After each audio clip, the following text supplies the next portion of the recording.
It's the National Football League on EA Sports, and today's clash of conferences is just moments away. It's the Giants and the Ravens, and it's all up next.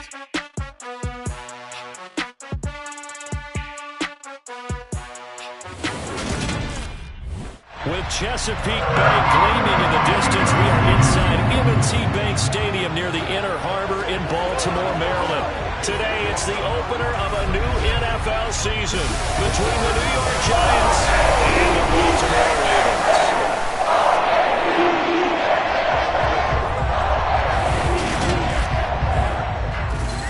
With my good friend Charles Davis in the booth, I'm Brandon Gaudin, and in a moment, Brandon Gaudin alongside Charles Davis. CD, you look at the Ravens in this.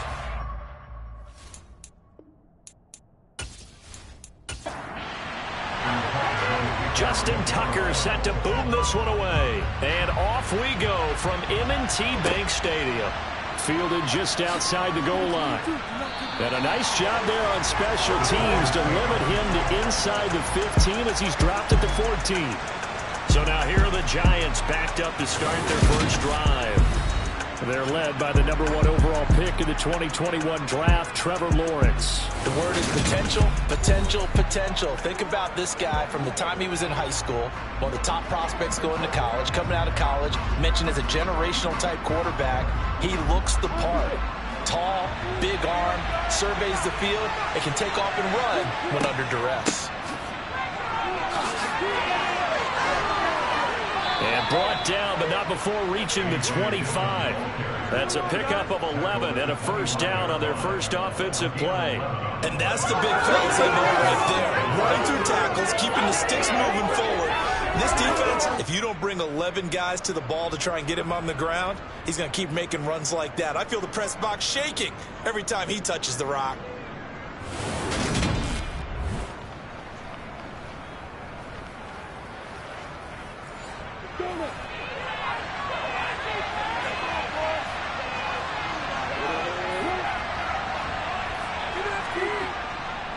Back to Dillon on first down. Oh, he's got some breathing room. And he just falls short down at the 1-yard line. 86 yards rushing for him now. What a drive for him to kick off the new season. So that run there, yeah, I don't know if it's overstating things to call it a thing of beauty, but in terms of football plays, that's as good as you're going to see. And the thing that stood out to me was his ability to continue through the initial contact. How many times do we see runners get slowed up and not get what they can on a run because of that first contact? But he kept the compass pointing in the right direction, kept the legs churning, and turned this into a huge play. And he covered a lot of ground on that one, as evidenced by the final total there on Next Gen Stats. They're going to run this with a tight end. And he is in. Touchdown, New York. Hayden Hurst taking it in from a yard out. And the Giants are on the board here first in the season opener. Excellent start there. First drive of the season. Big-time success putting it in the end zone. And remember, that was done without any real map of how to do it. In other words, the deeper you get into the season, you got game film to work off of, tendencies to work off of. The first drive of the season, things can be entirely different than what you've seen in the past. It's a really good job of execution by them. And Johnson's extra point up and good. And that makes the score 7-0.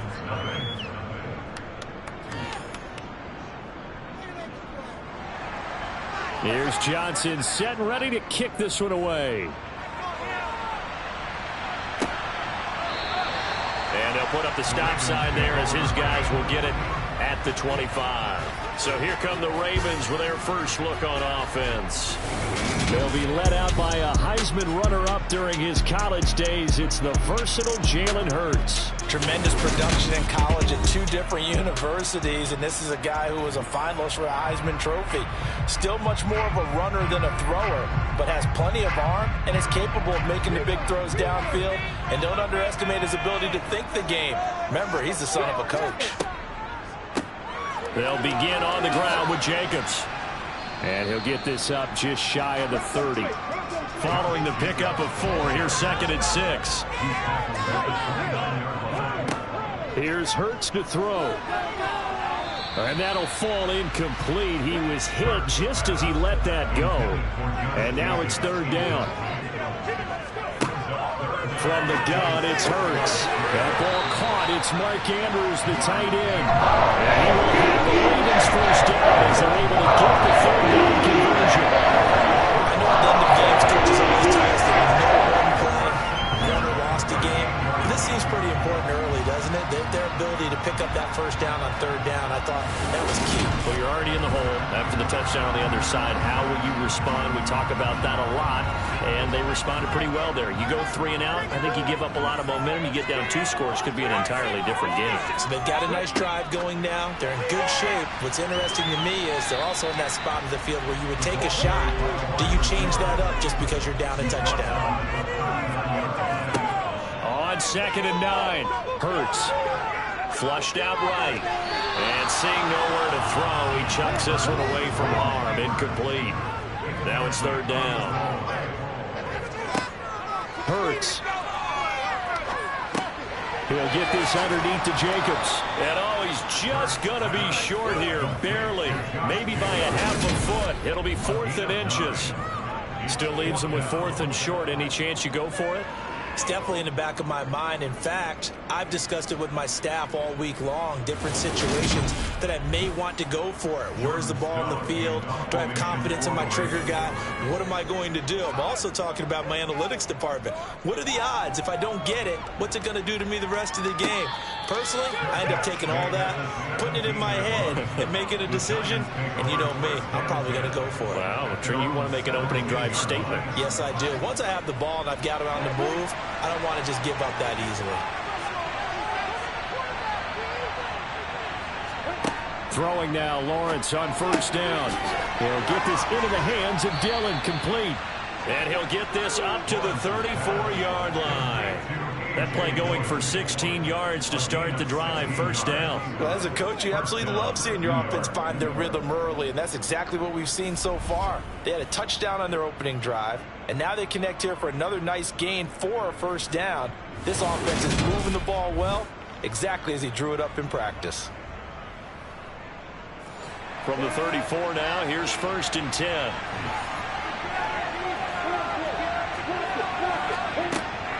Running up the middle, here's Dillon.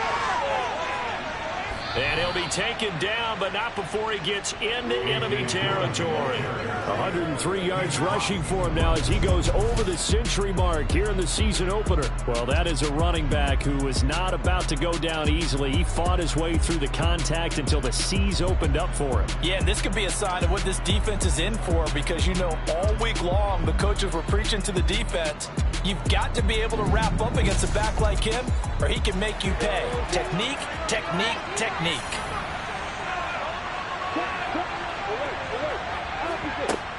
They run again with Dillon. And this time they're able to bottle him up as they'll stop him at the line of scrimmage.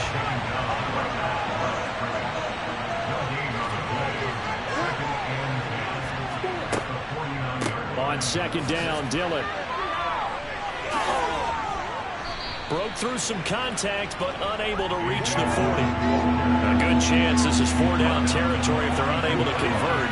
But right now looking at a 3rd and 3. They'll try and run for the first with Dillon. And the stop here will come at the 38-yard line. At 5 yards on the play there, the drive will continue. Just about every coach we talk to says the crowd shouldn't affect us. That shouldn't be an issue.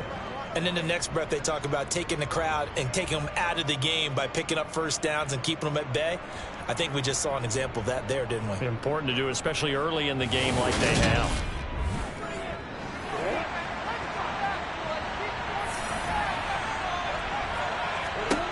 Now Lawrence on 1st down.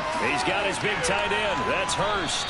He'll be hit down at the 33. 5 yards on the play. From the gun, it's Dillon. And for one of the few times here today, this run's not going to go anywhere. And on 3rd and 5, this will be the 8th play of the drive. From the shotgun, Lawrence will get that complete to his tight end, Cole Kmet. And all the way in. Touchdown, New York. Cole Kmet, 33 yards. And the Giants lead this now 13-0 here in the opening quarter of the ball game. On that third down call, the goal was to get the ball to their tight end and pick up a first down, but he wasn't satisfied with just that. They got the first down. That was the gravy. He decided to take in the whole meal and rumbled in for a touchdown.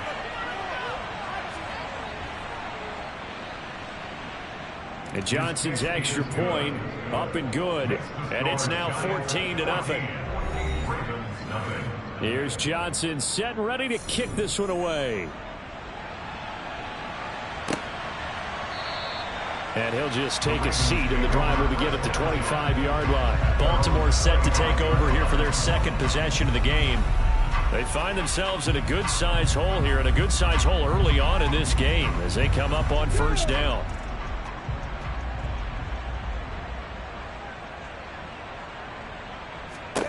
Throwing is Hurts. It's complete to Hopkins. And from the 25, they work this to the 29, a gain of 4. On second down, Jacobs. A pretty nice gain there on the run. Gets it to the 35 after showcasing the agile move.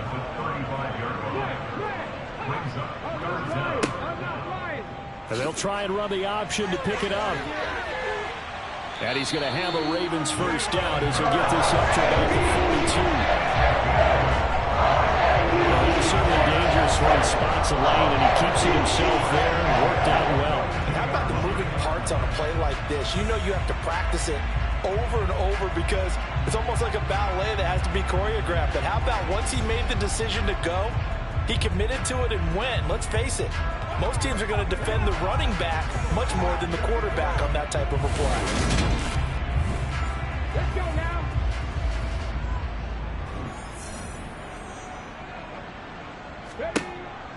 Here's Jacobs on 1st and 10. Oh, he breaks a tackle, and he's got an alley. And he'll be corralled out across midfield down to the 45. That one good for 13 and a Raven first down. I have to admit, I'm excited by that play call and the end result because this is a team that's down big early in the first quarter, and a lot of teams will just panic, abandon the playbook, and just start firing the ball all over the place. It's way too early for that. Stick to what works for you. Down double digits, and we talked about their game plan being both running and passing there. You're right. They're sticking to the game plan, getting the ground game going. A lot of football left to be played. Hurts throw into the hands of Andrews. And he'll be brought down inside the 40-yard line. A give, it's Jacobs off the option. And this time not quite to the 30. He'll be down at the 31-yard line. That first down pickup of 8. The first drive this unit had, they punted. This drive much more polished, just looking crisper, aren't they, moving the ball?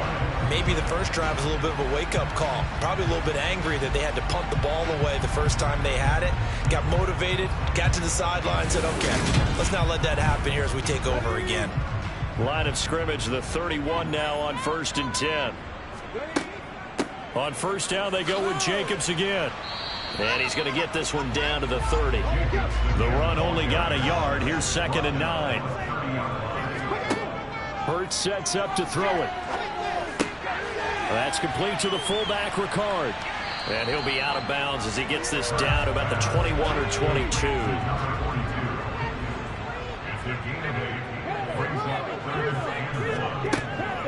Trying to run for it with Jacobs.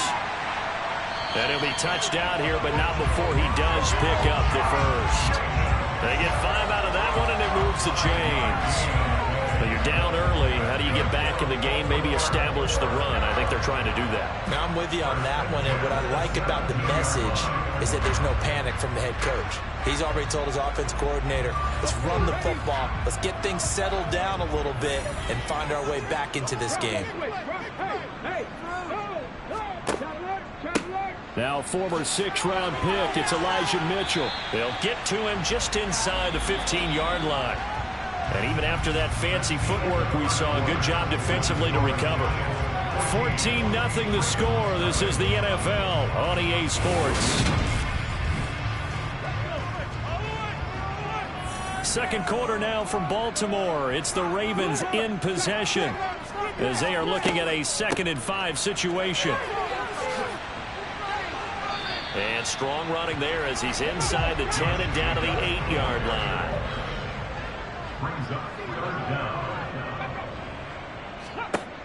On 3rd and short, they'll try and pick it up through the air. Eluding the pressure right to the end zone, but it's incomplete. Already down 2 scores. They're going to go for this rather than settle for 3. They go with Jacobs. And he will have the first down before he's brought down at the 3. There wasn't even thought of a short field goal. There was no hesitation. They were going for it. I think he was thinking ahead a couple of plays ago. That if he got in this situation, they were definitely going for it. And you're right. It's a confident call and a decisive run to pick it up. A chance for their first points of the season here as it's 1st and goal. Jacobs will struggle to get to the line of scrimmage as he'll be tackled back at the 4-yard line. That's going to go as a loss of a yard, and it'll be 2nd down. Defense really sold out there to stop the run. Understandable down near the goal line. Now on 2nd down, you have to wonder, might we see play action here and a flip right over the top? From back at the 4, here's 2nd and goal. And they'll try to pound it in with Ricard. And he'll keep working toward that end zone as he's down to about the 2-yard line. They'll look to throw on 3rd and goal. And this is going to be intercepted. Jalen Thompson picks it. And the Giants are going to take possession here. It's a touchback, and they'll take over at the 20-yard line. And the defense, Charles, they bent a little bit, but they did not break. And then on 3rd and goal there, the huge interception. Think of the momentum they're carrying with them right now, Brandon, because in their mind, whether they want to admit it or not, they were conceding 3 points. Their goal was to keep them at the end zone, not give up a touchdown. Instead, they give up nothing. What a big-time play and a big-time stop by them. On 1st and 10, it's Lawrence. Finds Kmet on the quick slant. And he'll go down at the 26, following a gain of 6. Looking to throw again on 2nd down. Lawrence. And that'll be complete to Dillon. And they're able to get this one across the 35. It's a gain of 11 and a Giant first down. One of my old teammates called me the other day when he was watching the game. He's like, man, trying to watch an NFL game and trying to account for their passing game, that's difficult. And just when you think you get everything covered, here comes a back out of the backfield. And in this case, he picks up a first down. Off the play fake, here's Lawrence. He'll buy some time right. Now he lets it go deep for Kirk. He rifles one that's intercepted. And the Ravens are going to take over a couple of yards shy of midfield. So really the first speed bump that this offense has encountered. They had the rule of the roost here in this first half, but now slowed up just a bit by the interception. And there's a chance that that's a wake-up call for them because you don't want to go on autopilot too early. That team on defense is capable of making some plays similar to the one they made right there. Now the Baltimore offense heading back out onto the field. They start near midfield following the interception as they begin 1st and 10. So good starting field position for them here as they come up 1st and 10. Just shy of midfield at the 48. And he is swallowed up right at the line of scrimmage. So after the run for no gain, here's 2nd and 10. Looking to throw. Oh, and Hurts is going to be hit and taken down to the ground. Brian Burns flying in there and dropping it for the sack. But just not much a quarterback can do there, CD. The pressure was in his face almost instantaneously, led to a very quick sack. And it appears that this was just a letdown from the offensive line, but they do have a tough job because if you're a big tackle out there on the perimeter, Sometimes you don't have the agility to keep up with the defensive end who's looking to wreak havoc in the backfield, and he got there and put his man on the ground. And a look at the next-gen stats reveals that sack occurred in all of 2.3 seconds. And you think you want to be an NFL quarterback? You can tell they wanted to get that ball downfield, but they had nothing working in the secondary, so he dropped it off to the running back. That one ended up incomplete. So they're forced to punt on 4th as this one's away.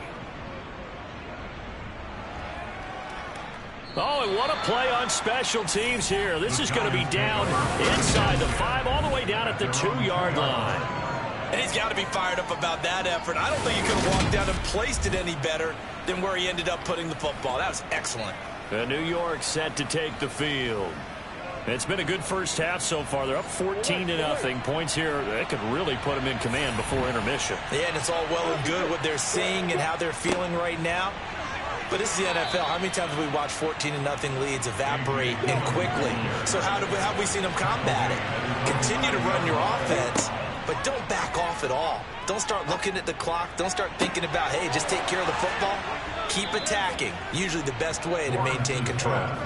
A gain of right around 35 yards on a play that started back inside their 10. Well, that'll help get you out of danger. So much for playing it conservatively back towards your own goal line. That aggressive mentality, sometimes you can use it, and they did there against a defense who probably thought to themselves, there's no way they take a shot here this deep in their own territory.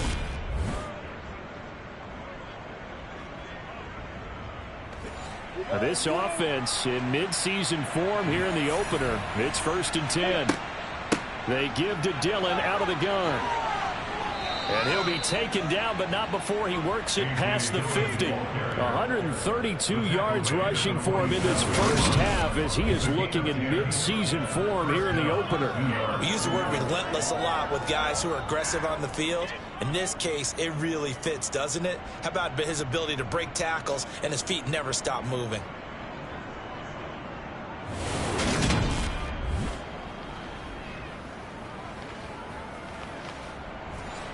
So in Raven territory now. Here's a 1st and 10 at the 47. Again, it's Dillon. And he's going to get a solid gain of 9 before being brought down. 2nd and right at a yard. That was a good run, and it got to the 2nd level. And what I mean by that is that's where the linebackers usually play. First level being the defensive front, last level being the secondary.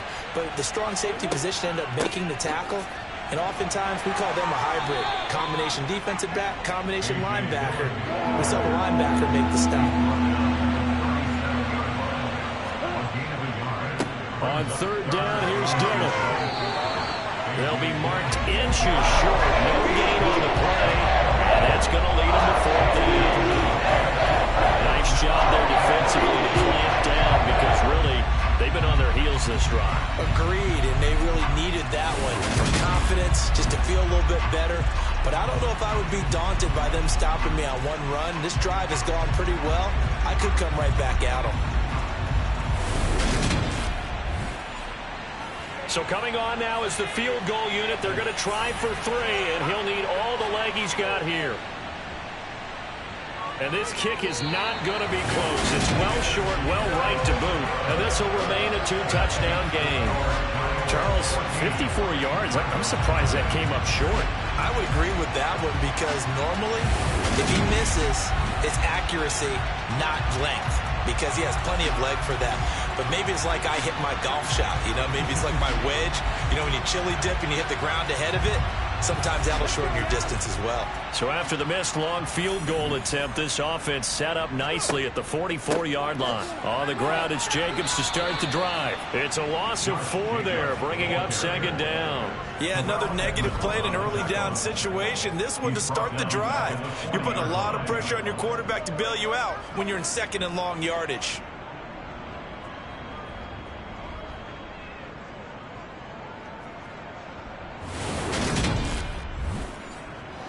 Well, the first play of the drive lost 4. Now they'll look to move it forward here on 2nd and 14.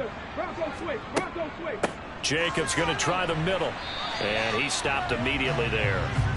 The Ravens on 3rd down. 3 for 7 so far in this game. This is going to be 3rd and 13. They'll drop to throw.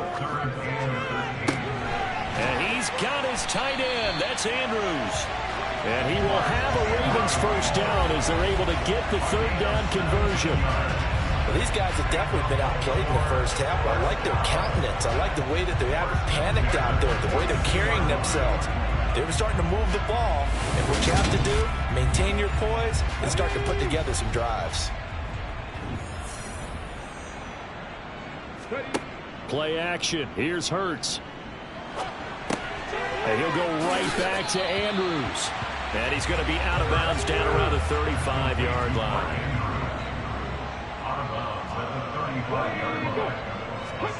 Off the play fake. Here's Hurts. And this one incomplete. Too much contact to hold on to that one, and it's third down. They go play action with Hurts. And he can't get away from the pressure. The Giants get there. Multiple players getting home there for an 8-yard loss.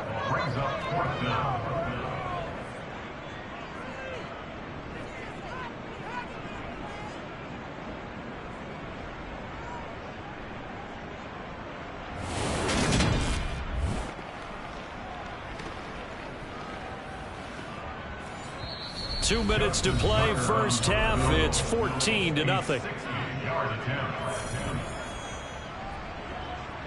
So on trots the field goal unit, and wow, this is going to be a challenge here. They spot it on the midfield stripe, so it is a 60-yard attempt here. And that is no good. And this will remain a 2-touchdown game. Well, he might be the best kicker the game's ever seen, and we've seen him hit from 66, which is the all-time record. But anything 60-plus, that's a very low percentage kick. Don't tell him he doesn't believe it. But this one winds up no good. And the Giants ready to come out now. Last time out, they had that long 50-plus yard field goal that they missed. And I'm sure on their sideline they're thinking to themselves, okay, do we still want to try one if we're in that position again? And I would dare say that the answer would be yes. They're going to have a lot of confidence in their kicker. But just to be on the safe side, I'm sure they told their offensive guys, can we get a little bit closer this time? Closer. Yeah, you know, I'd rather get in the end zone first and foremost. But if all else fails, less of a field goal attempt for him. They started this drive with terrific field position, and it's going to get even better after that play. Had great options with where they started, so they decided to press their advantage, and it paid off. So the big play means just like that, they'll operate from the red zone now on first down. Lawrence is throwing to the hands of Pittman here. And they've got this down to about the 12-yard line. One thing you're hoping for when you run drag routes, you're able to hit a receiver in stride, and he can pick up a lot of yardage after the catch.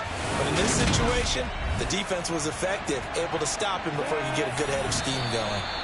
The Giants going to go ahead and use the first of their timeouts as they'll stop it with just over a minute to go before halftime.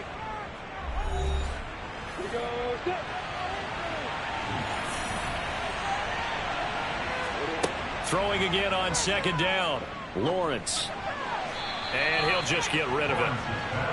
In need of a conversion on third down. They had the big play to start the drive. Not much sense. Throwing again here. It's Lawrence. And he comes back with one complete. And the Giants are going to have first and goal as they try to finish off this drive with 6 points.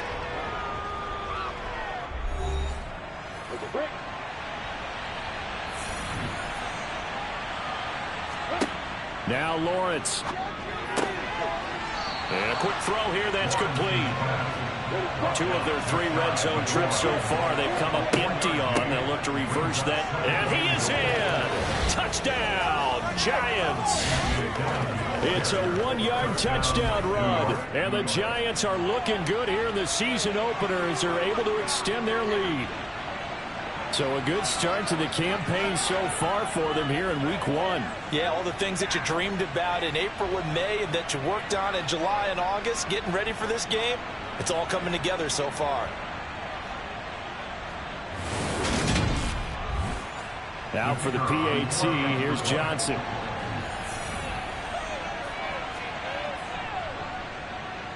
And it is now 21-0. So the drive there took 6 plays. And it was A.J. Dillon who capped it off with a touchdown run. Here's Johnson set and ready to kick this one away. From the 6. And he will make it to the 20-yard line and no further. The Ravens going to get one more drive here in this first half. And the ball backed way up. So thinking with this amount of time on the clock, probably just sit on it, and we'll see these two teams go to the lockers. Yeah, I don't think you want to overthink it in this situation. Either side of the ball. Just go ahead and finish up the half and get on out and talk about it. Into a double team, and it's intercepted. Picked off by Trayvon Mullen. And the Giants are going to take over here up near the 40. Good starting field position for them as they come up 1st and 10 at the 39-yard line. Now swing pass for Dillon. The Giants going to burn their 3rd and final timeout as they'll stop it with 17 seconds to go in this first half of action. Working with a 2nd and 3. Up the middle they run. Here's Dillon. And he'll get it into enemy territory just across midfield at the 49. A gain of 5, good enough for the first down. So we've reached halftime here on opening week. All right.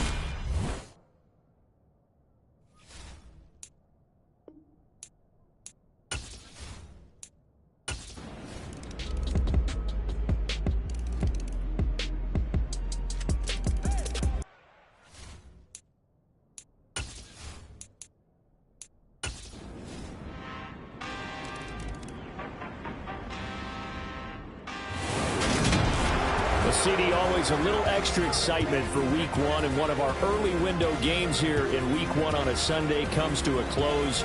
Good to be back in the booth with you, my friend. And it's good to be back in the booth with you as well. And we know that not everyone's going to start the season 1-0, right? Half the league is going to have a loss on their record. But everyone's going to have to build off of that opener. And how many coaches tell us every single year, you make your most progress between week 1 and week 2. We'll see how both of these teams progress the rest of this season. So for the Giants, hey, you get a win, you get it on the road. You can't ask for much more than that to start the year. And they'll return home next week to take on the Carolina Panthers. Meanwhile, for the Ravens, they go down to defeat here in the opener. And they will try to get back in the swing of things next week on the road.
It's week 1 of the NFL, and it's presented by EA Sports.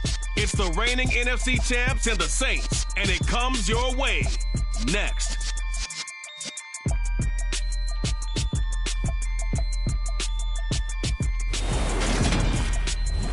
From a city that's played host to 10 Super Bowls, here's a look inside the Superdome in New Orleans. Today, it's the opener of a new NFL season between the Los Angeles Rams and the New Orleans Saints.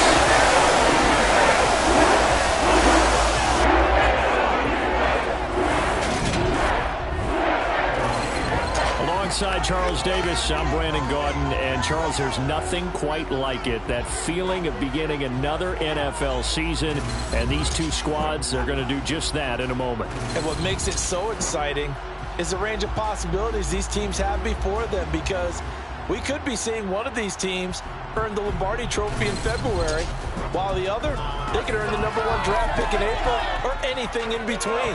And we've got the best seat in the house every step of the way.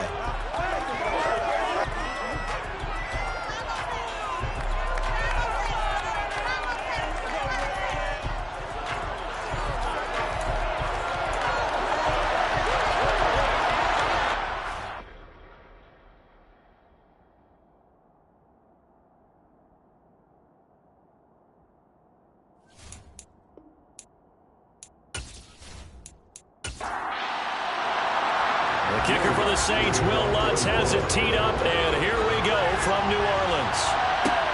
Fields it right around the goal line. And able to get this out to the 25. So out come the Rams now for their first possession. And they'll be led out by their quarterback now in his 3rd season in the league. And what an incredible athlete with a cannon for an arm. And he's drawing comparisons to some of the best mobile QBs the league has ever seen. In addition, this is a young man who's learned from his mistakes along the way, prepares really well each and every time now, and he's got an opportunity to blossom in this system.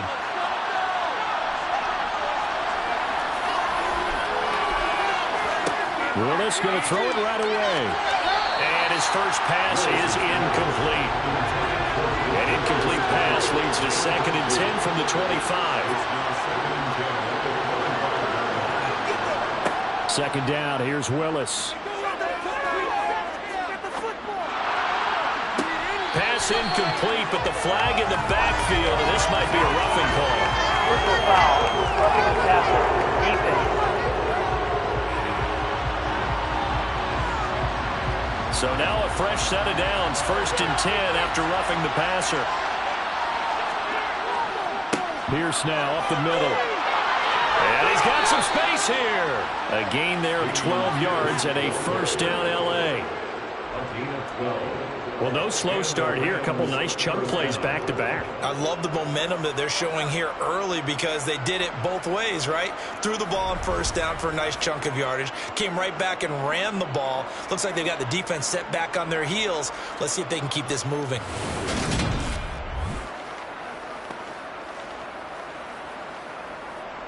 Back-to-back good plays have them on the move on 1st down. 1st down, they go right back to Pierce. Looking for a seam, but finding none. He'll get back to the line of scrimmage, and that's it.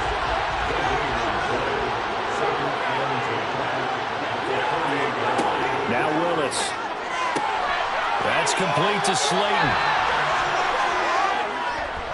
And he's going to be taken down at about the 33.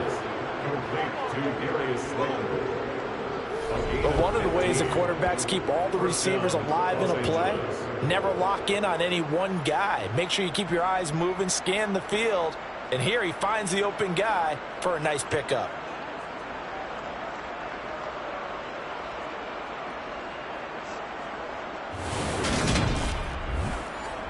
So they'll come up 1st and 10 now from the 33.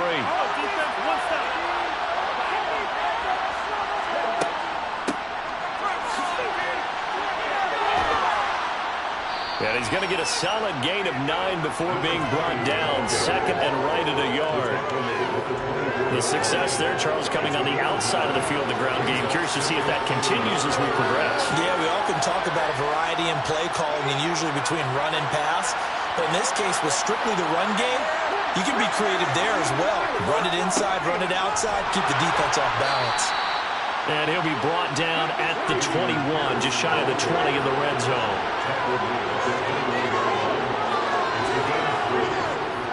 First and 10, it's Pierce. This will be a 5-yard pickup as they move it from the 20 to the 15. The first down run got 5. Here's 2nd and 5. On 2nd down, here's Pierce. And all the way down inside the 5 to the 4. It's a nice pickup of 12 yards, and it gives him a 1st and goal. The impressive opening drive continues, and just space being created by those guys up front. We're seeing this the same way, aren't we? We are seeing an offensive line, as this game gets started, as it starts to unfold, that they are dominating the line of scrimmage. 1st and goal, a good chance for our first touchdown of the new season. Here's Pierce. He is not going to get a whole lot, maybe a yard down to the 3. So the ball position now at the 3. Here's 2nd and goal. They'll run forward Pierce. Slipped one tackle, but no more as he's knocked to the deck behind the line of scrimmage. That'll be a loss of a yard, and it leads to a 3rd down. That's a really alert defense there because they saw the heavy look coming from the offense. Countered it with extra linebackers who got a little bit of speed and heft, and able to really make a big-time play for their defense. Maybe the first big test of the season here on both sides. This is 3rd and goal. Willis on 3rd and goal. Open man right side is Cup, complete. So they'll get nothing out of that play. And that will bring up an interesting decision here on 4th and goal. Excuse my snarkiness here, but isn't the idea of completing a pass supposed to mean you get downfield and gain yards? Especially on 3rd down. Yeah, that one. How about the defense? Figured that one out in a big way. Yeah, they completed it all right and lost yardage. So on 4th down, Sean McVay going to send out the field goal unit. From the right hash here, should be an easy one. And his kick is indeed good, and the Rams have the first points here. It's 3-0. Well, all offseason, probably a lot of thought goes into that first drive of Week 1. They didn't get the touchdown, but at least they got something. And what I like about it is that they didn't overthink it, because you're exactly right. A lot goes into the offseason, the preseason to get to that first drive of the regular season. They went right downfield. Mission accomplished, points on the board. And beyond the 20, but not by much. In fact, just a yard pass there to the 21. So here come the Saints now for their first drive. As we get a peek at their dynamic signal caller hailing from Mississippi State, it's Dak Prescott. It's been a lot of fun watching him advance in his career. Many people question his ability to throw the football coming out of Mississippi State. He's conclusively answered that question. In addition, a very strong runner and an even better leader. A first down throw for Prescott. Over the middle, that's hauled in by Isabella. And he's got it past the 30 before he's hit and dropped. A gain of 11 to kick off the drive, and it's a quick first down. Well, partner, that's the start that you want right there. And you know he spent the entire offseason throwing hundreds, I'd probably say thousands of passes, getting ready for that moment. The first throw of the new season. He's dreamed about it, thought about it, and now it's out of the way. 1 for 1, a lot more to go. Counting down toward the midway point in quarter 1. First down, Prescott. And this a quick slant to Lockett. 4 yards remain for second down. There's Prescott. And he fires one that's intercepted. 20, 10. And he will bring it back. It's an interception return for a Rams touchdown. Folks, remember this, his first NFL game, a rookie getting playing time here in Week 1, and he comes through with a giant play there, an interception return for, obviously, his first NFL touchdown. Do you think he dreamed that last night at all? No chance. Not one whatsoever, but he got it done. A try here for the extra point.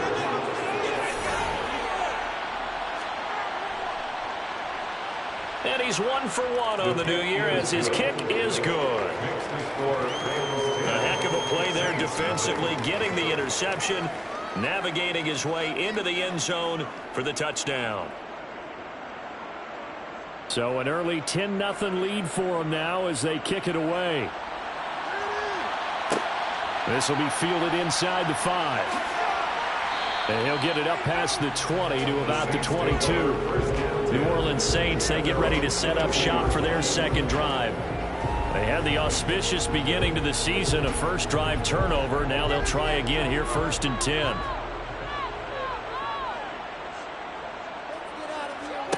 Back to it after the pick 6. Prescott. A quick throw there going to be batted away and incomplete. So after the incompletion, 2nd and 10 from the 22. Play fake. Here's Prescott. They'll get this out to Kamara. And a great move on the play as he takes this one past the 25.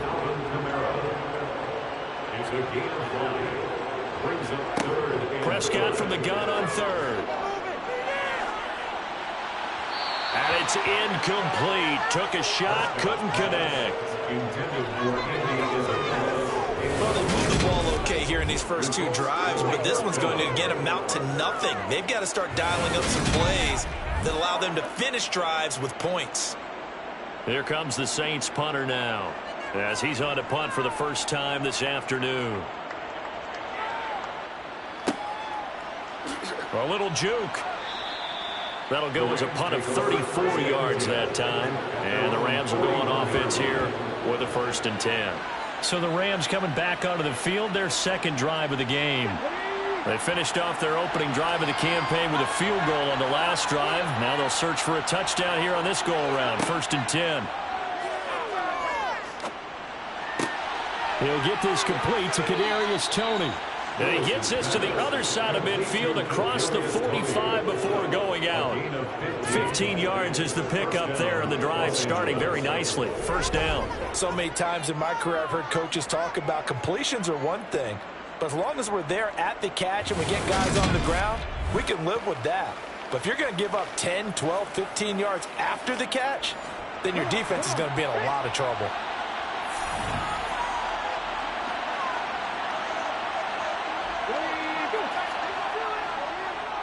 Pierce takes it straight ahead, and he can only manage to get a couple.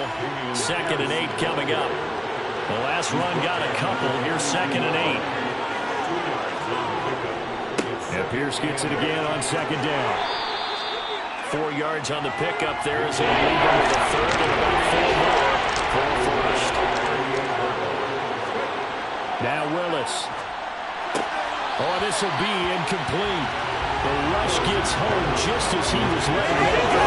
Could have been worse. Instead, it's 4th down. Some mistakes have been made in the first quarter. If he holds on to that one, 1st down. Yeah, and I guarantee you that at least one defensive back out there has reminded him of that fact, trying to get into his head and hoping that'll affect him the rest of the game. And he has got it from 55 yards away. That was never in doubt, and that will extend their lead even further.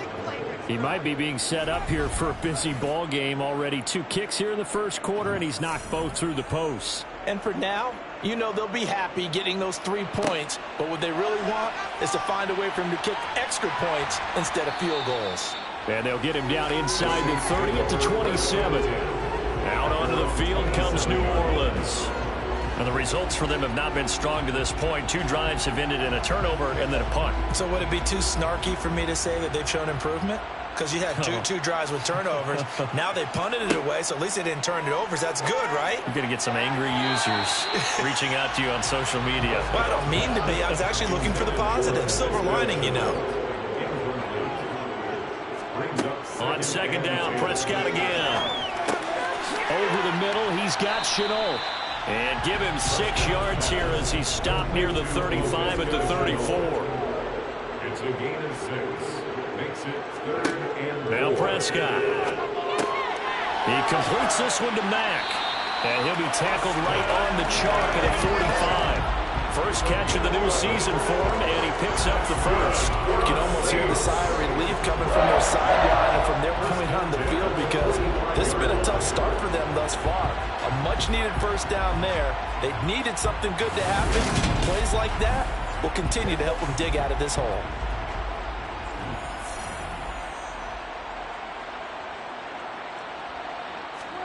Off the play fake, Prescott. He's going to fire this thing deep right sideline. It's incomplete. Took a shot, couldn't connect. To the air again, Prescott. Out of the backfield, that's complete to Kamara. So 7 yards from the first down here as they come up to the line of scrimmage.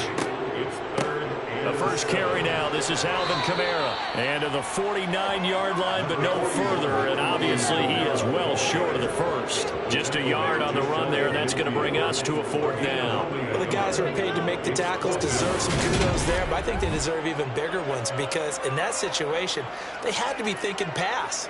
Loosened up defense, going to pass coverage. Instead, maybe they surprised them a little bit running the ball, yet they rallied to it and stopped them well short of a first down. This is away, but boy, headed straight for the sidelines. And this will carry out of bounds. Where are they going to spot it now? At about the 18-yard line, it looks like. And the LA offense ready for this next possession.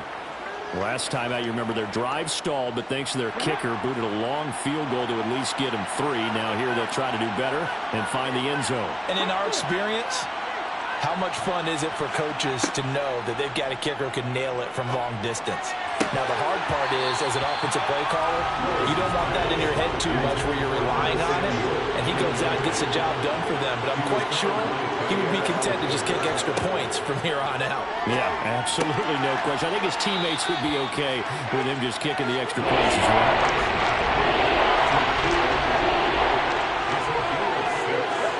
To throw, here's Willis. Man open, it's Tony. He's got it. And he is going to have a Rams first down as they're able to get the third down conversion. 13-0 is the score after 1 on EA Sports. The Rams with the football here to begin the second quarter as they've got it with a 1st and 10. And he'll maneuver his way forward for about 4. 2nd and 6. The run got 4. Now they deal with a 2nd and 6. Willis out of the gun. Flush to his right. And he can't get rid of it. He's taken down. Khalil Mack. Give him the credit for the sack and a loss of 14 yards. Okay, I'm not sure you could actually draw a better pass rush than that one right there. Nowhere to go outside. He had to keep backing up and backing up and backing up. Eventually dropped for a huge loss.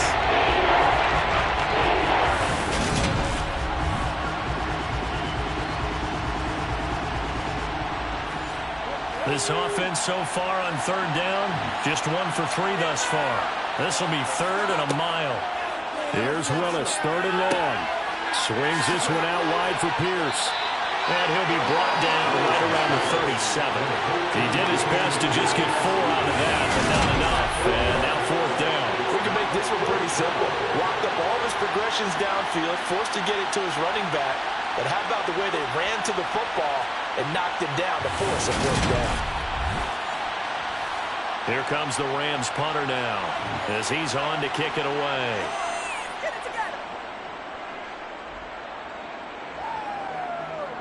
And a fair catch signaled for and taken just outside the 20-yard line. They call it 38 yards on the punt, no return. And the Saints will take over with a 1st down and 10.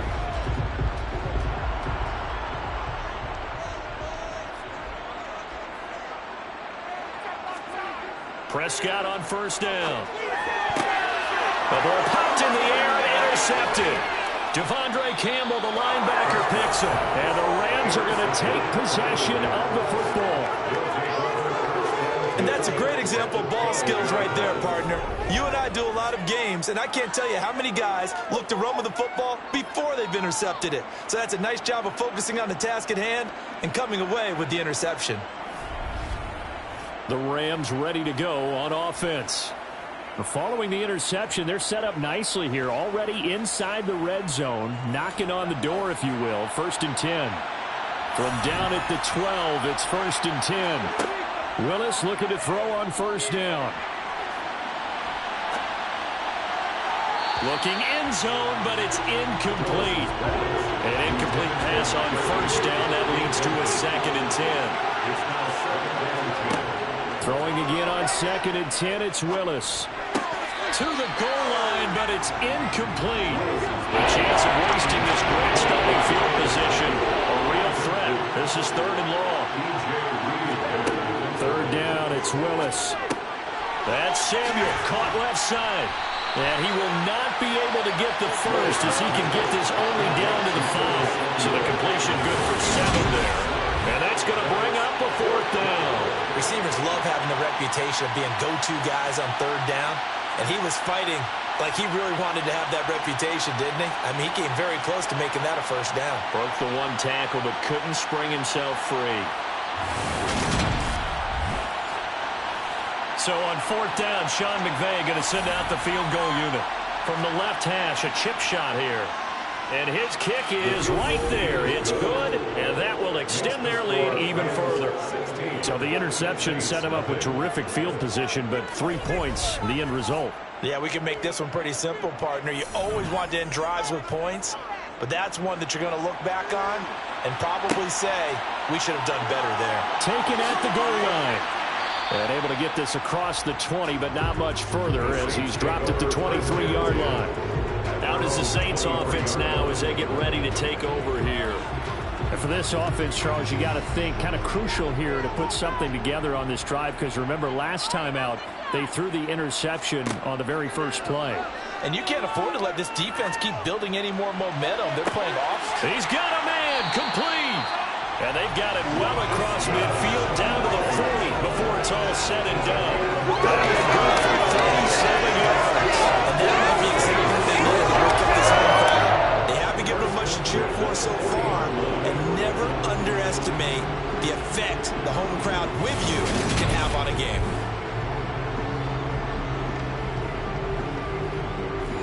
So the big play moves them all the way across midfield to the 40 now for 1st and 10.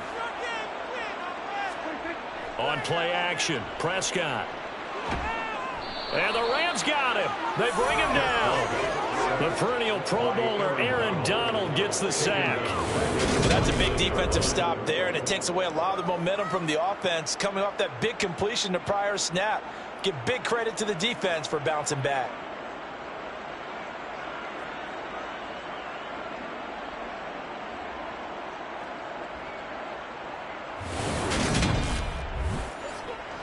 So that complicates things a bit here. 18 yards to go now on 2nd down. Another try after the 1st down sack. Prescott. That's going to be caught. It's Chenault. And he's taken down inside the 30. 3rd catch of this 1st half for him, and this one is a 1st down. Well, that certainly has to feel good. It's not all the time that the play call should get all the credit. Sometimes I think in the huddle the quarterback just says, hey, who's going to make a play for me? I just need something right here. And the end result there, nice 1st down. Drive keeps moving. This offense finding its legs now. Here's another 1st and 10.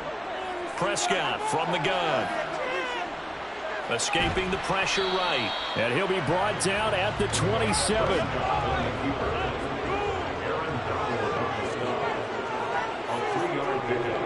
On 2nd down, Kamara down to the 25. They are in need of 6 yards here if they hope to move the chains. On 3rd down, it's Prescott. On the check down, he finds Kamara. And he is going to have a Saints 1st down as they're able to get the 3rd down conversion. But it certainly made a point of getting him involved in the passing game here in the 1st half. They must have seen something in the scouting that said, hey, we can capitalize on him getting the ball, possibly in the open field. And I think in the 2nd half, that may loosen up the defense a little bit to get the running game going back inside. A first red zone opportunity the new year here as they come up now 1st and 10. From the shotgun, it's Prescott. Over the middle, that's hauled in by Isabella. And the Saints are going to have a 1st and goal as he's taken down at about the 8-yard line. That's now 4 completions in a row. A good bounce back following the interception last drive. Certainly not letting it affect him, that's for sure. And we all know interceptions are going to happen. So the big trick, don't let it affect you going forward. Most of the good quarterbacks, they just tell the ball boy, get that one out of the rotation, give me a fresh ball, and let's go. He's got his offense moving again. On 2nd and goal, standing alone in the backfield is Williams. They'll give it to him up the middle. A good display of power, but ultimately it gets him just inside the 5 to the 4 and no further. Prescott on 3rd and goal. Flushed out right. And he can't find anywhere to go with it. And he goes down. A nightmare on 3rd and goal. He's sacked and multiple players broke through the line to get him. 3rd and goal, they decided to throw for it. But how about the play defensively? Couldn't find anyone open. Left him nowhere to go with the football. Had to absorb the sack.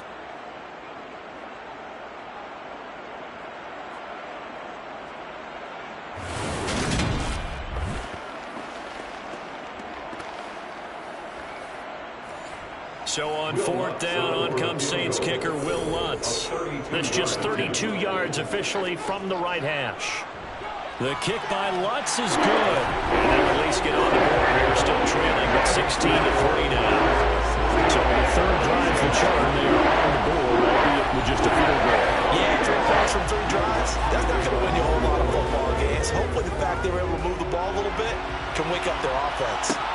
Fielded just outside the goal line. Oh, a dangerous return man showing it here.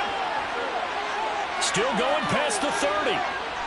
And a terrific return as they finally do stop him, but not before he's inside the 15. And that's the type of return that puts a tremendous amount of pressure on the defense now. They've got to go out on the field almost like it's a sudden change, almost like it's a turnover. They've got to go out there and try and stop them. But, boy, what a tough spot they're in. And the Rams now coming out on the field. Their drive last time, it stalled out. They were forced to take the short field goal. And the key phrase, you nailed it. Forced to, because you know coaches look at these short field goals as a last resort, right? To them, that's not how drives are supposed to end. You're supposed to put 6 on the board. That's a consolation prize. Like going to the county fair, you don't get the big stuffed animal on that one, do you? No, you don't go top shelf. That's bottom shelf material. Just a loss of a yard there, but it's not going to help. Now they face a 3rd and 14. They have 3 tight ends in that formation. That's almost a universal sign that they're planning to run the football. But how about the defense there? They met force with force. They caused a stack up behind the line of scrimmage and threw it for a loss. The Rams on 3rd down. Just 1 for 5 to this point. This is 3rd and 14. Now Willis to throw.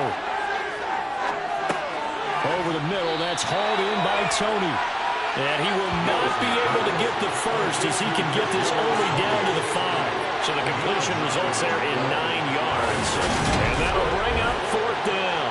One of the selling points of the in route is it gives the quarterback a really nice sight line to his receiver and almost on a direct shot able to throw the ball into the middle of the field and have a great chance of success as they did on that play. So on 4th down, Sean McVay going to send out the field goal unit. This a fairly straightforward 22-yard short attempt. And his kick here is good. And that will extend their lead even further. So the big return had them fired up, but in the end, the offense stalls out. They only muster 3. Yeah, the excitement was there after the return, but they didn't move the ball at all after that. They didn't even get a first down. Fielded just outside the goal line. The New Orleans offense set to take over. And they had a long drive last time, but they had to settle for a field goal, and I'm sure that's how it felt to them, settling. They probably should have gotten in the end zone. Yeah, not out-and-out joy, right? Because that's what you get when you put the ball in the end zone. But there are benefits to that type of a long drive. Your defense gets a chance to take a break, adjust a little bit, maybe get themselves ready to get back out on the field and play a little bit better. So they'll take the benefit even though they wanted the 6 points. Yeah, maybe wore down the other defense. We'll see. Completion was given up, but that's why you play zone defense, so that you can have people around the ball when it's caught, and you don't give up much run after the catch. And we've hit the 2-minute mark in this first half of action. 2nd down and 3. To throw is Prescott. Delivering another one here to Darren Waller. He's got it again. First down now, but the clock continues to move. Looking to throw. Prescott. That'll be caught. It's Isabella. And they've got it well across midfield down to the 40 before it's all said and done. That one goes for 24 yards. Well, he's had the interception woes in this one, Charles, and that time a little bold to throw it into double coverage, but he beat the double coverage. Yeah, but I admire that he still will challenge defenders downfield, even though the ball's been in jeopardy a few times in this game. A nice ball there against multiple defenders, and they advance it downfield. Prescott, and Prescott, his third interception. Picked off by Jamel Dean. And the Rams are going to get this back to their own 34-yard line. A nightmare of a first half for him. And that's now 3 interceptions. But Charles, with his talent, if anyone can shake this off and right the ship, it's him. I agree, because you don't get to be one of the best quarterbacks in the league without developing some major mental toughness. So I expect him to go to the locker room at halftime, hit the reset button, and come out a new guy in half number 2. From the 34 now, here's 1st and 10. Willis will look to throw on first down. Open man right side is Cup, complete. Well, a pretty move, couldn't create much space. Down just beyond the 35. The Rams going to go ahead and use the first of their timeouts as they'll stop it with just over a minute to go before halftime.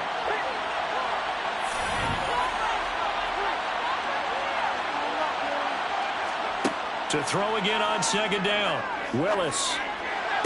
And on the left sideline, he caught it, but out of bounds, according to the headlines.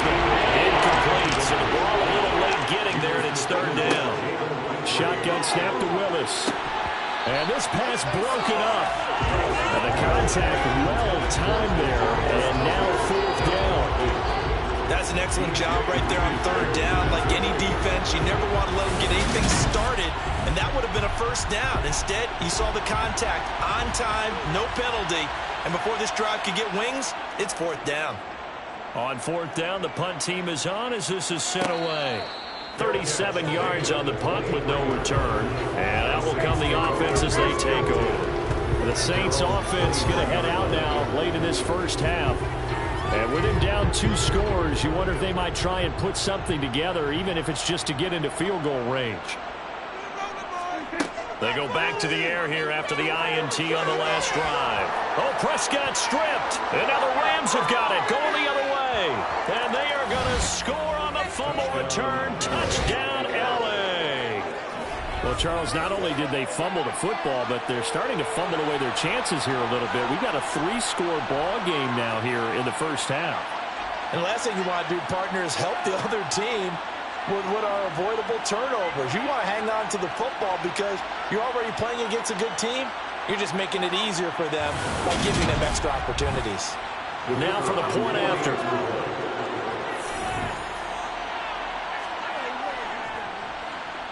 And that PAT pushes the lead up to 23 now. So not only the cough up, but then the pickup on the other side, the scoop, and the score the other way, the fumble return for a touchdown. And you can bet they're preaching 2 hands on the ball here as the kicks away following that fumble return. Taken in at the 3. And he returns this to the 22. The Saints offense going to head out now late in this first half. And with a 3-score deficit staring him in the face, they might have to press the issue here and try to get points out of this drive.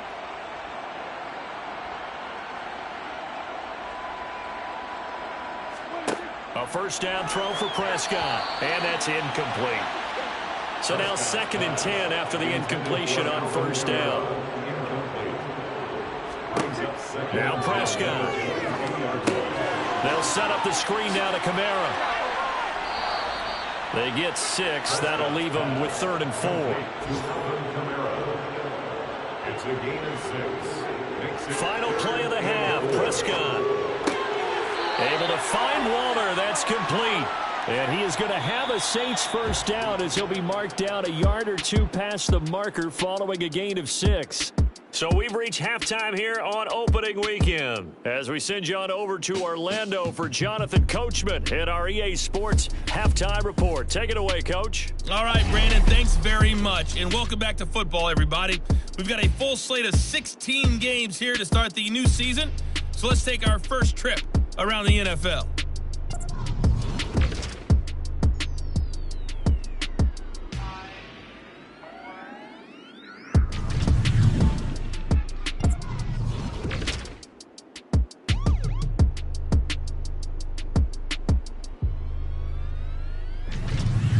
Lastly, let's check on one final game for you.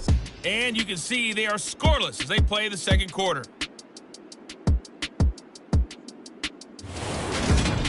On now to a look at the next-gen stats in that first half for the Rams. And there were a few factors as to why they built this good-size advantage, but the rushing numbers were not all that amazing. We'll see if they can pick it up in the second half. It looks like we'll have...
They start the drive on the ground. Kamara, solid footwork, but not able to get a whole lot. Brought down shy of the 10.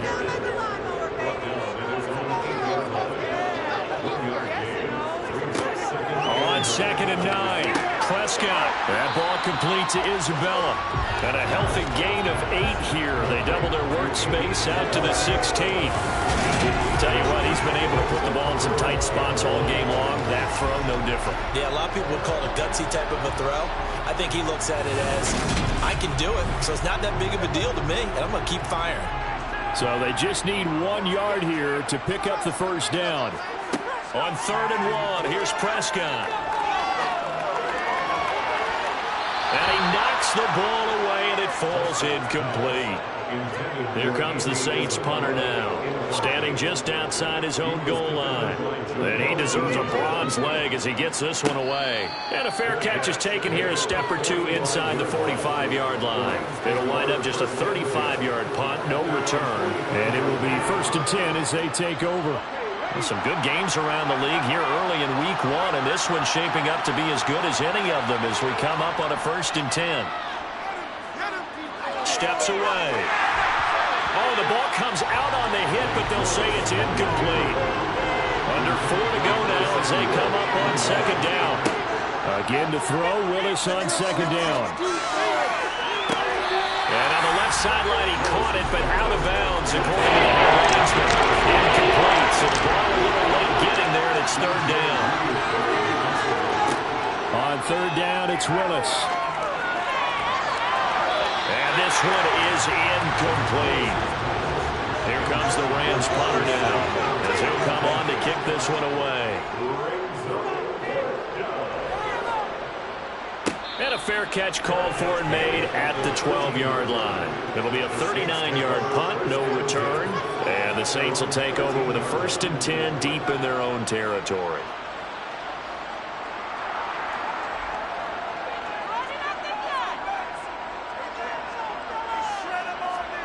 First down, Prescott.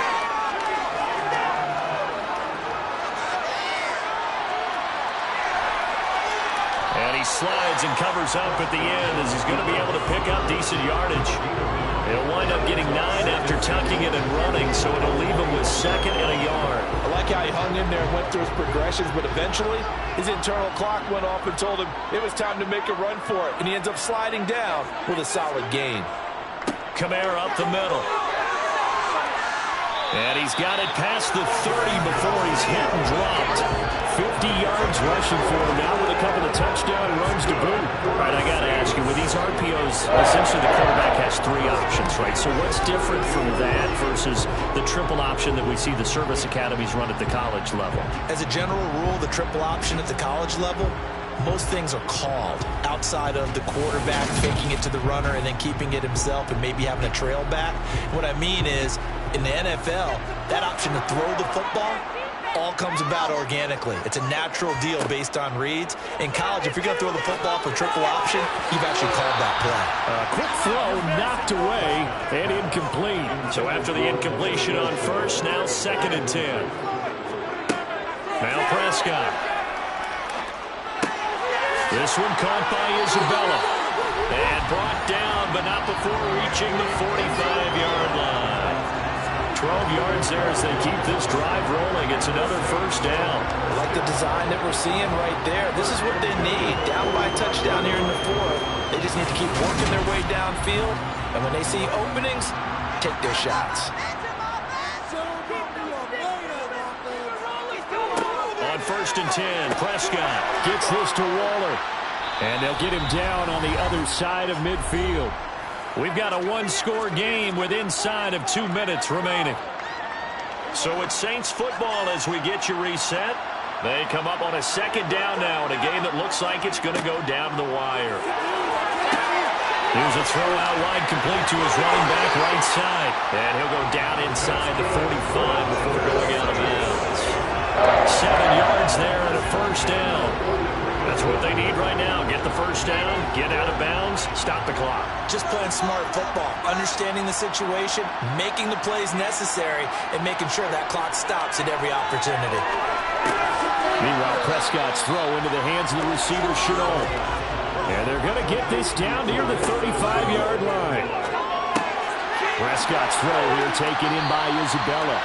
And he'll be marked down at about the 26-yard line. The drive continues as they search for a tying touchdown. Here's 1st and 10. And finally, down he goes as they work it inside the 10 to the 7. Here's Dak. Drops this off to Kamara out of the backfield. Moved back to the 10. They'll try on 2nd and goal here.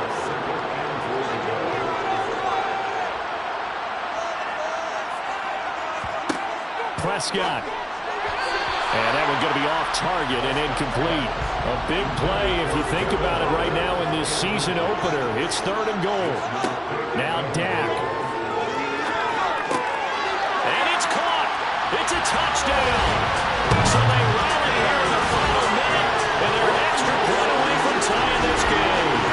And while it appears the heavy lifting was accomplished by scoring the touchdown, they're still down 1. That extra point is not a given. To look to add the extra point.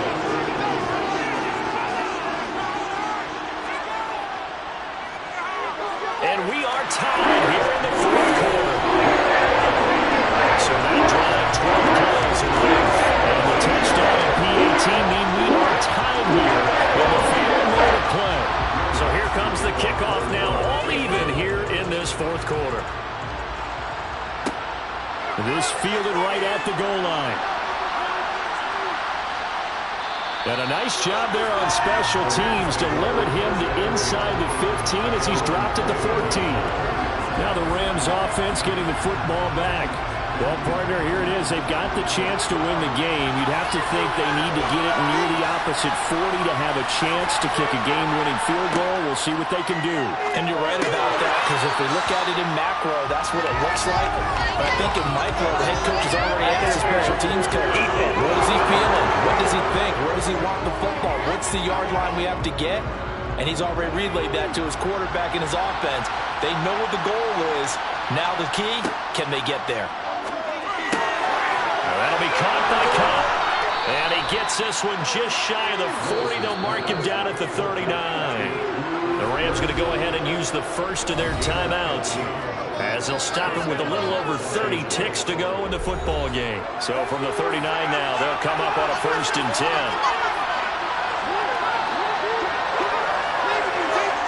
Throwing, Willis. And incomplete, a drop there in the middle third of the field. That'll bring up 2nd down. Here's Willis. He's going to wind up and air it out. And that's going to be incomplete. Good effort there trying to take a shot, but it's 3rd down. So back-to-back incompletions, and that has him staring at a 3rd and 10. Willis to throw.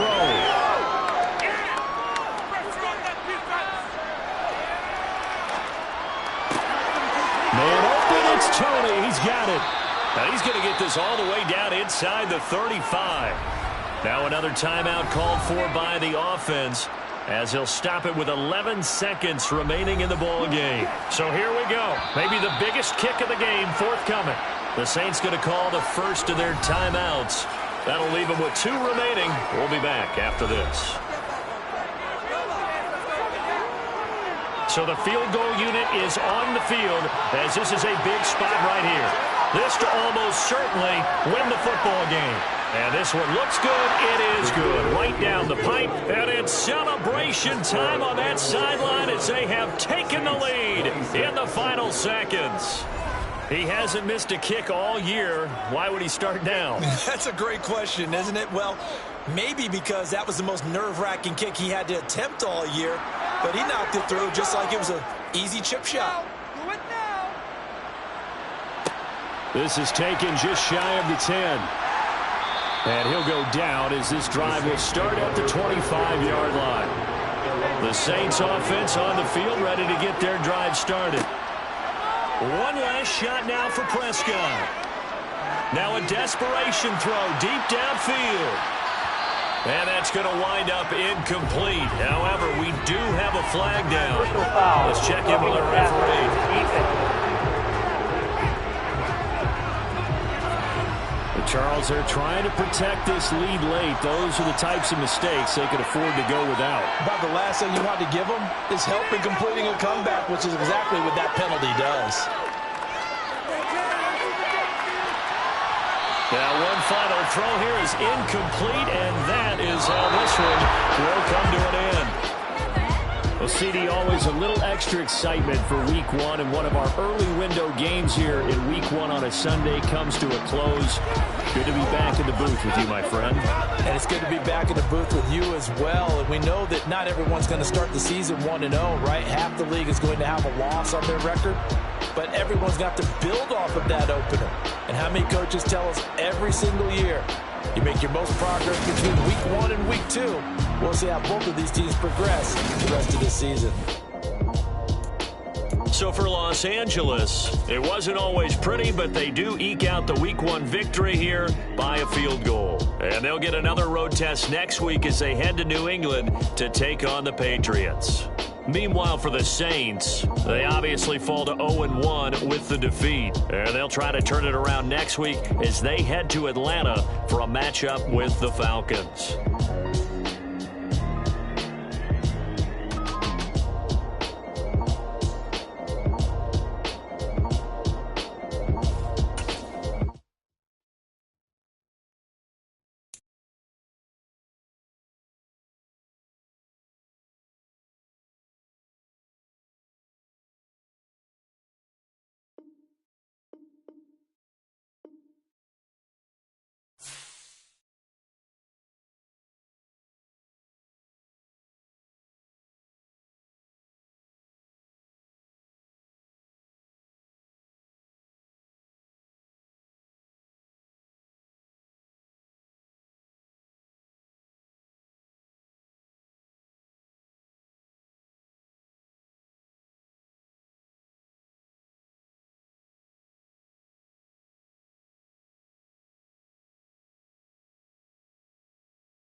It's Madden NFL 23, where division rivals will clash in the AFC South. It's the Colts and the Texans coming up next.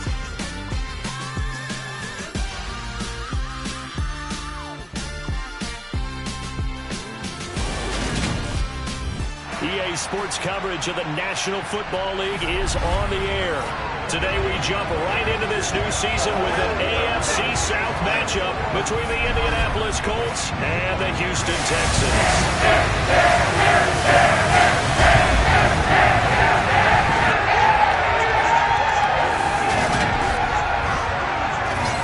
With my good friend Charles Davis in the booth, I'm Brandon Gaudin, and the moment has finally arrived, CD. It's time to begin a new NFL season. Partner, there's no hiding my excitement as I got ready this morning. I could not wait to get here for this game.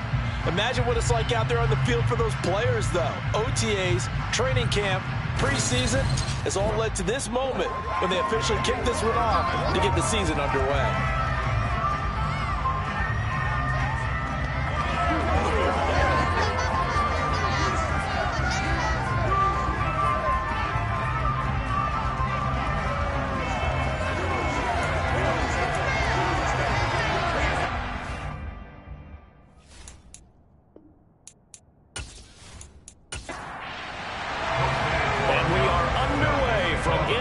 Stadium in Houston.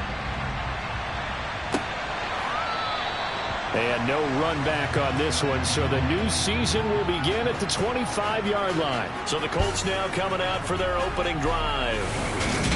And for this young rookie making his first NFL start, a moment he's been waiting for since draft day. I tell you what, when he's on schedule for that week, secondaries take notice because you've got to stay alert back there on every snap. A truly powerful arm, one is capable of challenging any level of the defense on any given play. That's why so many scouts preach arm talent when preparing for the NFL draft. A quarterback with arm strength to make every throw in the book, he's an asset to have in any offense. And he's tackled a yard short of the marker. Good gain of 9 on first down. A nice run here early on. It doesn't take a great play caller to realize you want to establish a guy of his caliber who runs like this early because they'll pay dividends as the game progresses. Second down, another run with Taylor.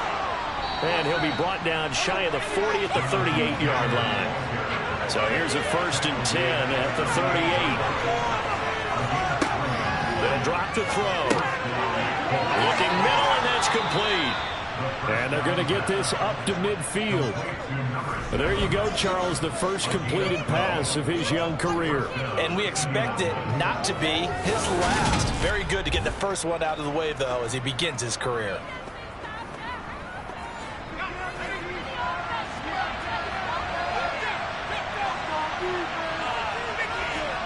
From the midfield strike, they'll look to throw.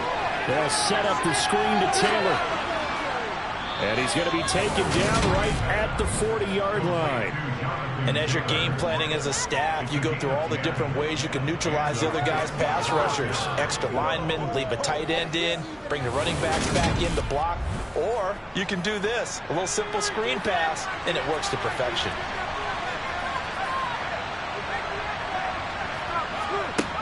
Now a play fake here on first down.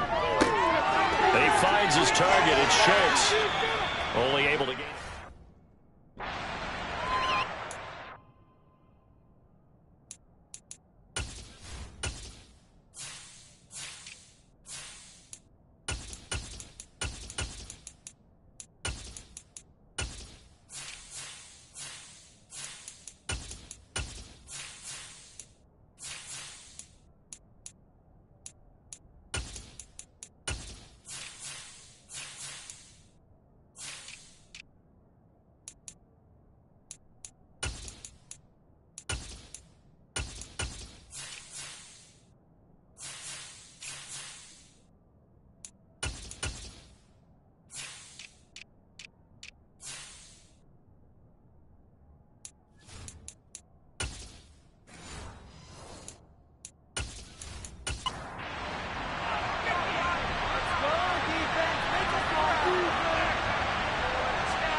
On second down, it's Taylor. And he'll take this one down to the 36. And 7th play of the drive coming here on 3rd and 6. They're going to look to throw. To the right side, complete to Taylor. And I don't think he got there. No. Too short by maybe a foot. Maybe. Caught it 4th and inches. Interesting decision here. Opening drive, Charles, 4th and short. You're in field goal range. We'll see what they do. I just shake a fist at my offense and say, go get it, guys, because if you can't pick up 4th and short here, we're probably in trouble the rest of the game. Show some confidence, show some aggressiveness, go pick it up. Back to throw here. And it's going to be batted down. And we'll go the other way with the football. The Colts unable to convert here on 4th down. And this defense delivers a turnover on downs on the very first drive of the afternoon. And that could be a major momentum swing here early. Because the defense stopped them. How great is that? They go for it on the first drive of the game. They're the ones trying to establish something, trying to assert a little dominance. And guess what? You turn it back on them and give the ball to your own offense. I agree with you. It could change momentum in a big way. So 1st and 10 now from the 30. They'll start on the ground with Harris. And he'll fight forward on the straight-ahead running for just a couple of yards. 2nd down. Here's 2nd and 8. Eluding the pressure right. And he's just going to get rid of this thing. To no one here. He throws it away. And now it's 3rd. On 3rd down, he'll drop to throw. That's complete. And now a fumble. The ball's out. And the Colts pick it up. And they have possession. And they have it at the 38-yard line. We have seen this before, and we know coaches preach about this and work on it all the time. Catch the ball. You know there's going to be some traffic somewhere. They've got to put it away and secure it as they try and get downfield. 2nd drive coming up here for the Indianapolis Colts. And Charles, nothing like squaring off with a division opponent, a division rival in week 1. Do you like that they are matching up this early, or would you prefer a game like this being a few weeks down the road? I should like the early matchup for a few reasons, Brandon. First of all, it allows you to see that in the entire offseason and know, hey, right out of the gate, we're playing a division game. Second part is it spreads them out a little bit. If you just have them all bunched up at the end of the year, that's not as much fun watching teams try to survive that gauntlet when you do have injuries down the stretch. And last but not least, let's face it, we're TV people. What a great game to sell right out of the gate. So that one overturned. They say the knee was down, and that will not be ruled a fumble. Here's 2nd and 9, just a yard on that last run. Here's a play fake as they set up to throw. Slings this deep from McLaurin. That's caught inside the 20. And they're going to get this down inside the 15. Remind us of Hicks a receiver a year ago. As he starts off week 1, picking up right where he left off. He told us at the end of the preseason he was primed for a big year. He just gave us excellent evidence of his belief. A first red zone opportunity the new year here as they come up now 1st and 10. A run with Harris out of the shotgun. And he'll get about 3 just outside the 10, stopped at the 11. Clock rolling as we hit the midway point of this first quarter. Here's a 2nd and 7. And that is caught. Touchdown, Texans. T.J. Hockenson.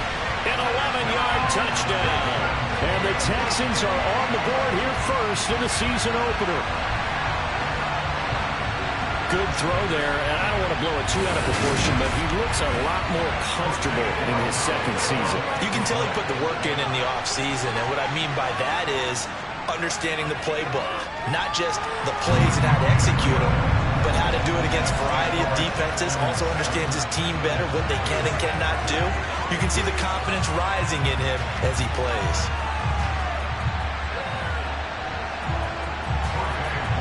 Out is the Texans kick team as they'll send this one away. And this will be a touchback as that sails over the end line. Second drive coming up here for the Indianapolis Colts. They've got some stuff to build on from that last drive because they moved the football, CD, and then they tried to go for it on fourth down, didn't convert, probably left a bitter taste in their mouths. I would say so, and I think that they go out in this series determined for that not to happen again. In fact, they don't even want to get to a fourth down opportunity. They just want to make sure they get it done within the parameters that they've set for themselves. Run their offense, get it into the end zone. Yeah, I think a little bit of determination and a dash of anger. The last run got 9. That leaves them with 2nd and a yard.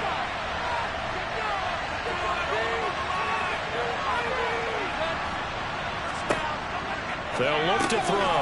This one complete to Jerry Jeudy. And able to get this one across the 45 before he's brought down.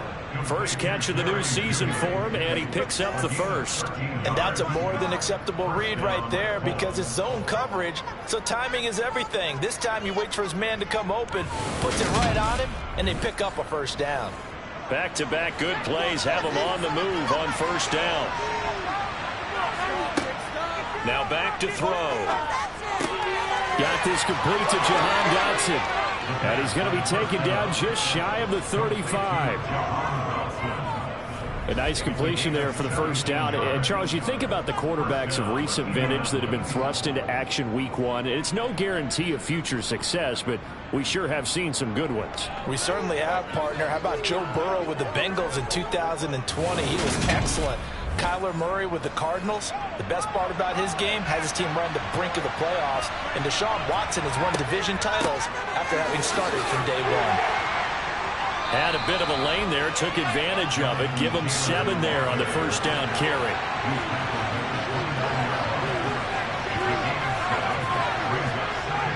Off the play fake, he'll look to throw.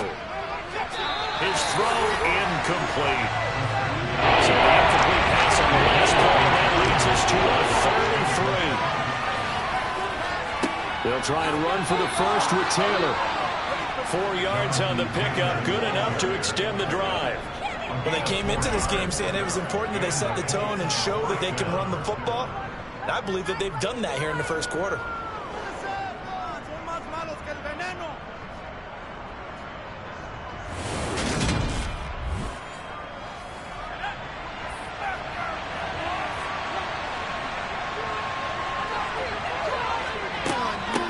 To Taylor on first down.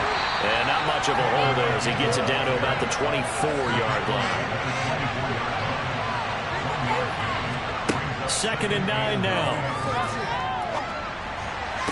And on the left sideline, he caught it, but out of bounds, according to the headlines. Incomplete, so the ball a little late getting there, and it's 3rd down. He'll drop to throw. And he's going to be taken down here. A sack back at the 32.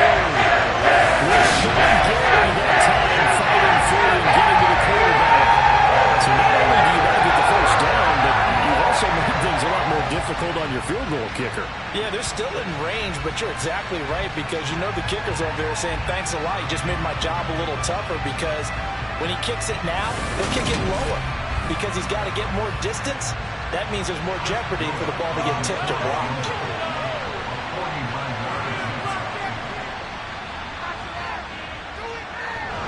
And that'll be off the crossbar and out it should. He couldn't get it there. It's no good. And this will stay at a 7-point game. Well, he had that one on target. That's half the battle. The other half of the battle has this distance. And he nearly had that, too. But it was the crossbar that said otherwise. And that'll deny him a shot at 3. So now we get set to see Houston for their 2nd drive of the ball game. They were successful last time finding the end zone on their opening drive of the season. And they'll get another shot here with a 1st and 10. They'll try and start this drive in the air. Looking for McLaurin, and he's got him. And able to break one tackle, but then quickly brought down. But a nice little gain. 2nd and 4. Toward the sideline, and look at that catch. Dragging the toes, and that's going to be a first down. Well done. 19 yards to pick up there. Move the chains. Well, it's almost as if they didn't leave the field after their first drive. They picked right up where they left off. Another good throw there. And this offense, humming here in the early going.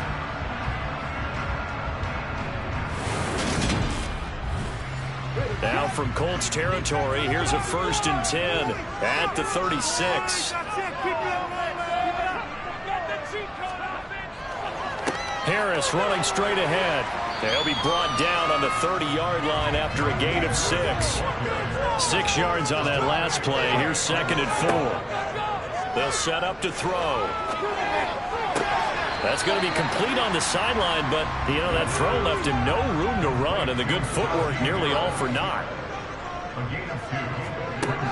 They'll go to the air here on 3rd and 2. And he finds McLaurin.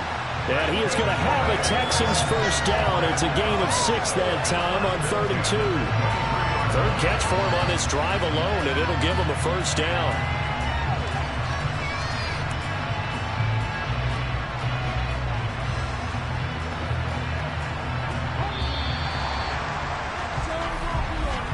After one, 7-0 on EA Sports. Ready for the second quarter from Houston. It's the Texans in possession of the football as they've got it with a 1st and 10. On the give, this is Harris. Oh, nifty juke there. Not much fun for a guy trying to tackle. Nice pickup of 14, and it moves the stick, sets up a 1st and goal.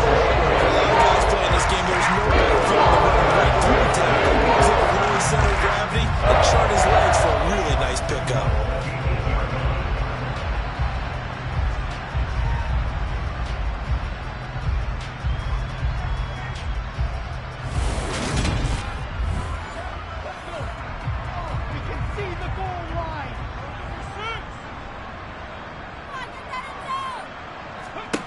He'll look to throw. Got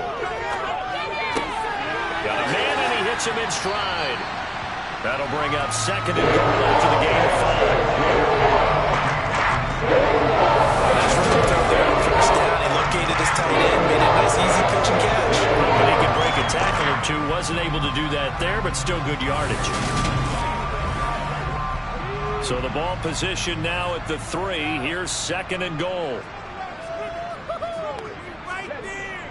On play action, they'll throw. And got his man. It's caught. Touchdown, Houston.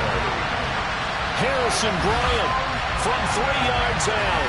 And the Texans have taken a 2-touchdown lead now. There was no going through the progressions on that touchdown pass. Yeah, nor was it necessary. His receiver won that route early, presented himself. No reason to wait. Go ahead and put it on him and score a touchdown.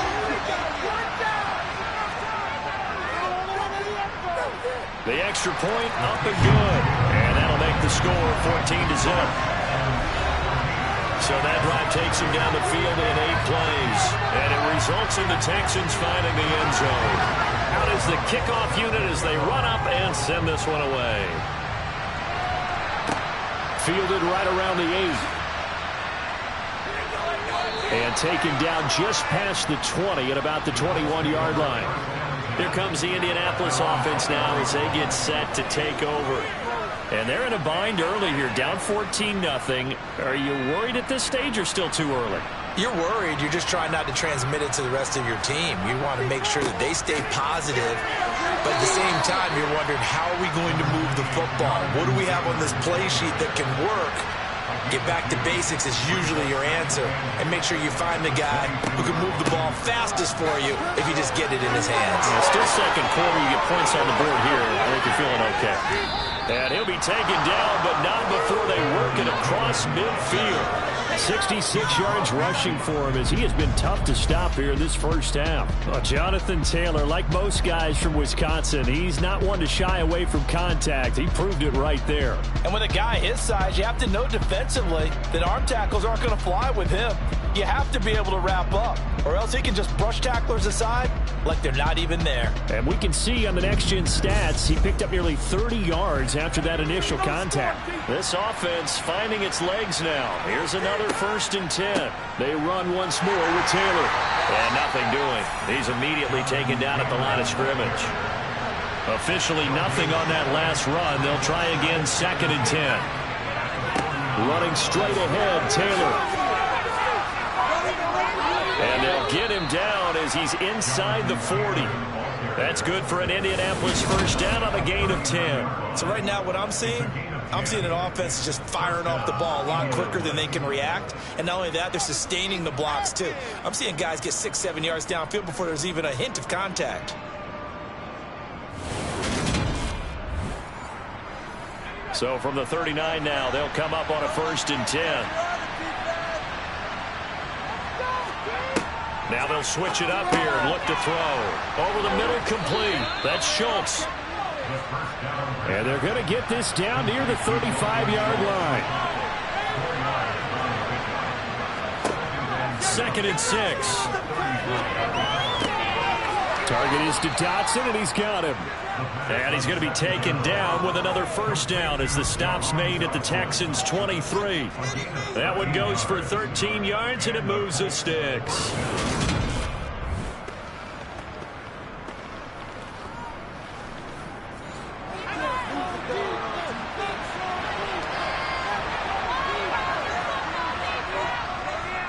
First and 10, Taylor now.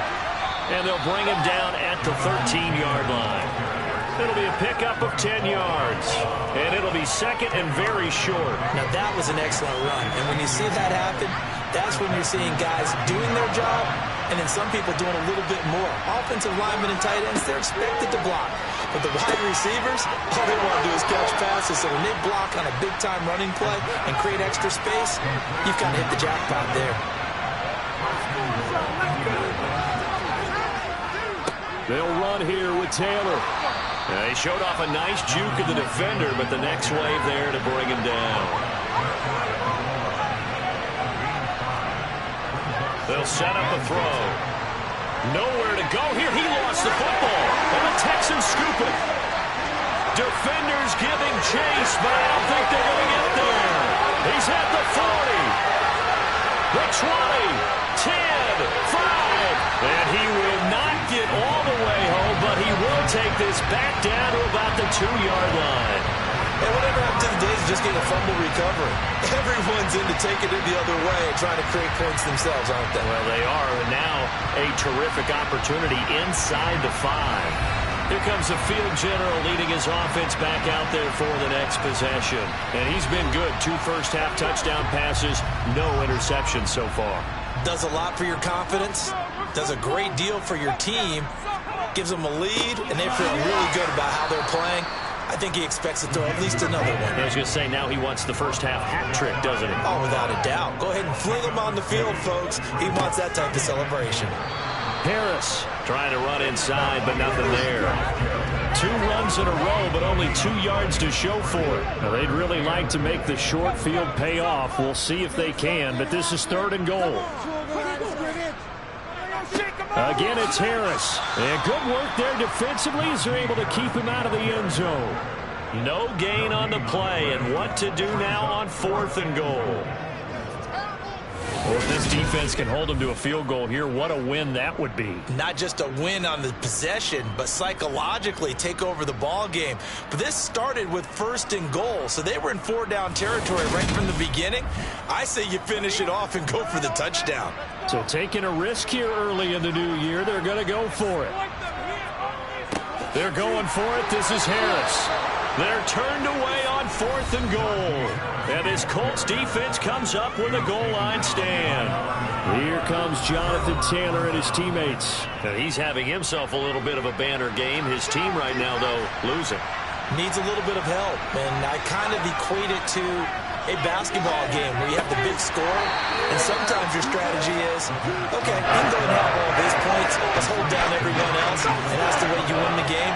And right now, he needs everyone else to start scoring, quote-unquote, as he's been. Yeah, he's hoping to keep it close so maybe they can keep it on the ground, not start to go through the air as much. The Colts on third down, just 1 for 3 thus far. This time they face a 3rd and 2.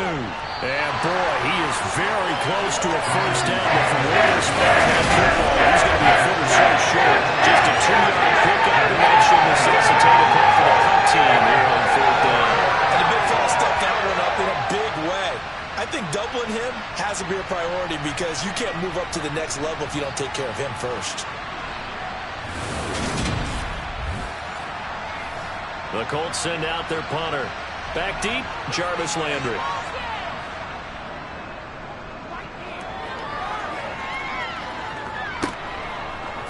Landry, agile footwork. A 47-yard punt, maybe a couple on the return. And the Texans will take over with a 1st and 10. And here comes the Texans now. And last time, they had it 4th and goal, rolled the dice, didn't get it. Now they've got to put that behind them, try to put together another drive. And simple, a tip of the cap, a nod of the head to the defense. Congratulations, you got us last time. But you didn't hold us the whole time. We got down to a position where we were able to be in position to score. Let's go ahead and attack again. Continue to have that kind of confidence. Not worry about the one play that didn't allow them to get into the end zone. And this time they'll be trying to get it into the end zone. We'll see what they do. Again, it's Harris on 2nd down. And he'll get it into enemy territory just across midfield at the 49. 2 minutes to play, first half. It's 14-0. 2 yards on the pickup, and that's all they needed to move the sticks. They'll look to throw here. Pass over the middle tipped, but he still brings it in. And he's going to be taken down right at the 40-yard line. 2nd and 1. And looking for McLaurin, but this is intercepted. And the Colts are going to take possession of the football. That, Charles, the first interception he's thrown here in year number 2. And I know it's just the first one, but didn't it feel like what we saw from him last year, where he was plagued by this type of a play? And they thought that, you know, over the offseason, going into a second season, some of that would go away. Thus far, still looks a lot like his rookie year. Colts taking the field again. Running back Jonathan Taylor at center stage. They're behind in the first half here, CD, but it's not to any fault of their running back. He's had a strong start to this one. And you're right about that, partner, because watching him play, you would think that his team is in the lead. He has been a lot of fun in this contest. Now let's see if they can actually make something happen and put more points on the board behind his efforts. Yeah, I'm curious to see, Charles, if they can play complementary football and get that passing game going as well. And he works it to the 30-yard line here, right at the 30. The Colts going to use the first of their timeouts as they'll stop it with just over a minute to go before halftime. So 1st and 10 now from the 30.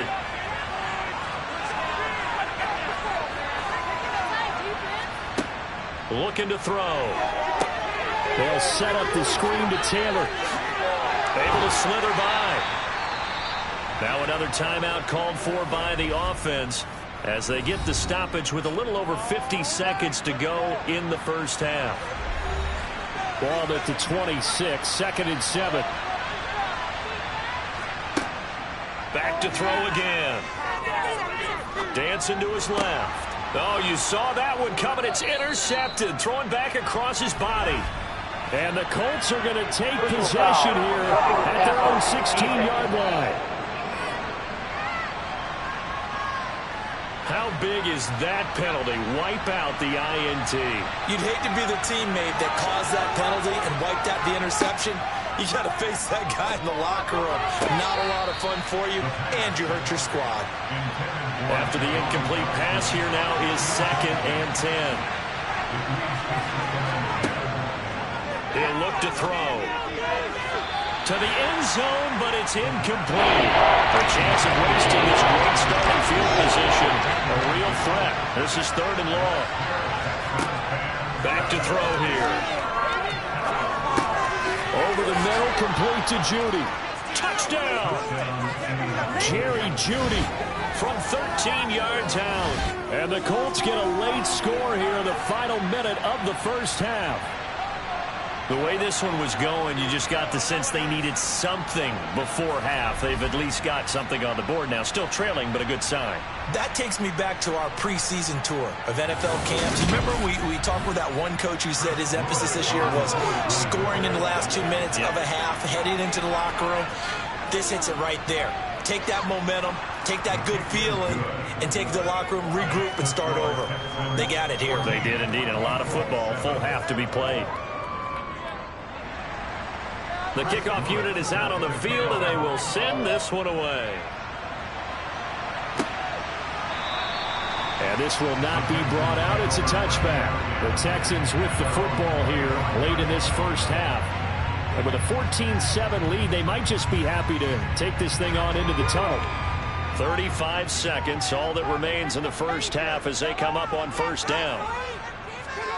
Trying to shake off the interception from the last drive. He'll look to throw. And he's upended at the 33 following a good pickup of 8. They'll throw now on the final play. This to McLaurin out on the left side.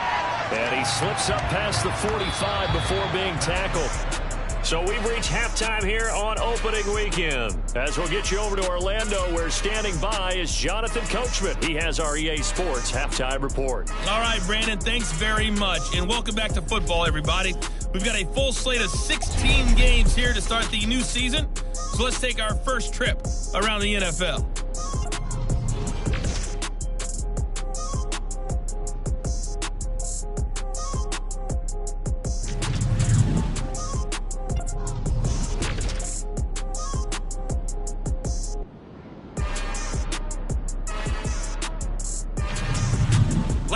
Let's check on one final game for you. And you can see they are scoreless as they play the second quarter.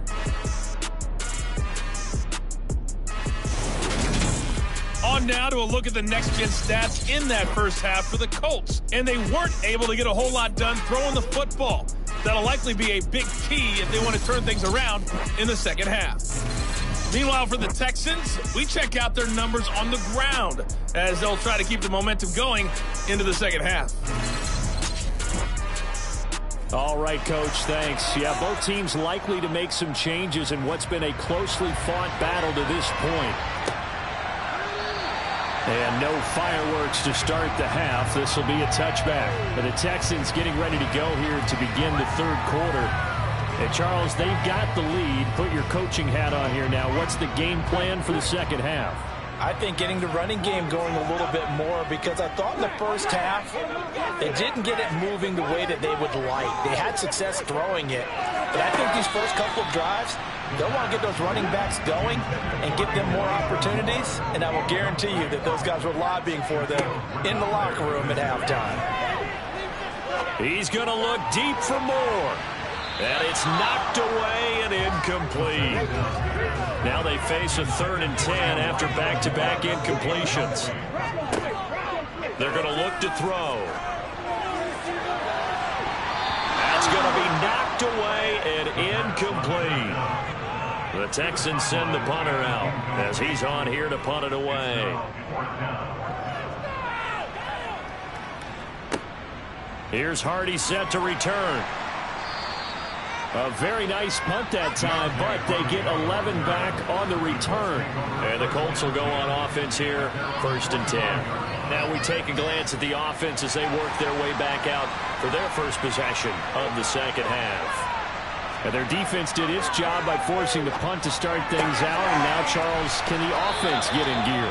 I think, partner, you can sense them saying, okay, the first half was theirs, but now let's get the momentum back on our side. We forced a punt. Now let's go downfield and score. If we do that, we'll be set up well for this second half.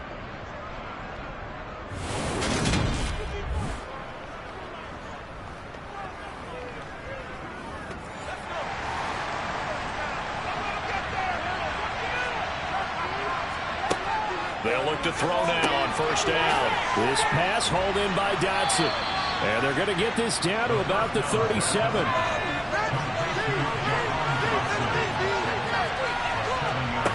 2nd and 3. Forced out to his left. And he's left with no option here but to throw it away. So the incomplete pass on the last play, and that leads us to a 3rd and 3. Up the middle, here's Taylor. And he gets it to the 34, good enough for the first. A 3rd down gain of 3 yards, and that'll be enough. Someone's been having a good game so far, and you know something? A lot has been power running. They decided to turn him loose again on 3rd down, didn't they? They did indeed. He delivered the tough yards.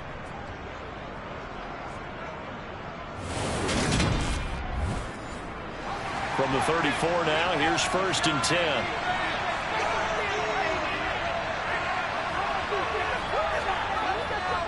They go to the ground again with Taylor. And he'll take this ahead for about 4. 2nd down coming up.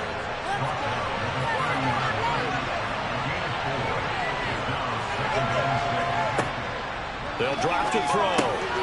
Throwing into traffic there, and that's complete. He'll be dropped at the 25 after a gain of 6. On 3rd and short, they'll try and pick it up through the air. And he takes it down to the 10-yard line. Back-to-back receptions for him, and it's another 1st down. A very important 3rd down conversion right there, because when you're trailing and find yourself this deep in enemy territory, the kicker's not even part of your thought process. You got to make it pay off with 6. Nice connection right there to set up 1st and goal.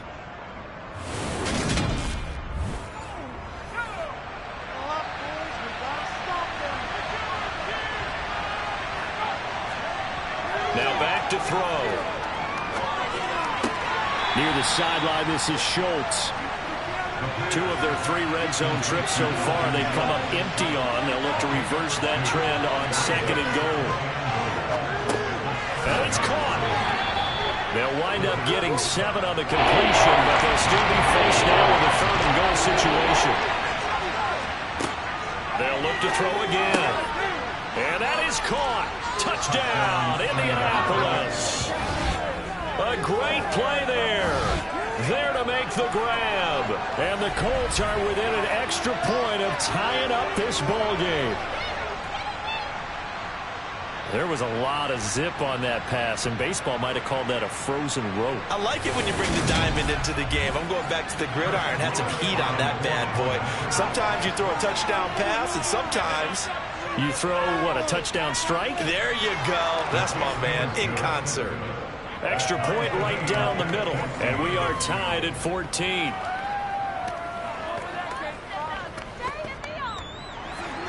So all square here in this 3rd quarter as the kick's away.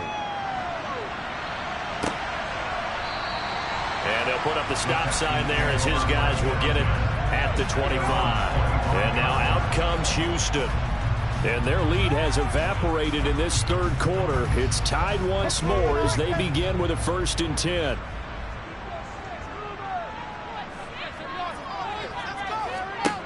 They'll come out throwing here to start the drive. He's going to look deep for more. Well, this is taken in. It's complete. And they'll get this well past midfield before being stopped just before the 35. 39 yards there. A big one. We have seen big plays from both quarterbacks throughout this game, and there's another one right there. Going back and forth, almost like 2 excellent guitar soloists trying to top each other with each additional play. So how about that for a chain mover? They're all the way down inside the 40 now for 1st and 10. He'll drop to throw. He's going to try and go deep again. And this is incomplete. Oh, that looked like a sure 6 points. But he could not get that to stick. And that is a golden opportunity wasted there. And he's got the hook up to Moore. And they'll get him to the ground. And he has another 1st down at the Colts' 12-yard line. 23 yards to pick up there.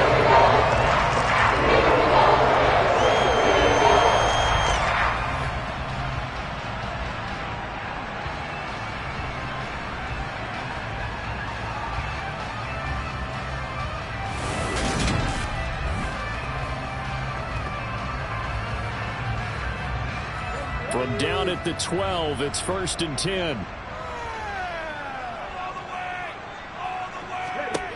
Again, he'll drop to throw. And that's incomplete.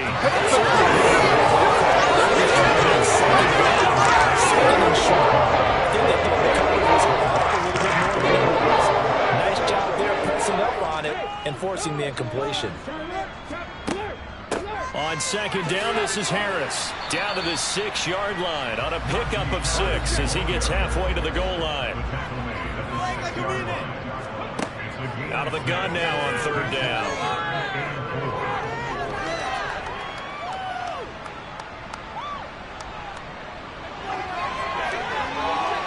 And probably the wise decision there. No one open. He just throws it away. And that keeps the field goal on the table as it's fourth down. And this one is right through. And they take a 17-14 lead. So a response there to the touchdown of the opening drive of this third quarter as they're able to reclaim the lead. And I think he'll take that because obviously you'd like to be able to match them touchdown for touchdown, but the first order of business was to get the lead back, and they've done that. Now you want to give a... Now a hit and a loose football.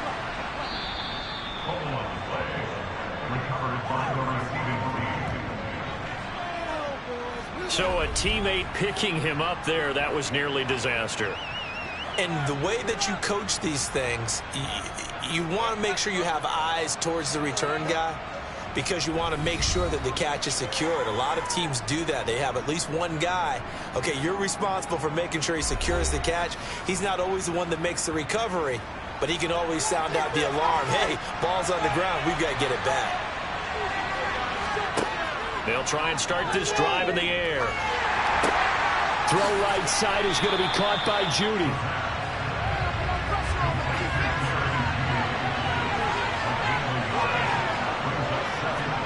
Second and 9 now.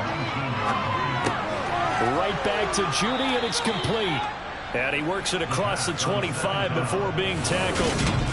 They call his number again. It's his 6th catch and a first down. Another completion there. And we think back to the draft in the spring. This franchise essentially handing him the keys to the operation, a top 5 pick.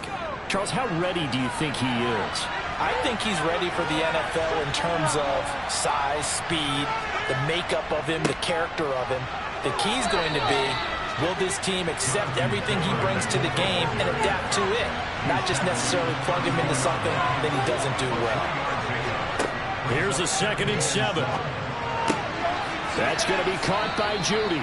And they'll get it up just short of the 45 at the 44. Third catch for him on this drive alone, and it'll give him a first down. That's the 3rd time on this drive that these two have connected with each other. They've got a real rapport going, and right now it's paying off with big chunks of yardage as shown by that last play. You can just kind of sense the momentum turning here. It's 1st and 10. He'll look to throw. Looking for Dotson, and he's got him. And they'll get this down to around the 47-yard line.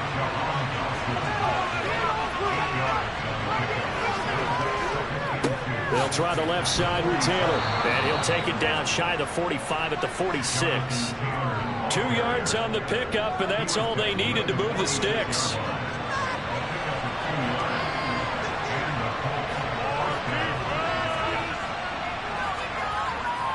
Again, it's Taylor. Oh, what a move. Room here to run. 147 yards for him on the ground now as he has been terrific here this afternoon. Just a terrific run there, Charles, from a running back who is so compact and powerful, and that strength was on display there. And that, in a nutshell, shows you what this guy's made of. I mean, most guys in the NFL just can't do that. He absorbed the contact, refocused himself, and made a break for the end zone. And you can see the distance traveled there after the initial contact on the next-gen stats. The chain gang hustling to catch up. Here's 1st and goal from just inside the 10. They'll look to throw. And he's got it. A gain of 7 that time. 2nd and goal.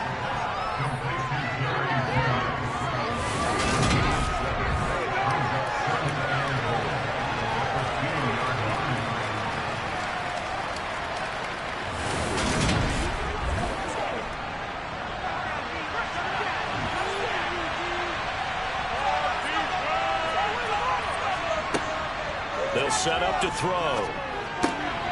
And he's got his target. It's caught for a Colts touchdown. Jahan Dotson, a 2-yard touchdown grab. And the Colts have taken the lead here in this third quarter.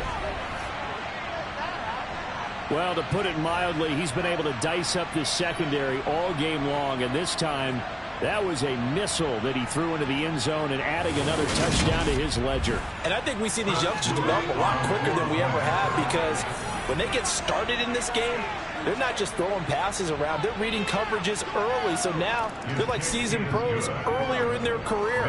How about this one here? If they win this ball game, a game ball definitely coming from his head coach. Set now to kick this one away, and off it goes. The return man down to a knee, and this will come out to the 25-yard line. Houston set to take over. And last time they got 3 points, but it was a chip shot field goal. And when you go to the sideline after a chip shot field goal, maybe the offense not too happy. It's a balancing act, isn't it? Because you're exactly right. They're none too pleased that they didn't punch it in for 6 points.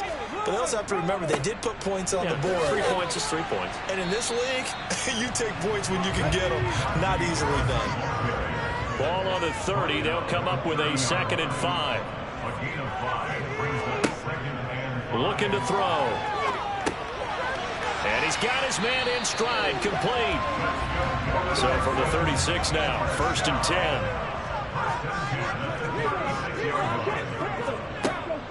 10. They hand this off to Harris.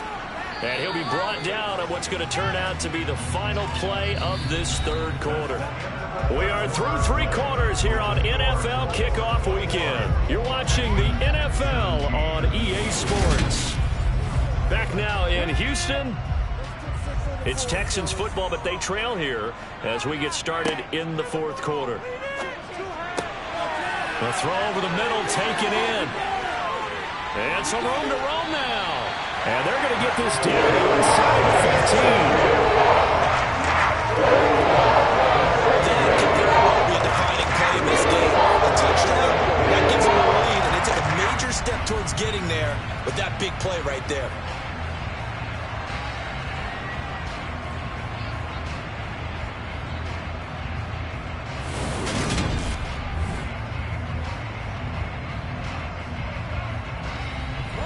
Just week 1, but already plenty of intrigue with the games going on, and this one no different as we come up on a 1st and 10. Now Harris.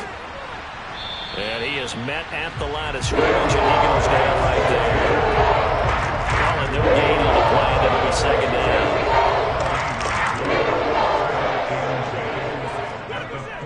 They'll set up a throw. To the right side, and he's got more, complete. He's taken down at the 7 after a gain of 7. Back to throw here. And he finds McLaurin. And the Texans are going to have 1st and goal as they try to finish off this drive with 6 points. Well, they've had a great, impressive drive going here, and that pickup ensures the drive continues. And not only do you continue the drive, which is demoralizing for the guys on the defense side of the ball right now, but you make your own defense happy. They're able to get a little more rest over on the sidelines while this one continues downfield. They'll try and run with Harris. And the D not yielding much there. He's only going to get a yard to about the 2.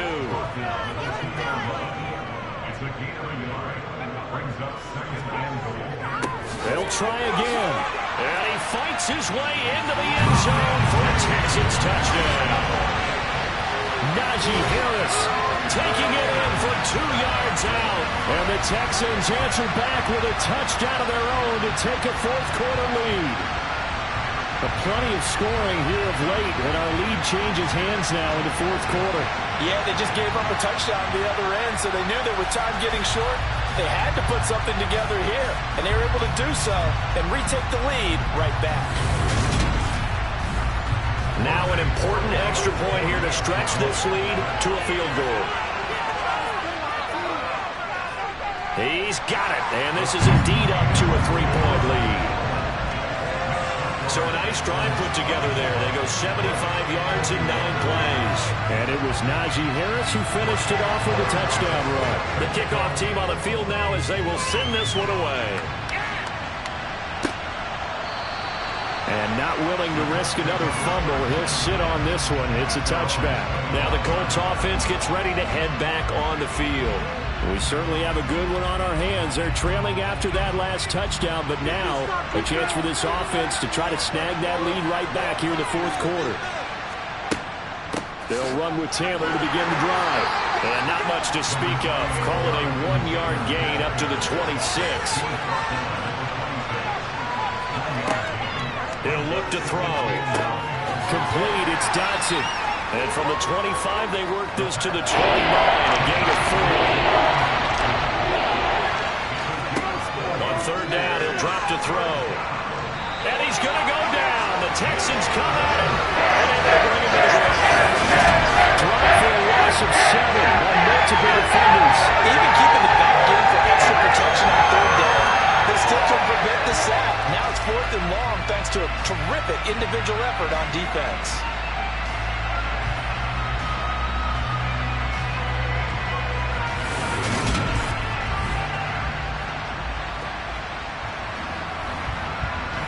The Colts send out their punter as he'll kick it away for the second time.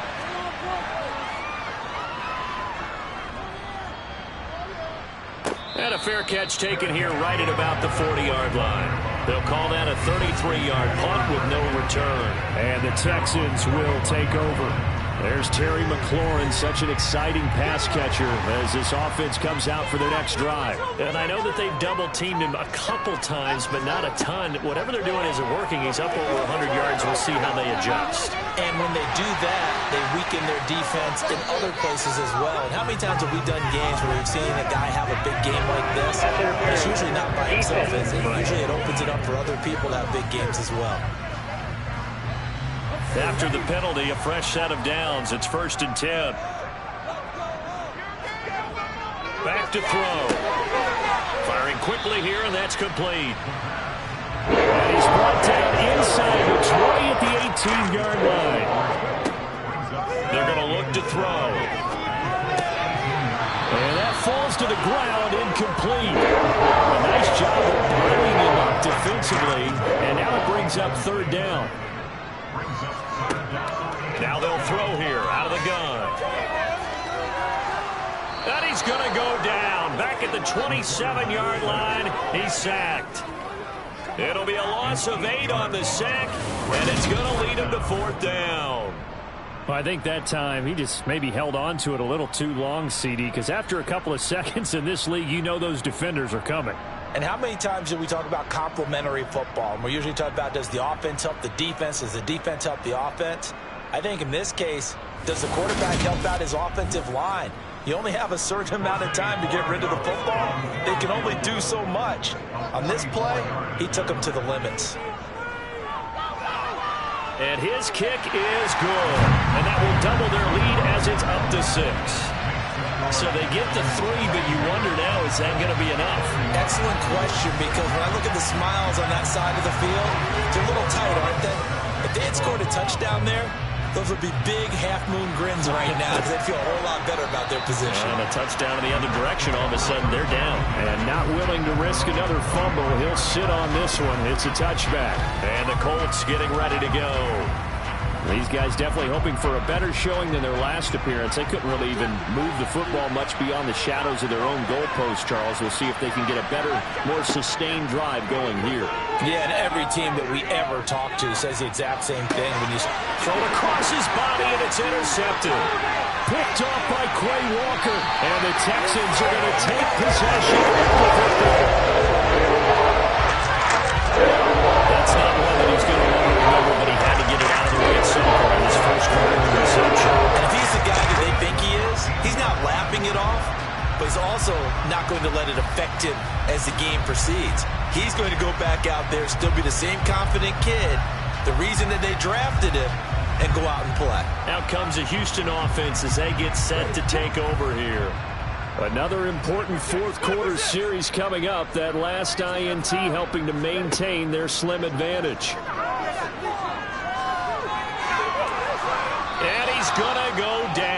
sack back in the 24. It'll be a loss of 10. And it'll bring up second. If they're able to come back to tie or win this game, I think this is a play that we're going to look back on as the game changer. They really changed the tone and what the opposition wanted to do when they're trying to run some time off the clock and add to its lead late in this contest. So now 20 yards to go on second down after the sack. Work to be done. They'll drop to throw.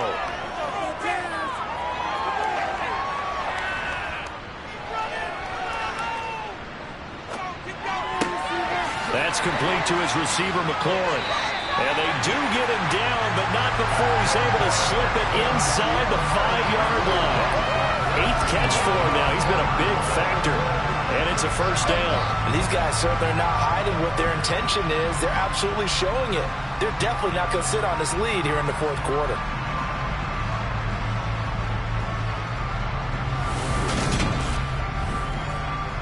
So first and goal, 6 points here would go a long way toward wrapping this one up. Now a shotgun snap as they'll look to throw. And that is caught. Touchdown, Texans. A great effort there with his first career touchdown in his first career game. And the Texans are closing in on a winning start to the year as they extend their fourth quarter lead. Well, Charles, he's still a young signal caller in this league, second year in the NFL. And I don't know if last year as a rookie if he would have worked through his progressions like he did on that touchdown pass. I think you're right about that. We're seeing him grow up right in front of our eyes because, I mean, that's his primary read. He recognized that they were all over guys. He continued to survey the field, picked up another target, delivered a pass exactly where it needed to be. Very mature play for the second-year quarterback.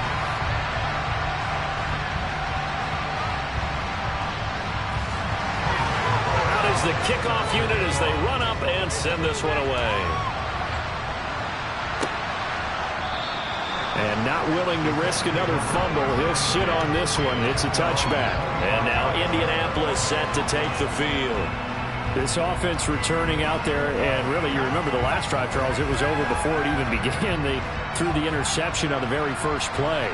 And what that means is for all these guys, it's been a while since they've been out there going full speed. So they've got to get everyone back out there, run a couple of your go-to plays. Make sure you get your offense oiled up a little bit. They've got to be able to start fast, but they've got to be efficient as well. Especially the quarterback. Second down and inches. Open man, he completes it to Judy.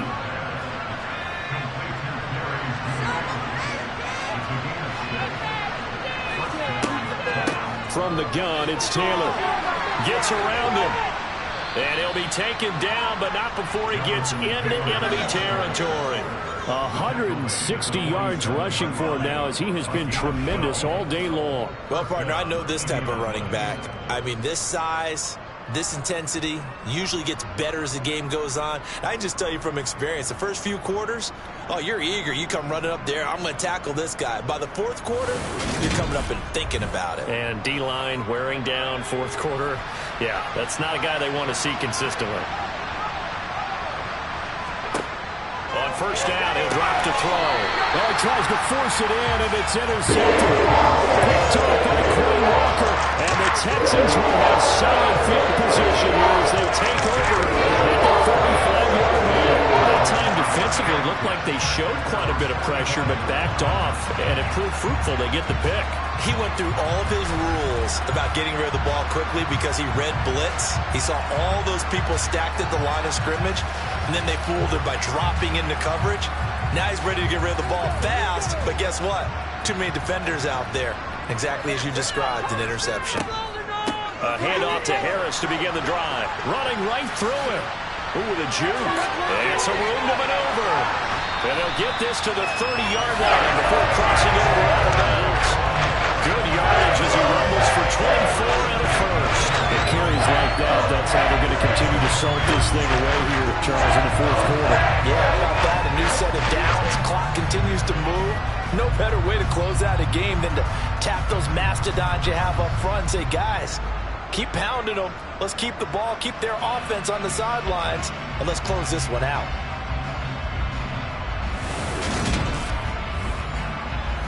So 1st and 10 now from the 30.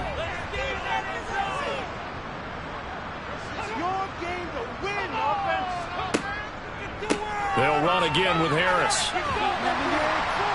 He'll get it to the 23-yard line. 7 yards on the pickup there, and it'll leave him with a 2nd and 3. Well, at this stage, that's exactly what you want offensively. Good run on 1st down, stay in bounds, keep that clock rolling. And look at that play chart that the play caller has in his hands right now. That's what you got to focus in on, because that's divided up by sections. And right now, he's looking at that 4-minute offense section. What running plays do we have to bleed down the clock and take care of the football right now?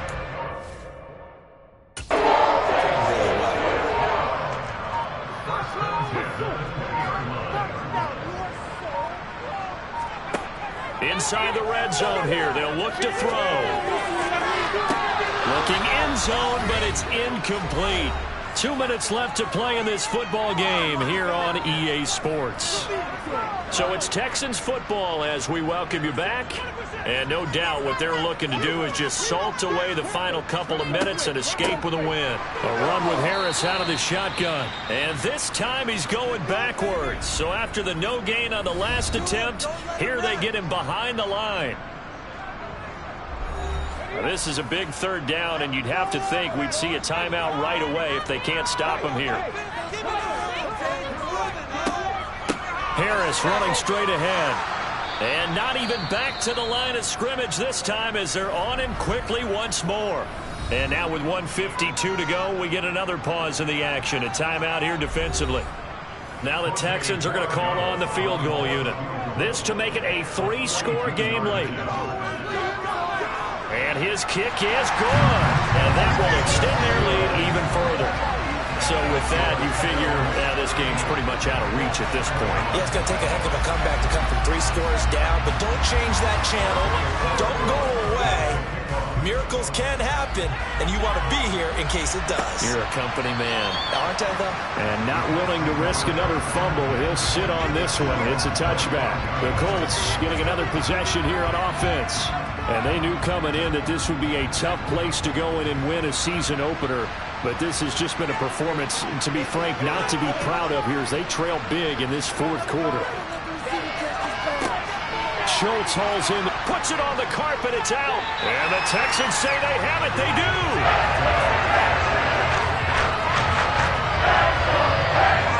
And I don't know that fumble's going to matter a whole lot. But look at the deficit here in the 4th. It doesn't matter. The coach on the sideline still scratching his head. Yeah, not only scratching his head, but probably writing a note or two about, we're going to address this come practice next week, because maybe that's the reason we're down this far. Doesn't matter at this point, but being sloppy throughout the game, not going to help him improve. Now a 1st down carry for Harris. And not much running room. Down to the 32. He's tackled at the 32-yard line. A gain of a yard. Brings up 2nd and 9. Harris going to get it again on 2nd down. And he is met quickly in the backfield. Down he goes, folded like a lawn chair. They wind up losing a couple there, so they go behind the original line of scrimmage, and now 3rd and 11 coming up. Backed up here, tough spot, needing 11 yards to pick up the 1st. On 3rd down, here's Harris. And he's going to get this to the 31, but that is still well short of what he needed. Give him 3 yards there as that'll take us to 4th down.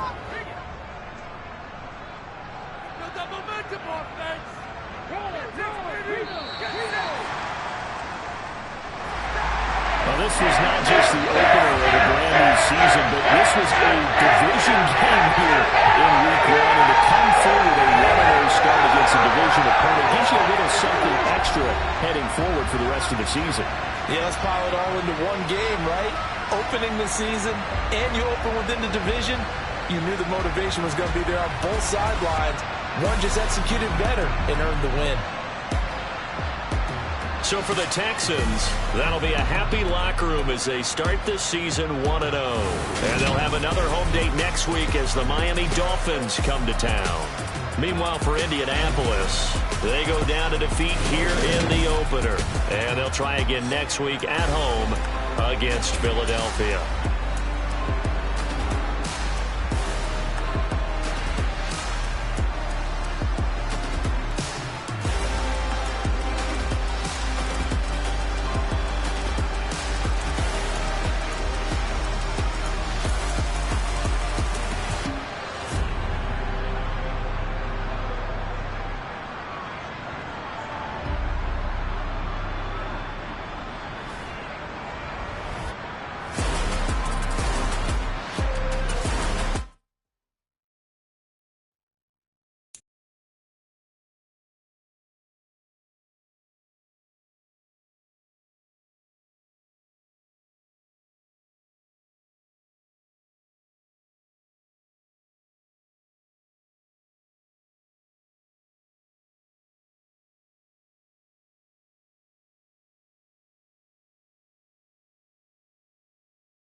is Madden NFL 23 on EA Sports. And we've got the latest chapter of a historic rivalry. It's the Packers and the Bears. All that and more coming up next.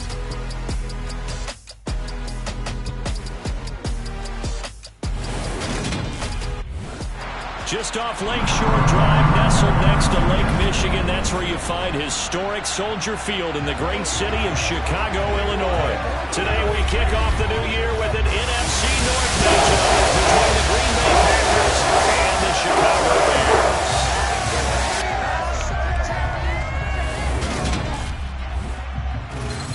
Alongside Charles Davis, I'm Brandon Gaudin. And Charles, there's nothing quite like it. That feeling of beginning another NFL season. And these two squads, they're going to do just that in a moment. And what makes it...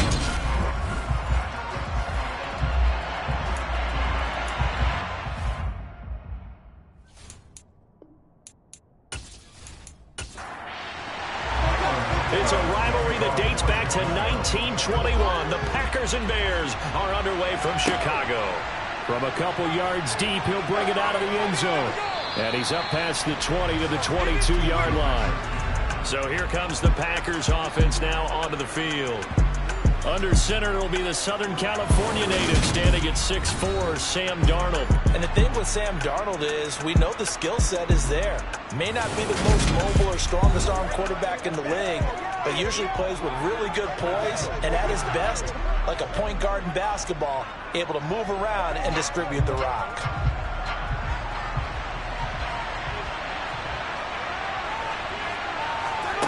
Play action. It's Darnold. Open man is Howard, the tight end. 4 yards the result on the first play from scrimmage. Second down.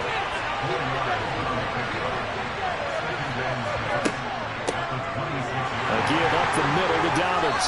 And this will be a gain of 5 as he gets it to the 30. And just play number 3 here on the opening drive, and it's an early 3rd and 1. They'll try to run for it with Dobbins. And another juke. They picked up 5 yards last time. Now they double it and get 10 here. 3rd and short, so didn't need much, but got a little extra on the backside. Nice run. Chewed up the yardage, didn't he? To me, that was offensive line with leverage, good blocking angles, taking on a stacked defensive front. And once they chopped that little hole in the beginning, he took it and rambled. And just the 3rd play from scrimmage, wanted to avoid the 3 and out and did just that.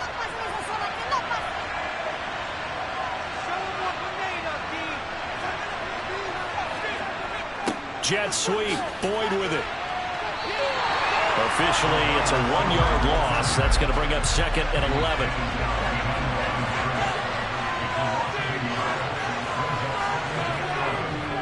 They'll run up the gut with Dobbins.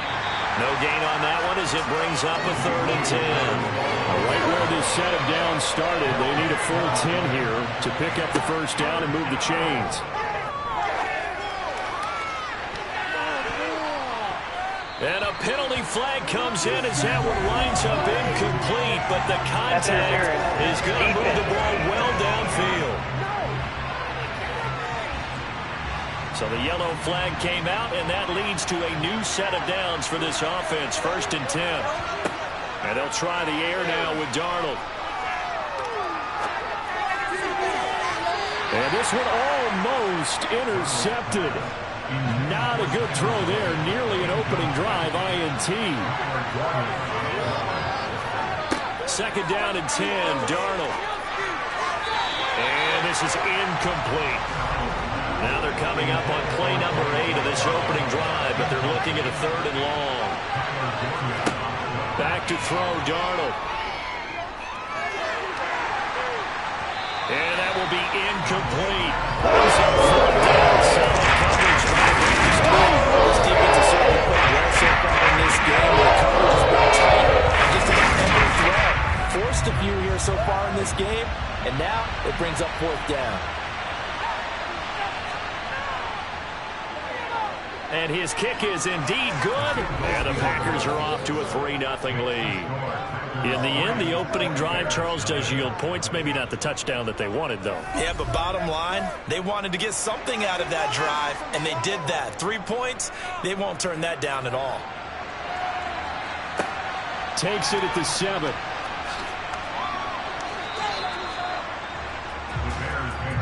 So here are the Bears now for their opening drive. And they will be led out by their second-year quarterback. All right, partner, a brand new season. With it comes a sense of unbridled optimism for every team and, of course, every quarterback. It's a blank slate for every passer in this league, and he really couldn't hide his excitement during interviews this week. He thinks his offense is stacked. They've spent the entire offseason making adjustments and trying to find another gear. And as this season begins, they believe they've found it. You watch him warm up, everything is crisp, moving with great speed. This is an offense that can't wait to get to the first series of the new year. Give him 13 yards on the opening play of the drive and also give him a first down.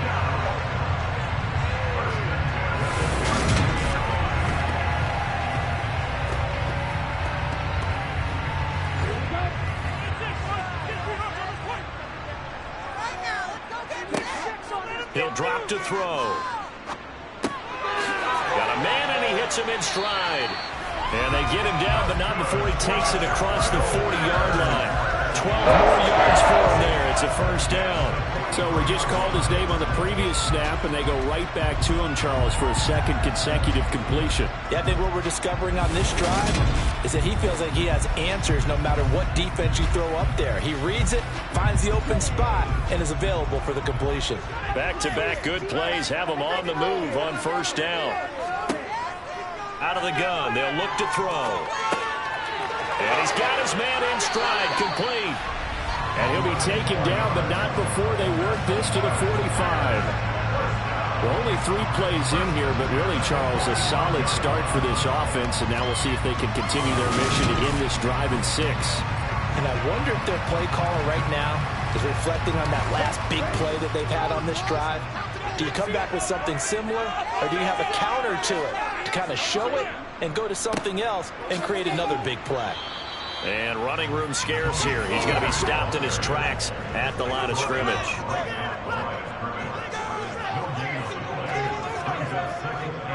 They go back to Pollard on second down. And a nice job to break free of 1 tackle, but it slowed his momentum somewhat, and he's taken down right after.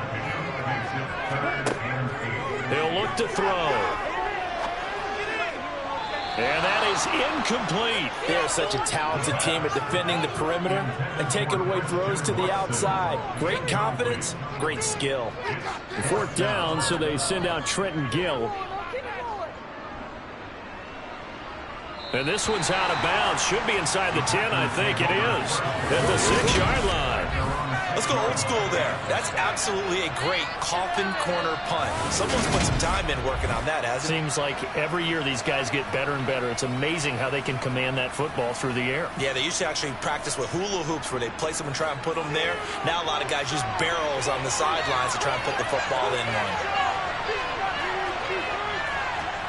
one. On first down, Darnold. Throw right side, caught by O.J. Howard.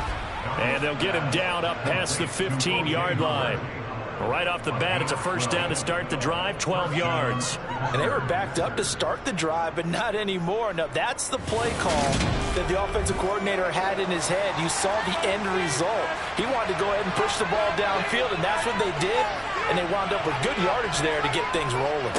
On 1st and 10, it's Dobbins. And he'll be taken down at the 20 after a gain of just 1. On 2nd and 9, Darnold. Toward the sideline, and look at that catch. Dragging the toes, and that's going to be a first down. Well done. That one good for 16, and the drive will continue. Well, I think when they look at their offense, they think to themselves, weapons, weapons everywhere, and they want to move the ball around. They want to spread it to different people, but you absolutely know they want to get this man involved as well, and that's what they just did on that play. But Matt Eberflus clearly in disagreement with that last call, and he's going to throw the challenge flag. Did he keep those feet in bounds? That's the question they've got to decide. And I got to say, watching it in real time, it was awfully close. Yeah, it certainly looked like a heck of a catch because he didn't appear to bobble it, which could complicate things. But even with the benefit of replay, That's pretty tight. Well, here's the call. So the challenge there does not go their way. This will indeed remain a completed pass. On first down, it's Darnold. He'll get this into the hands of Nico Collins. And he'll be tackled on the other side of midfield at the 46-yard line. That was a nicely run slant route, and what the receiver's trying to do is make the defender think he's going upfield for a deeper route, and then breaks it off, usually after about 3 to 4 steps, and cuts towards the middle of the field. And now what he's trying to do is use his body to keep the defender away from the football and give the quarterback a really nice target. So into Bear territory now. This is 1st and 10 at the 46. To throw is Darnold. Quick slant complete to Howard. And he'll be brought down inside the 40-yard line. From the 39, Darnold. That'll be taken in there by Kenny Golladay. And he gets us down inside the 35 before going out of bounds. First catch of the new season for him, and he picks up the first.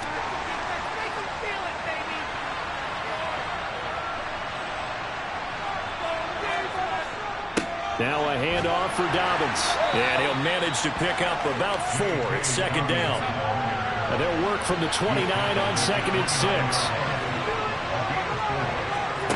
Here's Darnold. He'll get this one to Golladay. And they'll get this down to the 10. Second catch for him today, and it'll wind up a first down.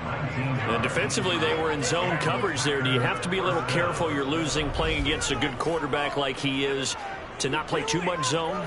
Yeah, you have to be careful about how much time you're giving up. I think it's a good point you just brought up. So maybe if you still want to play zone, you go to a zone blitz scheme. And you can drop anyone out of your defensive front, defensive end, defensive tackle. It doesn't matter. You just exchange someone to bring more pressure towards the quarterback and still try and cover downfield. And he'll get about 4 there as he takes it from the 10 down to the 6. Now Dobbins again on second down. And he's going to press this one forward as they stop him right around the 1. Darnold on third down. Toward the end zone, but that's going to wind up incomplete.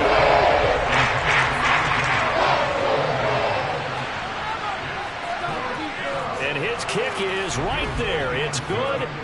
So 3 points on the board. As easy a field goal as you're going to get, but I can see you shaking your head. I love that peripheral vision of yours, partner, because to me, if it's the 4th quarter and you're up 6, I get it. But now, even if you run and don't get in, you're still setting them up to go a long field, 98, 99-yard drive. How do you look at your defense and not give them that opportunity? And now a little across the 25 to the 27. Chicago works their way back onto the field here for their second drive of the game. They were forced to punt on their initial drive of the new season. Now they're ready to go as they begin again with a 1st and 10. They'll come out throwing here to start the drive. Wide open receiver complete. Now he's loose down the left sideline. On the move past the 40. A big play there on the catch and run. 69 yards. Nice drive's going to end. Good position there. Nice attacking play. They picked up a heck of a chunk of yardage.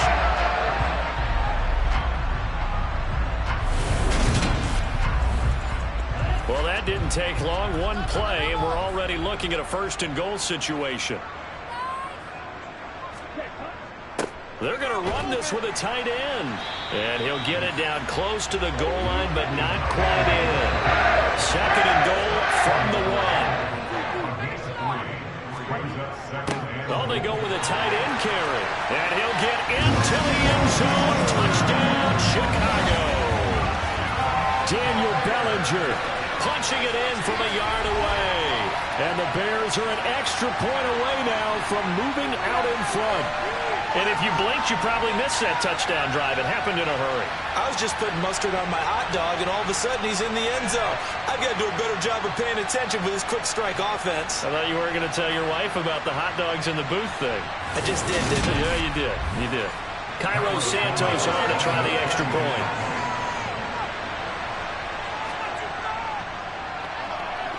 he's 1 for 1 on the new year as his kick is good. So they only needed 3 plays on that drive. And it ends with a 1-yard touchdown run. Now after the touchdown, here's Santos to kick this one away. And this will not be returned. It'll come out to the 25. The Packer offense ready to get their next drive underway. A first down throw, Darnold. And that's going to be incomplete. So following the incompletion, here's 2nd and 10 from the 25. Darnold now to throw. They set up the screen for Dobbins. Bulldozes past him. And he's going to be dropped following a pickup of 7 past the 30 to the 32. After one, a 1-point game, 7-6. The Packers on 3rd down, just 1 for 3 thus far. This time it's 3rd and 3. Darnold. And the throw there going to be incomplete. That is the Packers punter as he's on a punt for the first time this afternoon. And a fair catch called for and made just outside the 15-yard line. So possession goes over here on the punt, and the Bears take over. And now Chicago getting ready to go as they take the field. The offense running out, and they are charged up, ready to go after reaching the end zone on their last drive. And normally I'd warn against getting complacent just because they scored the last time out. But I don't think there's any worries with this group right now. This is a hungry group, and they want to keep building off of their last drive. Now they just want the officials to hurry up and place the ball so they can snap it and get back to work. And this one will go to the 28-yard line. A gain of 5, good enough for the first down. The problem with the defense isn't going to adjust, and they keep giving them those 5, 6, 7-yard runs over and over. They're likely to run it the whole way to the end zone. They'll be more than happy to take the yardage available and save some of their other plays in the playbook for another time. They'll go with Pollard here on first down. And he sneaks his way forward only for a couple here. 2nd down. The last run good for 2. Here's 2nd and 8. Now they'll switch it up here and look to throw. And finding the tight end Hooper. They'll wind up getting 7 on the play. And that will bring up 3rd and 1. Brandon, perfect defense in this situation would have meant that there was an incompletion. They would have picked it off. Okay, so they gave up the completion. But I really enjoyed watching how the defense stayed in sync, stayed in great communication. And as he dragged across each zone, you see him pointing, communicating. There he is, and they passed him off to each defender. Ended up making a nice play, even though it was complete. And he'll be out of bounds after getting this one across the 40. First catch for him on the afternoon, and it results in a first down. And Brandon, from our time in college football, where receivers weren't running the traditional NFL route tree, one thing they did learn, find open areas, find soft spots, and set up and catch the ball. And I think we just saw that there. Yeah, we saw that indeed, picking up the first. A couple of first downs has the football position at the 43 as they come up 1st and 10. Meanwhile, the throw here is complete. And he's able to take it across midfield before going out of bounds.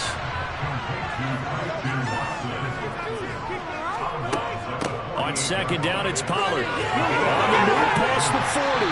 And he gets this inside the 35-yard line. 14 yards in a Chicago first down. Coming in, he really liked his chance of having a big year based on a terrific offseason. And runs like that on opening weekend show that he's right.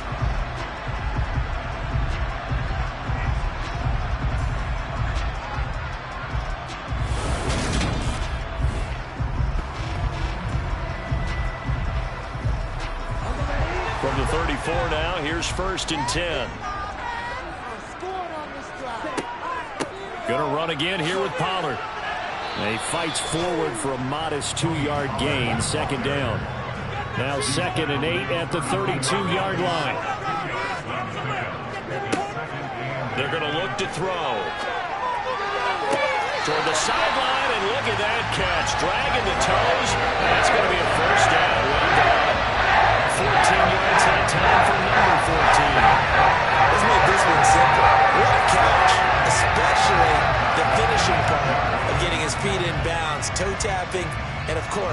foot dragging. A little tapestry, if you will. Oh, I like it.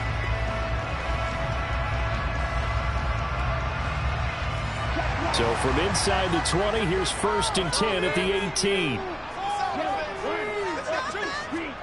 From the red zone now, they'll look to throw. And complete once again to Watson. And they're going to get this down inside the 15. Here's a 2nd and 7. He completes it to Olave. Touchdown Bears! Chris Olave. A 14-yard touchdown. And they are able to add on to their advantage. There you go, Charles. His first touchdown pass of the new season. And he had a strong rookie year. So much more expected of him this one, as you might imagine. He threw that one with confidence and assuredness. And I noticed that the celebration a little bit more subdued than his first touchdown pass last year as a rookie. Yeah, he certainly is acting like he's done it before. Santos able to tack on the extra point. And the lead is up to 8.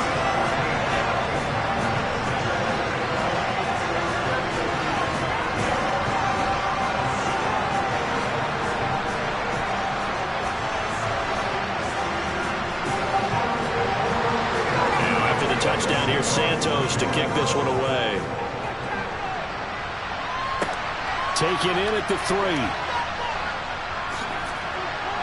And not much happening on the return as he'll get this to about the 23. The Green Bay offense ready to take over. Now they're about to come up on drive number 4, but so far just 2 field goals on drives 1 through 3. Wondering if the head coach has talked with his offense coordinator and said, look, let's go ahead and press this a little bit. I'm giving you 4 downs on just about every occasion to try and get this offense kick-started and have it culminate in touchdowns. You know, maybe somebody to press it a little bit. This might be the case.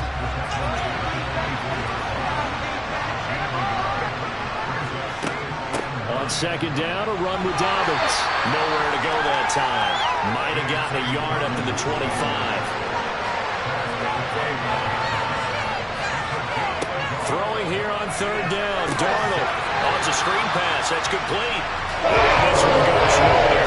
Losing yardage back at the 22. So that'll go as a 4-yard loss. And it'll be 4th down. Well, we know the guys up front have to protect when it's a pass play, but it's really out wide. Sometimes you're going to swing a tight end or maybe even offensive tackle to get out there, but most of the time it's fellow wide receivers. And they really weren't up to the task there, were they? Do you like that call on your own side of the field? I don't mind that call at all, just about anywhere. But the key is you have to have the confidence, and then they have to execute their blocking assignments. Otherwise, you get the end result we just saw there. A pretty good punt there, but also a nice return of 12 yards. And they will take over 1st and 10. Their quarterback leading this offense back out. He had the touchdown pass last time they had it. And they'll start here with a 1st and 10. They'll run with Pollard to begin the drive. That strong running there as he's across midfield and down to the 49. 40 yards rushing now on 8 carries for him so far. That's pretty much meat and potatoes right there, wasn't it? Just go right at him and let your big horse charge up the middle. Not too fancy there, was it? Nothing fancy at all, challenging that defense. And on that go-around, the offense won the challenge.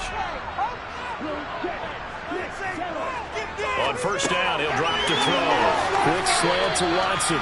And they're going to get this down to about the 37. Good strong throw and catch right there. And so far in this game, the alleys have been open for them to get completions, and they're taking advantage of it. This offense in mid-season form here in the opener. It's 1st and 10. He'll look to throw. Complete to Olave on the out route. And he is out of bounds, but not before he's inside the 30. 11 more on that one and another 1st down. Well, it certainly doesn't matter if it's been through the air like on this play or on the ground. I don't know what's going on with this defense. In a sense, they've been AWOL on this drive so far. 3 plays, 3 1st downs given up. They've got to find answers, and they've got to find them quick. They'll look to throw here on 1st down. Oh, he's got a man wide open, complete.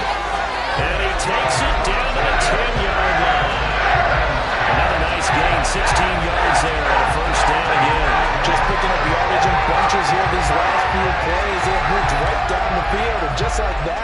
They're going to be set up with a 1st and goal.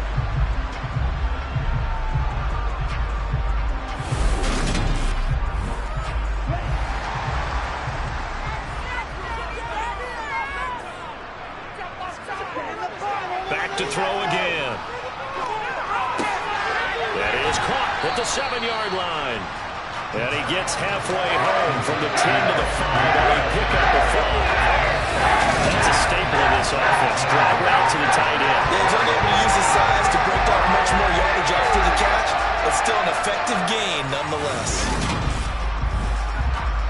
And the ball smack dab on the 5-yard line. Here's 2nd and goal. Now a shotgun handoff to Pollard. And he is in. Touchdown, Chicago. Tony Pollard, a 5-yard touchdown run. And the Bears are looking good here in the season opener as they're able to extend their lead. A strong, determined run there, Charles, to get in for 6 points. This is why it's such a team game, isn't it? And I know it sounds really generic and it sounds almost trite, but the blocks were made up front, offensive line, collective victory at the line of scrimmage and downfield. And how about the finish to the run all the way into the end zone? Santos with the extra point, and the lead is up to 15 now. That time a 6-play drive, and it's finished off with a 5-yard touchdown run. Now after the touchdown, here's Santos to kick this one away. Taking it about the 1. And makes it across the 20 as his guys will set up shop at the 23-yard line. The Packers offense now, they get ready to head back on the field. And Charles, a very uninspired effort the last time we saw them out there was a quick 3-and-out, and they punted the football. Yeah, and you never want to get stopped so soundly during a series, but what would be even worse now is letting it happen again right here. They've got to get going. That one almost intercepted, but it's incomplete. Not a good throw there, and it'll be 2nd down. Back to the air, Darnold on 2nd down. Sideline throw, it's complete. And a nice job there of keeping the toes in bounds. Now it's Darnold. And this is going to be incomplete. Well, this first half is not going according to plan so far. Offensively, or even defensively for that matter. They can use a big-time spark somewhere. But it's not going to come on this drive as they have to punt this one away. He's been a busy man here in this first half as he gets it away. And taken right on the 30. 1:53 remaining in this first half of play. Fans, a reminder, coming up at this and every halftime this season, we'll be checking in with Jonathan Coachman in Orlando for highlights and analysis and scores from around the NFL. Nowhere to go here. He lost the football, and the Packers pick it up. And they're going to be set up in the red zone at the 15. Every week we hear talk about create turnovers. In particular, they wanted to force some fumbles. They got one right there. And it shows you how the game has changed over time. It used to be good enough for a guy to get a sack of a quarterback in the pocket. Now, if you come to the sidelines and you didn't knock the ball free, your coaches are upset with you. All right, so if you're a quarterback, it starts all the way back in the youth leagues. Take care of the ball, take care of the ball, take care of the ball, because here come the defenders. Darnold's throw complete here, pulled in by Howard. And he'll be out of bounds, taking it just shy of the 10 at the 11 of the 12. Looking to throw again on 2nd down. Darnold, this is caught. And the Packers are looking at 1st and goal as he's tackled all the way down at the 2-yard line. That's a pretty play there coming out of the backfield, but as that back, you've got to be conscious of making sure you're securing the football. When you get out in open field, sometimes you get a little loose with it as you're trying to get up ahead of steam. Make sure you keep it close to your body because those defenders are trying to punch it free. He does a nice job there protecting the ball and picking up a 1st down. And now a throw on 1st down there, but it's incomplete. 2nd down and goal. Darnold, a quick throw knocked away. It's incomplete. This Bears defense trying to hold on. This is 3rd and goal. Darnold. And he's got it. It's caught for a Packers touchdown. O.J. Howard, a 2-yard touchdown grab. And the Packers get a bit closer. No surprise there. 3rd and goal down here. That's where they're going to look for their tight end. Yeah, you want that big guy running his routes because it doesn't matter who they cover him with. If it's another big guy, he might use his bulk against him. If it's a shorter defender, might go over the top. Either way, you tend to find a little bit of a mismatch in that area. The extra point splits the uprights, and that'll cut the lead to 21-17.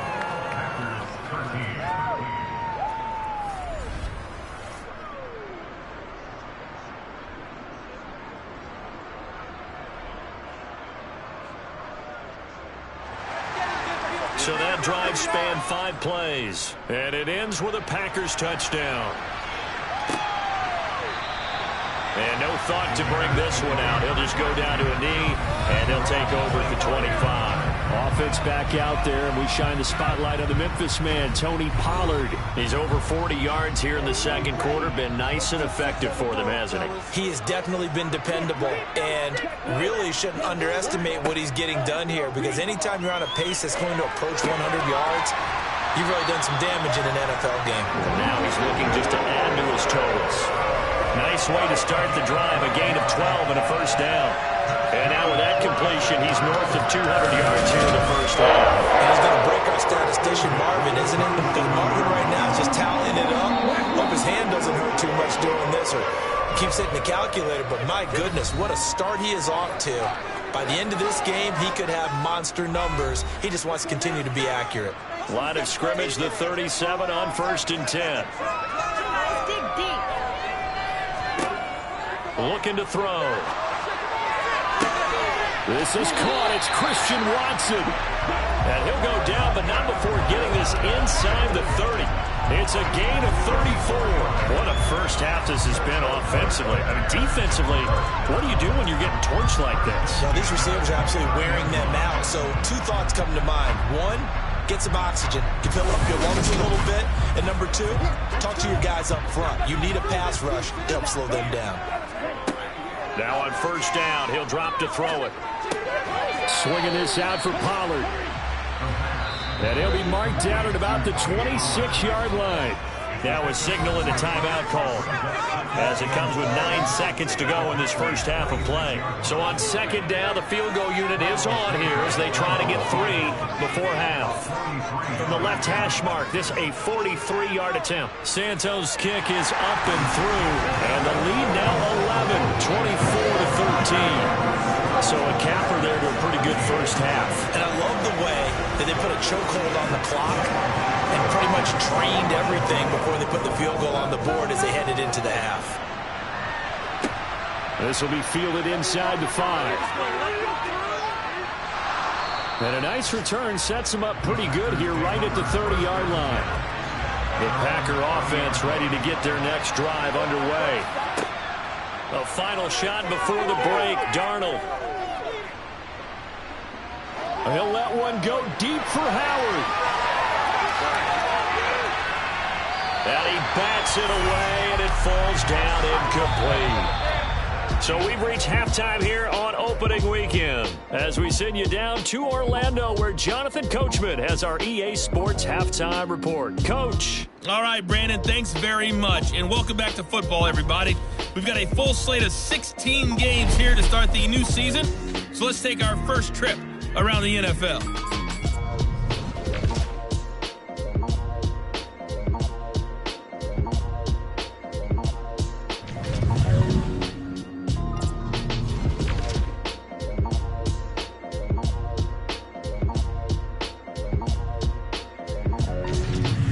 Lastly, let's check on one final game for you. And you can see they are scoreless as they play the second quarter.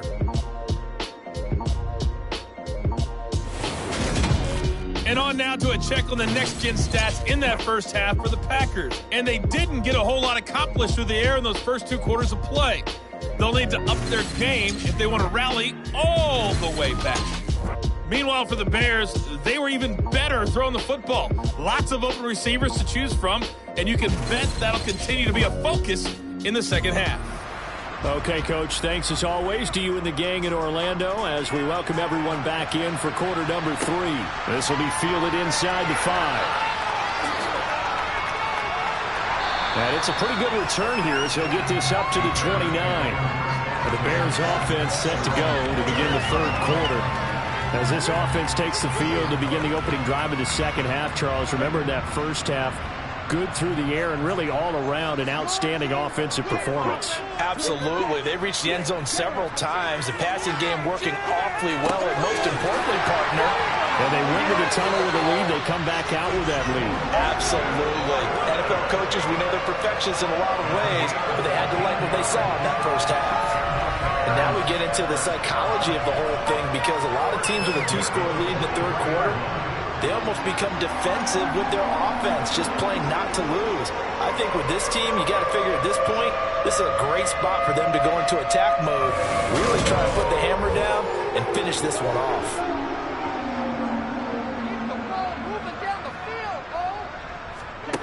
Back to throw now on first down. He finds his receiver, Watson. And they're going to get this to about the 44-yard line. And a good quarterback facing zone coverage. If he has just a little bit of time to survey the scene, that's what's going to happen. No doubt about it. If there's no pressure, he's going to continue to pick them apart, because he'll have all that time to find someone open downfield. You can only cover for so long. So maybe they want to go to a zone blitz scheme, get a little bit more pressure.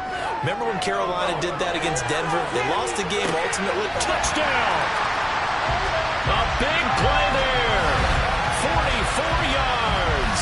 As his guys are able to push that lead out a bit further. A nice throw there by the second-year quarterback. And I don't believe that was the kind of play he would have made as a rookie, because usually your rookie season is a continuation of your college days. A lot of one read, and if you don't have it, you just take off and go. Now he's settled in the pocket a little bit more, reading the field and getting to a second and sometimes third progression. That was a nice play. Santos able to tack on the extra point, and the lead is up to 18 now. Scoring summary, 3-play drive, and it culminates in a touchdown for Chicago.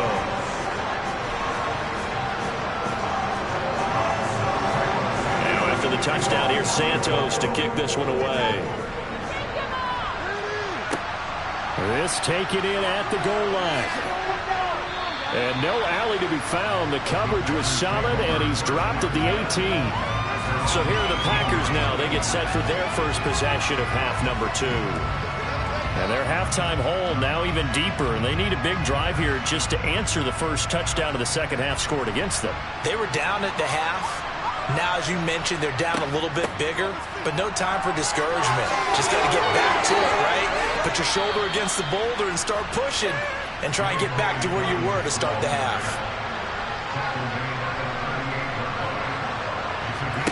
On first down, Darnold gets it quickly to Galladay. And he'll be tackled on the other side of midfield at the 46-yard line. Well, we talk all the time about playing situational football, and right now I think the scoreboard is dictating what they need to do. Where they are in this game, they've got to push the ball downfield, take their shots, try and get big chunks of yardage in a short amount of time. That was a nice play there.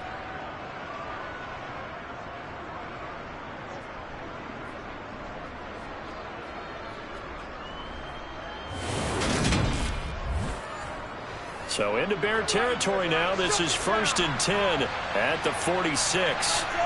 Out of the shotgun, here's Darnold. And he's left with no option here but to throw it away.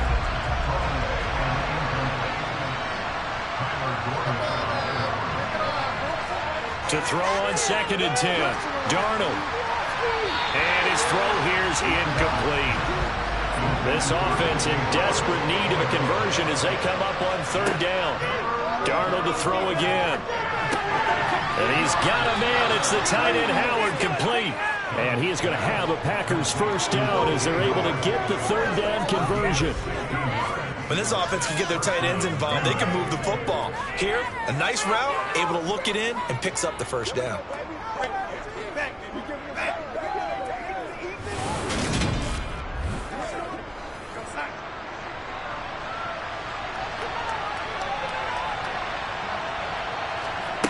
A first down throw. Darnold. Slant pass to Boyd. Stopped at the 24-yard line after a gain of 5. From the 24, Darnold. He'll dump this off complete to Dobbins. And he's brought down inside the 20 at the 18-yard line. But they certainly had success throughout this contest getting him the ball in the passing game, and there he picks up another first down.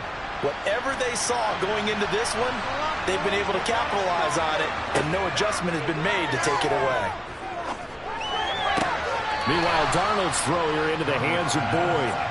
And he is out of bounds, looks like right at the 15. Throwing again is Darnold. He'll be hit and taken down at the 21. It'll go as a loss of about 6, and now it brings up third. All about the offense so far this drive, putting something sustained together. But the defense, they responded on that play. Second and manageable became third and long. The drive marching to the end zone is one play from stalling out.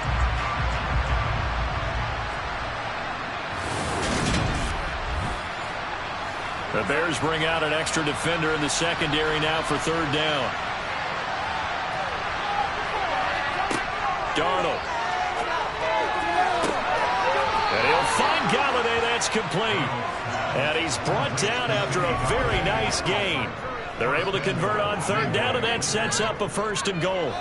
I think he has to be saying to himself, how did that not wind up a touchdown? Remember, you just need the tip of the ball to cross the plane. It's not going to get there, but they're going to be set up in great shape with first and goal. First and goal, and they got to be thinking a chance to get right back into this football game. Touchdown, Packers! O.J. Howard, already his second touchdown here in this opening weekend. And the Packers are able to cut into that deficit. So a very important first drive of the third quarter, Charles, and safe to say, a much-needed touchdown. Which leads to the question, where was this in the first half? Because if they'd had a few more drives like that, they wouldn't be in this situation. But that is the kind of drive that sends a message to the other side. We're going to be here, and we're going to battle you to the end. Extra point up and through, and that'll make this now an 11-point deficit.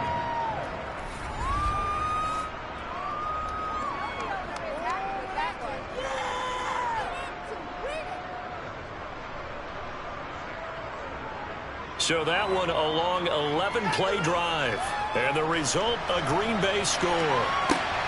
Taken at the goal line. And able to get this across the 20, but not much further as he's dropped it to 23-yard line. The Bears offense now getting ready to take over. Their lead down to 2 scores after the touchdown a moment ago as they start with a 1st and 10.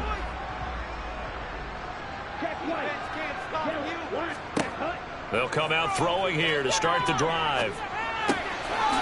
Pass to Tony Pollard out of the backfield. They'll give him 4 yards there, and that'll make it 2nd down. Well, it's time for them to be good teammates right here. And what I mean by that is possess the ball for a little while. Get at least 2 first downs. Give their defense a chance to settle down a little bit after they give up a touchdown. Coming up on a 2nd and 6. They'll look to throw here. And this one taken in by Olave. Altogether, a pretty shaky start to the year for this defense as they defend another 1st and 10. Back to throw here. He's going to fire one deep left sideline. And that is incomplete. An incomplete pass on 1st down. That leads to a 2nd and 10. Again, he'll drop to throw. Wide open receiver complete. And getting this just shy of midfield. They'll spot it at the 49. 7 catches for him now in this last one. A 1st down. This offensive game plan has just been sensational. I mean, when you think about all the different ways they've gotten their receivers open so far, it's really been impressive. Scheme, design, execution. 2 first downs have them up near midfield now on 1st and 10. They run straight ahead here with Pollard. And he's going to take this one down inside the 45. 53 yards on the ground for him so far. Offensive linemen love creating space for their guys carrying the ball, but when that guy also breaks tackles and creates extra yardage, they almost feel like he's one of them, and they really embrace him. They go back to Pollard on second down, and he'll go down here at the 35-yard line. Now a first down pickup of 8. Well, you certainly have to give a little credit here because they're playing this game now at their pace. This is ball control football, sustained runs, taking their time, and making it work.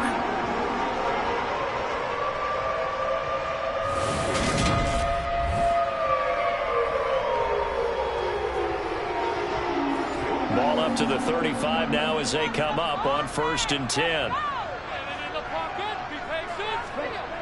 They'll look to throw. And finding the tight end Hooper. And they're going to move it down inside the 25. He's certainly done a nice job spreading the field on this drive. And here he finds his big tight end for good yardage. And that's what you have to do. Keep defenses guessing about where you're going to go with the football.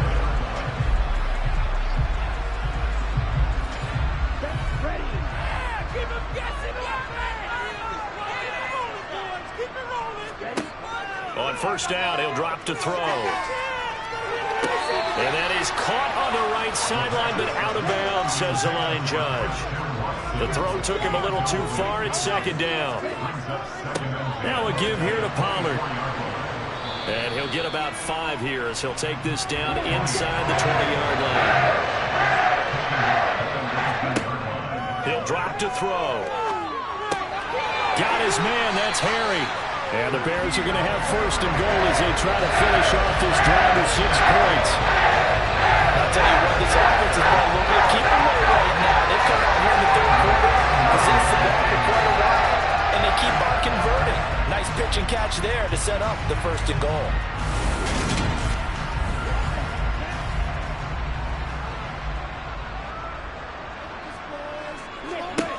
He'll look to throw. And it's caught. Touchdown, Bears! A great play there. Already his 2nd touchdown here in this opening weekend, as his guys have opened up a very comfortable lead.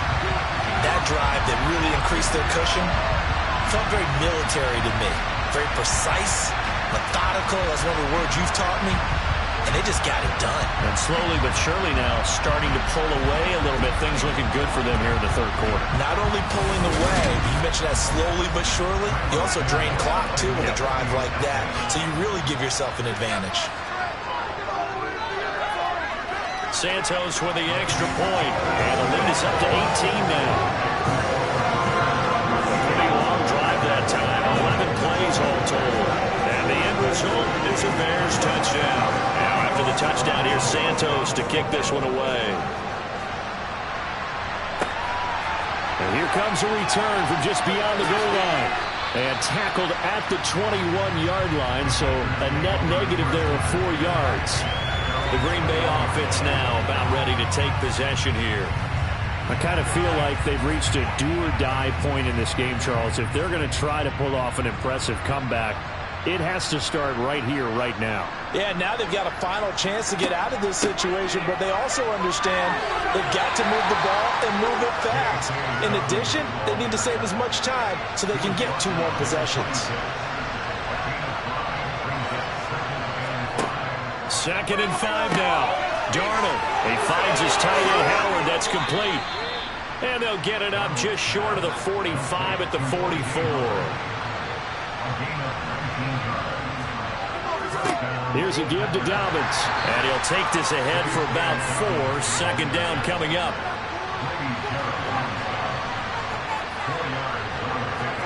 From just shy of midfield, Darnold. A throw for Galladay is going to be intercepted. Chidobe Awuzie with a pick. And the Bears are going to have it here at their own 32-yard line. Well, still down quite a bit here, several scores, but yeah, at least that's a start, Charles, getting the interception here. And look, we're still in the 3rd quarter, so this thing not done yet. You're right about that, Brandon. This defense, they haven't quit on this game. They stayed with it and got an interception and handed the ball back to their offense. And what you wonder about is the team that just threw that interception, They got to be careful about developing a sense of complacency and thinking this game is over. And now this offense comes back out onto the field. And now you've got the clock winding down here in the third quarter. You're 3 scores to the good. What's your approach on this drive? Too early to fully commit to playing the clock game. Yet at the same time, you're also not going pell-mell like you would in 2-minute offense. This is what NFL offenses call 4-minute football. Take the clock out of the game a little bit, wind it down, but at the same time, keep advancing the ball down the field. We are through 3 quarters here on NFL Kickoff Weekend. We'll return with more after this. This is the NFL, and it's on EA Sports.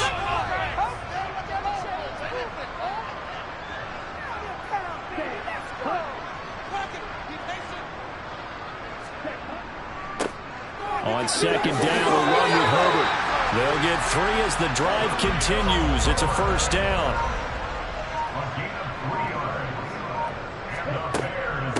It'll be a handoff to Pollard.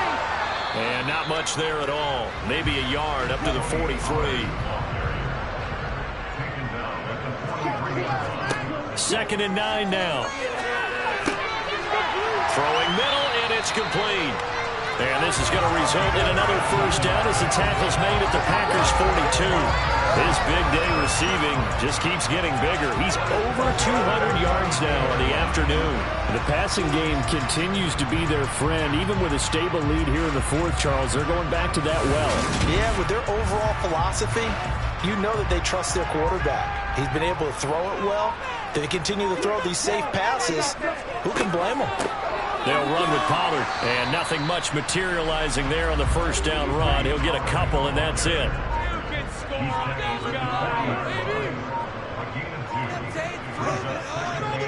They go back to Pollard on second down. And little room to maneuver there. He gets it down to about the 39. If they want it first, they need to get the football to the 32 here on third down. Back to throw. And able to catch it on the left sideline, but they're going to rule him out of bounds. So it'll be incomplete. Certainly one they'd like to have back as it brings up fourth down. And I don't think this has the carry. It does not. It's no good. And this will remain an 18-point lead. Well, they can probably live with that with this late lead in the fourth quarter. That's one of the few things that's gone wrong. You're exactly right. This one was well in hand. That kick there was more for cosmetics, you know, to add to their score. Not getting it, that shouldn't harm them at all. And Green Bay getting ready to go as they take the field. Well, this game, it has had no shortage of offense. They've been able to put up a decent amount of points on this side, Charles. They just have not been able to keep pace with the other offense they're going against here. Yeah, it's a good way of pointing things out because now it's not a total loss because, as you said, they've scored some points, so there's some plays they can build on, moments where the game plan actually worked. But overall, though, they were just out-personnel. They were going up against a team that's playing at an elite level. That's caught one more time by Boyd. And he's got this down a yard or two shy of the 40 before he's out of bounds. 5th catch of the afternoon, and that gives him a first down.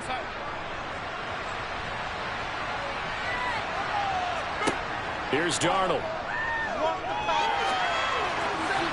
And his throw's going to be incomplete. Ball on the 42 as they come up 2nd and 10. They'll try to draw here with Dobbins. They juked him, and he's going to take this down close to a first down at about the Bears' 33.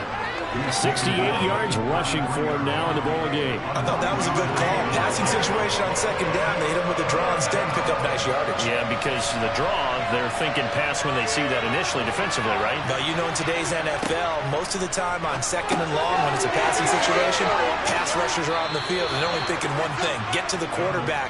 And oftentimes you can bypass them with a running play.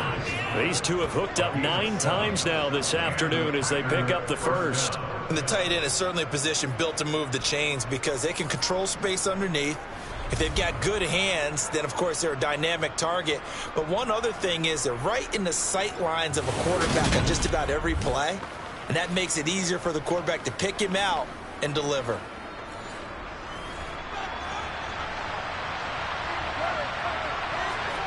On 1st and 10, Darnold over the middle. He gets it to Collins. And they're going to get this down inside the 20. They go back to the ground with Dobbins. And he'll get him inside the 15 down to the 14-yard line. Here's a 1st and 10 at the 14-yard line. Here's Darnold. Over the middle into traffic, and that's complete. And the Packers are looking at 1st and goal as he's tackled all the way down at the 2-yard line. And they'll turn to the power game to try to get in. And trying to push forward, but he is going to be stuffed up in the backfield. It's a loss of a yard there, and it's 2nd down. After a play like that, there should be congratulations all the way around, I think, because if he can stop a big fullback like that, that's not easily done. Yeah, he does not go down easily, you're right, but he did there. Back at the 2 now, here's 2nd and goal. And they'll let the fullback try and take him home. And he's going to get this back to the 3-yard line and no further. Now Darnold on 3rd and goal. And he's got it. It's caught for a Packers touchdown. From 3 yards out. And the Packers have got it back to a 2-score game here in the 4th. Point after, right down the middle. And that'll make this now an 11-point deficit.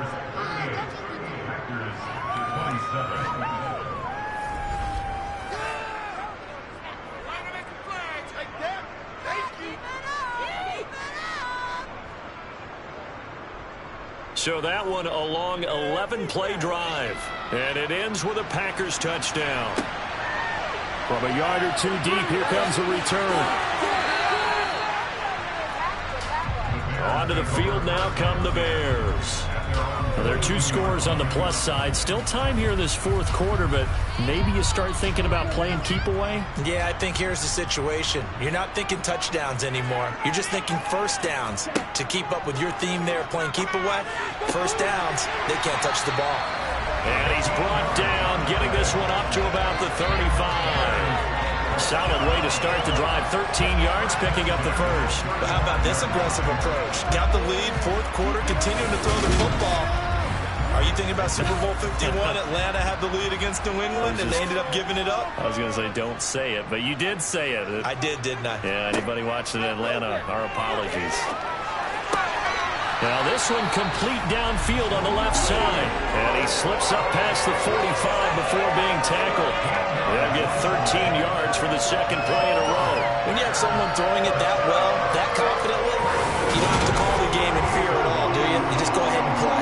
Have confidence with a lead to throw it here in the 4th, and boom, he's on the money. Yeah, you don't have to tuck your head in and go like turtle at this point. You can just go ahead and play. Run for Pollard, and he can only manage to get a couple. 2nd and 8 coming up.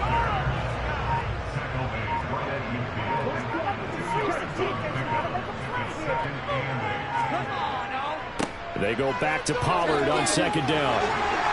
And good work there in open space. And he's got this all the way down now to the 32.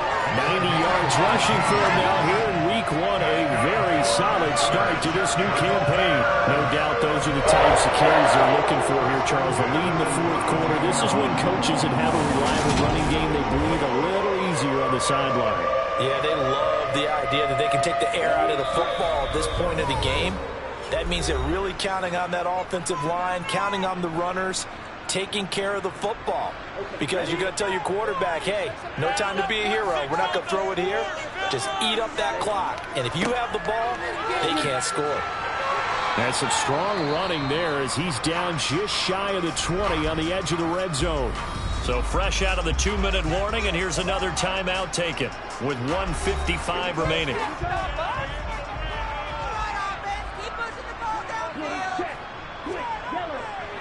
On 1st and 10, it's Herbert. And a couple of yards as they move it from the 21 to the 19. Now the Packers going to go ahead and use the 2nd of their timeouts. Now leaving with just 1 remaining in this 4th quarter play. Yes, in all probability, another run here on 2nd and 8. Get it in right now, boys. Herbert once more. And they'll get him down right around the 16. Now the defense will burn their 3rd and final timeout as they'll head to the sideline and talk over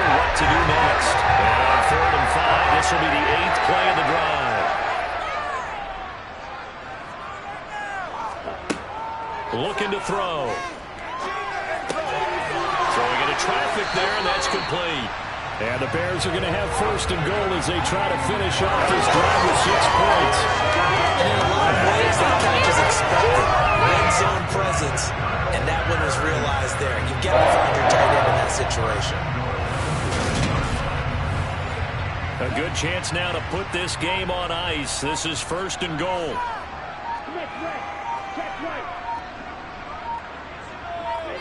The win for the Bears just around the corner. They go down to a knee. This drive's taken more than 3 minutes off the clock already as they come up on second down. So he'll take a knee here to wrap this one.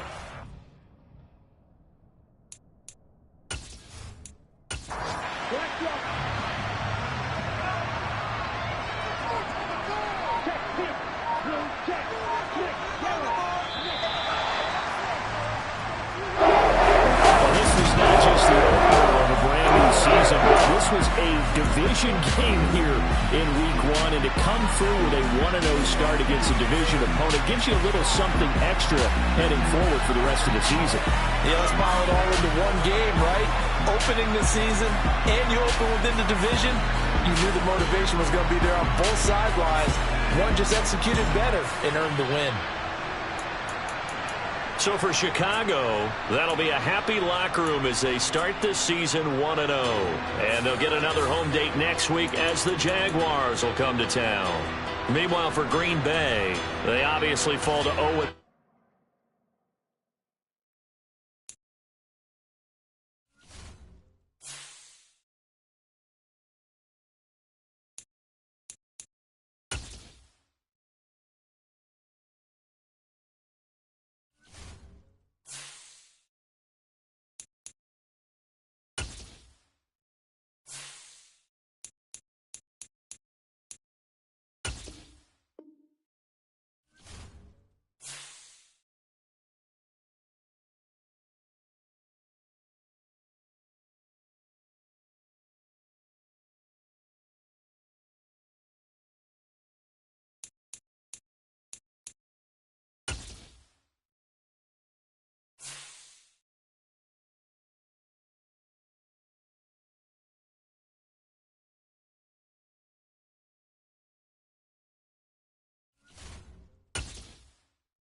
It's week 1 of the 2024 season, and it's brought to you by EA Sports.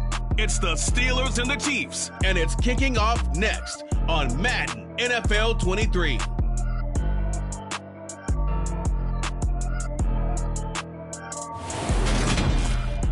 From one of the loudest venues in the NFL, there's a look at Arrowhead Stadium here in Kansas City. Today, it's the opener of a new NFL.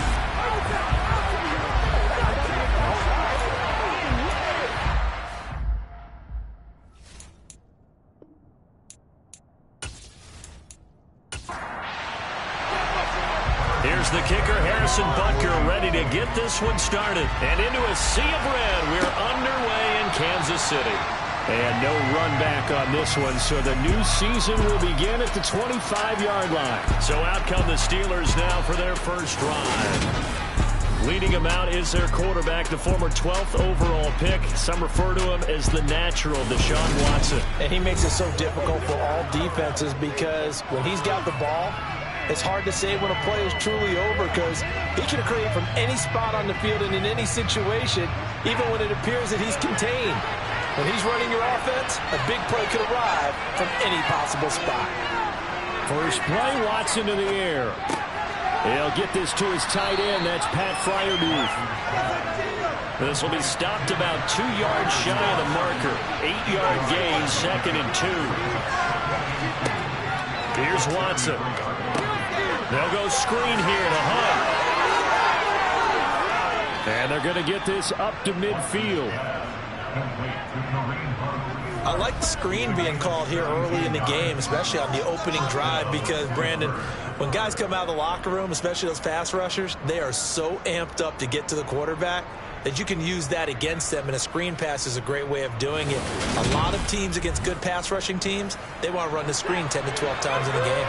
Back-to-back good plays have them on the move on first down. From the 50, it's Watson. And his pass, incomplete. So now 2nd and 10 after the incompletion on first down. To the air yet again, Watson. Catch is made by Hunter Renfrow. He'll be taken down, but not before they work this to the 45. From the gun on 3rd, Watson. Going top shot for Smith-Schuster. And that will be incomplete. Well, they weren't scared to let it fly, but it falls to the ground and brings up 4th down. On 4th down, the punt team is on as this is sent away. Now this will do the job nicely as that'll be out of bounds just inside the 10-yard line. So well done there. These punters, they get more specialized and better each and every year, don't they? They sure do. And now it's really not the American punters. It's the Australian punters with their kicking academies and that flat drop and just kind of kicking the nose of the football. They're able to almost stop it where they want to, like a good golfer can check one up.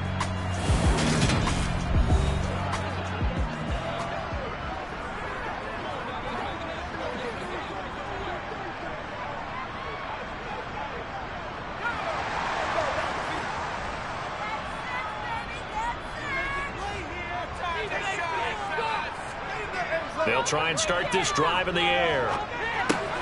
That's taken in by Duvernay. Now this will leave him a yard short.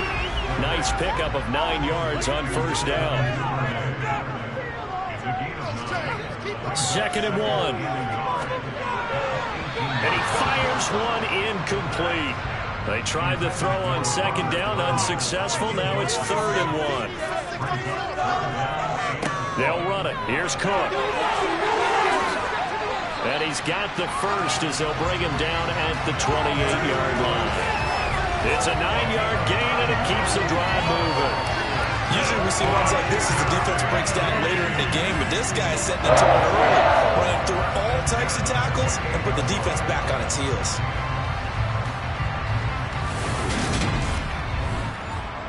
Following the good run by Cook, here's another 1st and 10. Off the play fake, he'll look to throw. Sliding out of the pocket. And he'll be out of bounds across the 30-yard line.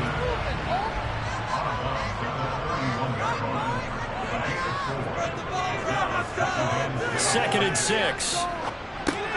This one complete to Mecole Hardman. And they get him down, but not before he takes it across the 40-yard line.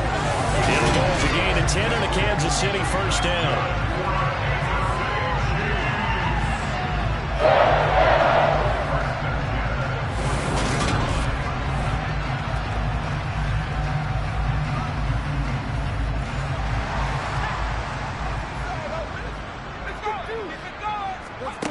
He'll look to throw.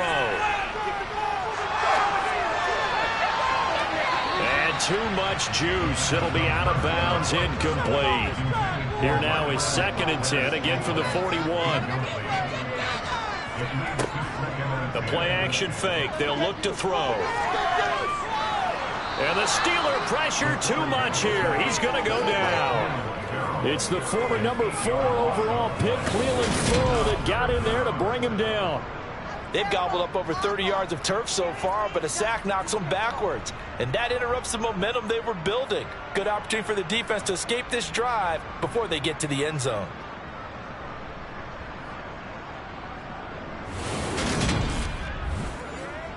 A long way to go here on 3rd down for the 8th play of the drive. They'll set up to throw. Flush to his right. And he takes a shot on the release as this will be incomplete. They're bringing a lot of pressure here already in the first quarter. Already sacked him once. Now they get in there and knock another one away. You think maybe that Tucker rule being gone makes defenses a lot bolder? Yes, indeed. That time, lucky that the arm was going forward. Incomplete pass. He'll send this one into the Midwestern air, and it's a good one. Call call it 46 yards on the punt, just a single yard on the return as he was covered quickly. And the Steelers will go on offense here, 1st and 10.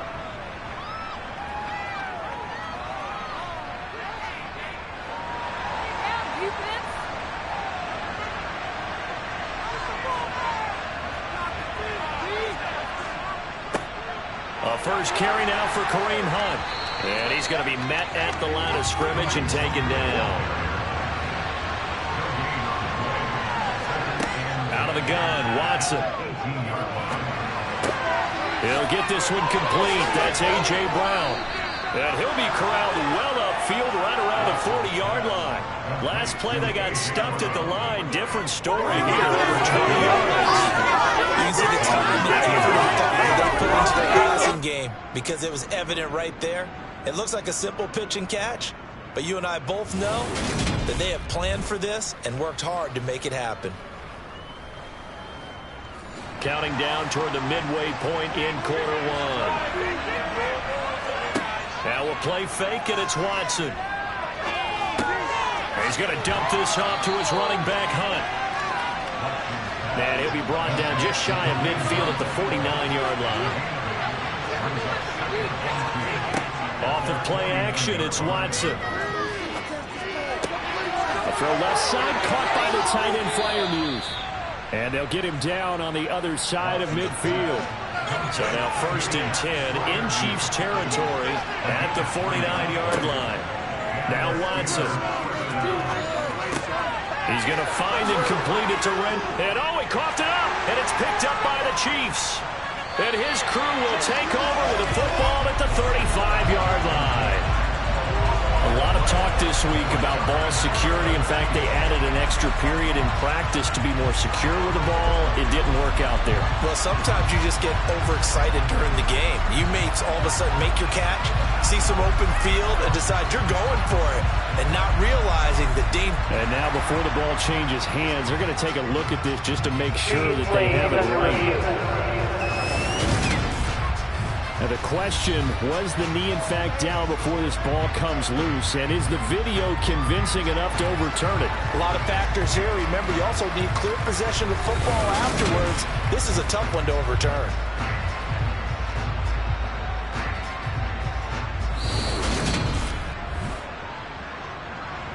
So that one overturned. They say the knee was down, and that will not be ruled a fumble. Watson, off play action. He'll get this one underneath to Hunt. And he's going to get this down near the 25.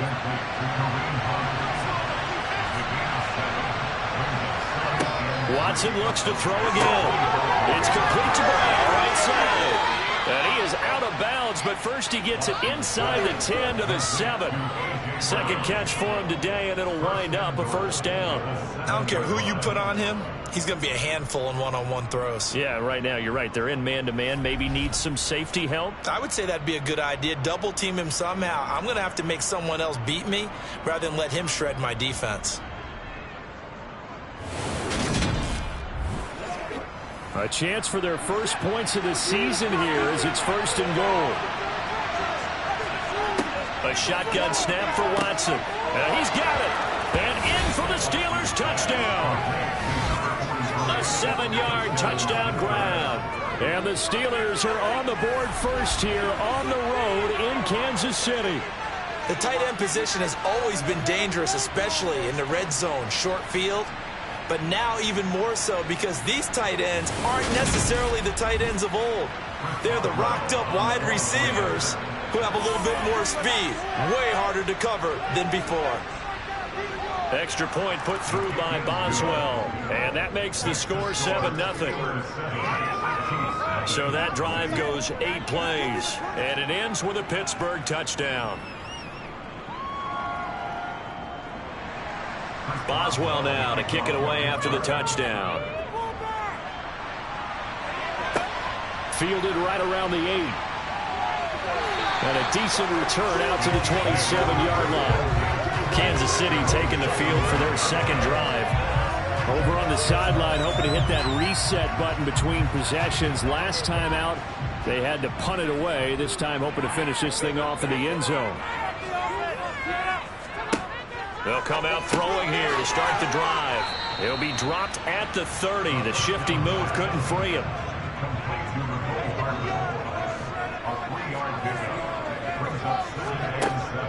On play action, they'll throw. And he knocks the ball away, and it falls incomplete. They head to the line facing a 3rd and 7 following the incompletion on 2nd down. Back to throw here. And the Steeler pressure too much here. He's going down. T.J. Watt, the All-Pro, in there to take him down. A good scheme and an early win for this pass rush. They got back there before he could work through his entire progression and ended that play early.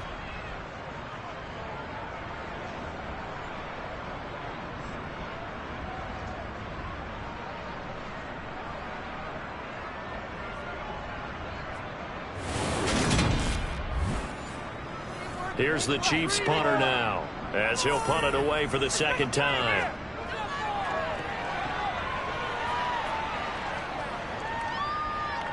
And the fair catch is made at about the 27-yard line.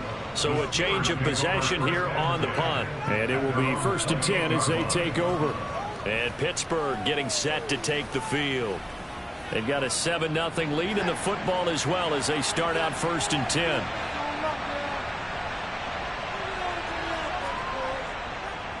They'll start with Hunt on the ground. And the second wave of tacklers is going to get him as they stop him behind the line.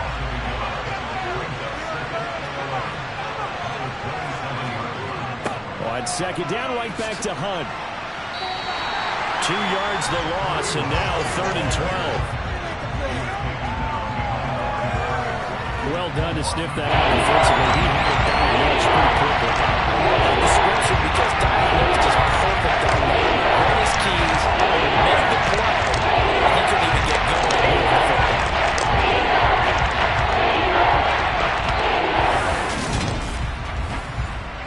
So time to start going in the other direction as they come up now 3rd and long. Here's Watson. And that ball incomplete, nearly intercepted. Took a chance with that one. It'll lead to a 4th down. How about some applause for the defense there? They forced him to throw that one into coverage, and just like that, they're staring at a 4th down. Well done. On 4th down, here's Presley Harvin on to punt.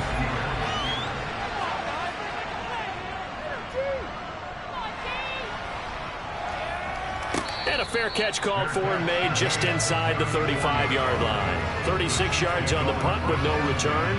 And it's Chiefs football, 1st and 10. And Kansas City's offense now set and ready to go. They've had it twice. They've punted twice. Not the start they were hoping for. Not at all, and let's face it, every facility we visit, everyone talks about converting on 3rd down, how big that is. In this situation, they've had to punt it away twice, so they're furiously going over things on the sidelines. What do we need to do to pick up a 1st down and change our momentum? And this one caught by Travis Kelce. And Pittsburgh with 6 defensive backs in the game here on 3rd down. 3rd down, here's a run by Cook. And he brings this up to the 46, good enough for the 1st. Just 4 yards on the pickup, but that's good enough to extend the drive. But they really needed to get something going, didn't they? They had punted on the last 2 possessions. The running game starting to come to the front for them, providing a nice pickup there to keep this drive going.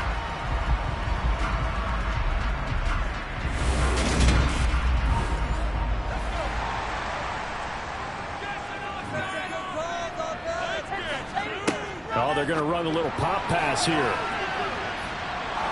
And they'll get this just to the 47, 1-yard gain. After 1, 7-0 on EA Sports.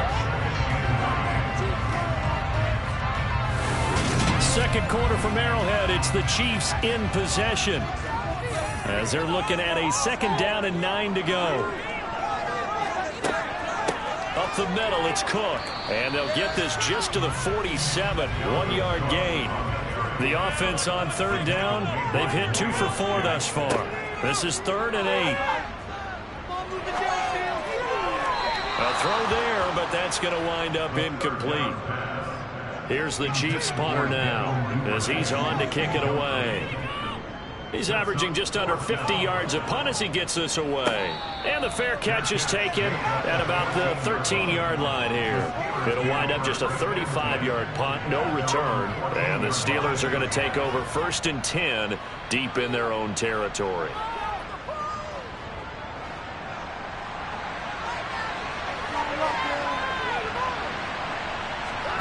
Faking the give. Now Watson. Open man, that's Renfro. And he's going to get this one across the 30-yard line. An excellent way to start the drive there, 18 yards. Certainly no settling into the drive there. They came right out on their first play and attacked the middle of the field for a big gainer and a first down.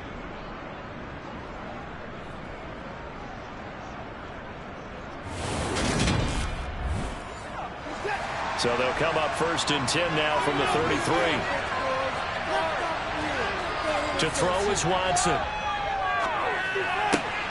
He's got his tight end Freiermuth right side. And he gets this up across the 35 before he's out of bounds. Got to give credit where it's due. Really nice defense on that play. The pitch and catch was successful, but not any run after it. 2nd and 6. No, scratch that. 2nd and 7. They'll fake the handoff. Now Watson. Blitz coming, and down he goes. It'll go as a loss of about 6, and now it brings up 3rd. CD, you know, so often we talk about quarterbacks holding on to the ball too long. Well, we can't say that there. He had no time to do much of anything. Yeah, that's one where you turn to your lineman and say, guys, that's politely, because remember, they're blocking for you the entire game. But as a quarterback, you've also got to have the clock running. And pressure coming, and they got it once again. And that'll bring up 4th down on a big sack with a loss of 5.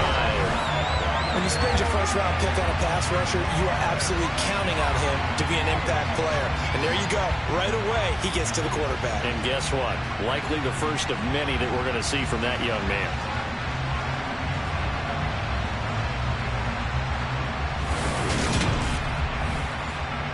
Here's Presley Harvin now.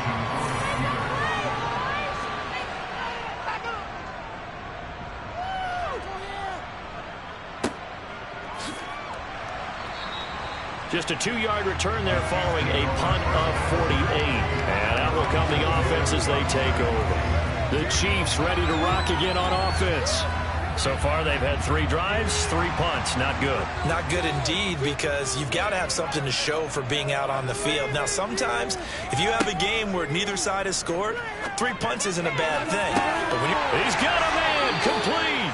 And they'll get this well past midfield before being stopped just before the 35. 36 yards on the play. This offense has been slow to get started, but that play will certainly give them a little bit of life. Maybe the late wake-up call that they had been seeking.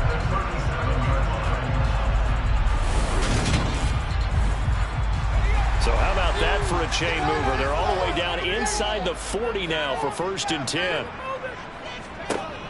He'll look to throw. And he's going to have to eat this one as down he goes. Holding, offense. What's the deal, y'all? So they will take the sack instead of the penalty. And it takes another down off the series. But the biggest one of all, do you want to tell the guy who just got the sack that it no longer counts? No. No, not at all. Now, meanwhile, here's a 2nd down throw that's knocked away and incomplete. From the midfield stripe, they'll look to throw. That's to Cook out of the backfield. And they're able to work this across midfield to the 48. How about that strategy there, Brandon? 3rd down. They just said, we've got faith in our tacklers. We'll give you the short stuff, and just decided to protect the sticks. So every time I hear fans telling me tackling's not a part of the game anymore, plays like that, I can clip and save and show them you have to tackle well if you want to be a good defense. Oh, it's a wobbler here. And a fair catch called for and made just outside the 15-yard line. Officially just 27 yards there on the punt. And they will take over 1st and 10. And the Steelers set to take the field. Obviously not the intended goal last drive. They had to punt the football, but still they've got the lead here and now a chance to add on to that lead if they can get points on this drive. 1st and 10 upcoming. Watson, Renfro bringing it in over the middle. Right off the bat, it's a 1st down to start the drive, 12 yards. Charles, to move the chains that time, they had to complete it into double coverage, and they got it done. And it's never easy overcoming multiple defenders, but he sure made it look simple. Found the right spot to exploit and won his 1-on-2 matchup.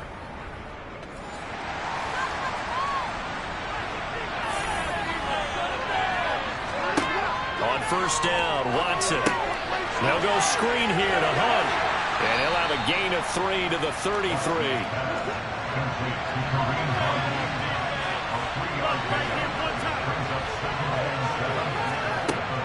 They'll run with Hunt on 2nd down. And he stopped immediately there.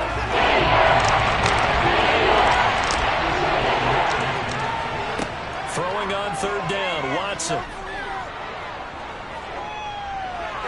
And he wisely will throw that one away. Completion from him. He's been on point this entire game. He has percentage completion-wise way up. Not that time. So they're forced to punt on 4th as this one's away.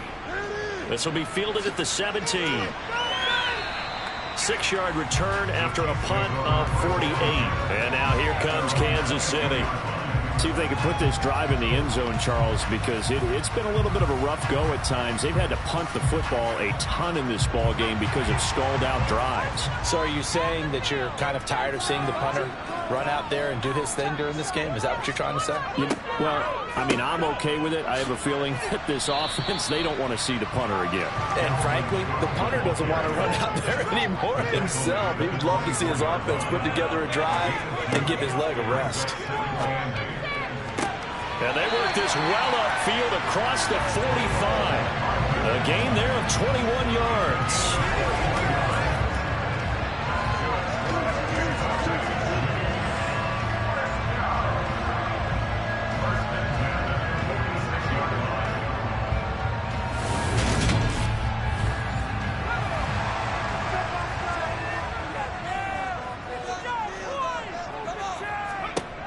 Now on 1st down, he'll drop to throw it. And the timing a bit off that time as that one falls to the ground. So after the incompletion on 1st, now 2nd and 10. He'll drop to throw. And his throw's going to be incomplete. These guys have punted 4 times already, and they're staring at a 5th, barring a conversion here on 3rd down. Looking downfield for Kelsey. And this is caught. For the moment, it's a touchdown, but multiple flags down, so let's sort this out. Personal foul. Roughing the passer. Defense. So obviously they will decline the penalty there, and the result is 6 points. That penalty is declined.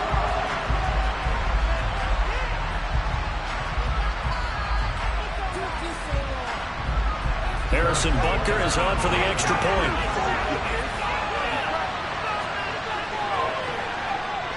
And he starts his new year off on the right foot as well, as this kick is good. The drive summary that time, 5 plays. So all even at 7 now as they kick it away. And it culminates in a Travis Kelce touchdown from the 6. And not much happening on the return as he'll get this to about the 23. And Pittsburgh getting set to take the field. And right now these guys, they're shuffling a little bit, maybe doubting, because 3 straight drives have ended with them punting the football away. Yeah, so you start pointing fingers at each other a little bit, asking a lot of questions. What are you seeing? What are you getting?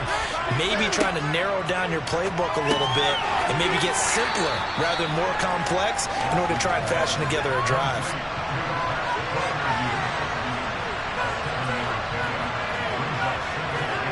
From the 29, Watson. He'll find Juju Smith-Schuster. And they get him down, but not before he takes it across the 40-yard line. First catch of the new season for him, and he picks up the first. To win any route, you've got to break down the defender, and that's exactly what happened here on this really nicely executed curl route.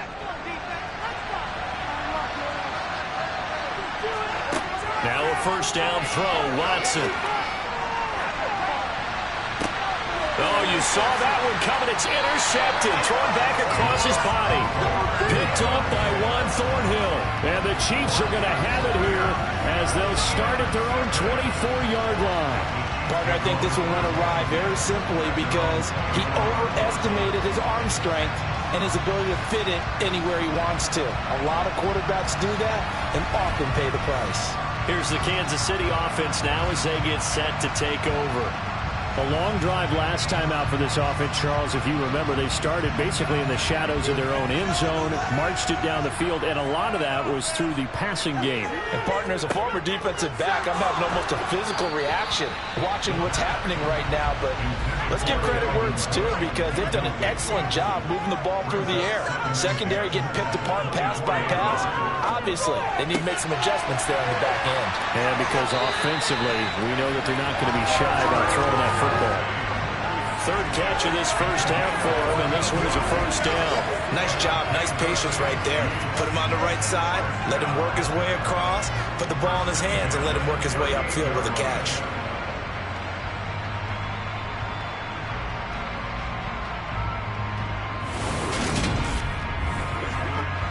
So here's a 1st and 10 at the 38.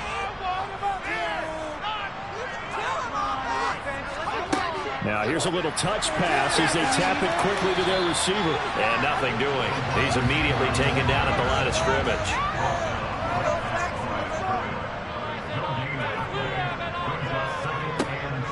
Again, he'll drop to throw. And his throw is incomplete. The Chiefs on 3rd down. 3 for 7 so far in this game. This is 3rd and 10. Back to throw again.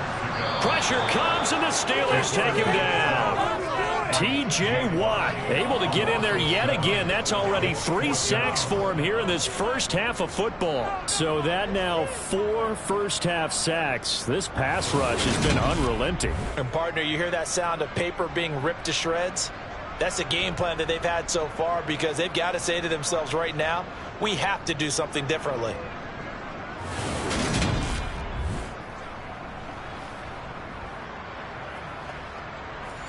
Here's the Chiefs punter now as he's on for the 5th time here today. And he deserves a bronze leg as he gets this one away. And a fair catch signaled for and taken successfully. 37 yards on the punt with no return. And the Steelers will go on offense here, 1st and 10.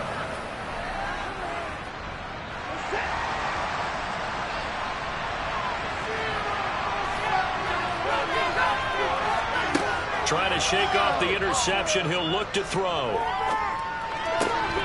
And it's incomplete. Boy, he doesn't drop many like that one. 2nd down.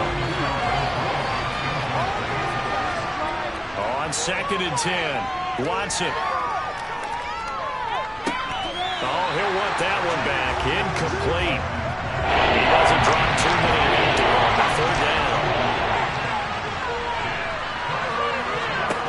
Out of the gun, Watson. And it's going to be incomplete. He was able to catch it there on the right sideline, but out of bounds, says the line judge. And it's going to bring up 4th down. On is Presley Harvin now as he'll send this one away. He'll send this one into the Midwestern air, and it's a good one. Just a yard return there after a punt of 49. And it will be 1st and 10 as they take over. Now this offense back out and set to go for their next drive. As we eat closer and closer to intermission, Charles, remember last time out they punted. They would love to get points here, especially if this is going to be their final possession of the first half. Yeah, and this is what close games feel like because the pressure is on both sides, but sometimes the pressure is a little bit higher on the team with the slight edge because they're trying to hold on to that, trying to increase it. Let's see how this one continues. And they'll get him down on the other side of midfield. Here's a throw to his running back. It's complete. And they're going to get this down to about the 37. The Chiefs will use the first of their timeouts as they'll stop it with exactly a minute to go before halftime. Line of scrimmage, the 37 on 1st and 10. They'll look to throw again. He's going to get this one down to Cook. A good gain of 9 before he's brought down at the 28. Now another timeout called for by the offense as they get the stoppage with a little over 50 seconds to go in the first half.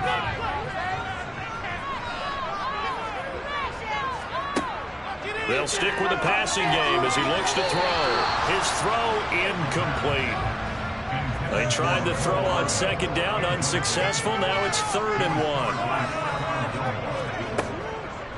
Out of the gun, they'll look to throw.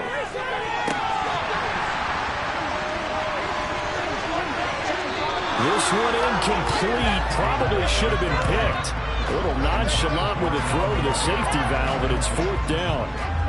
Back-to-back incompletions of what was once a nice drive, stalled out here.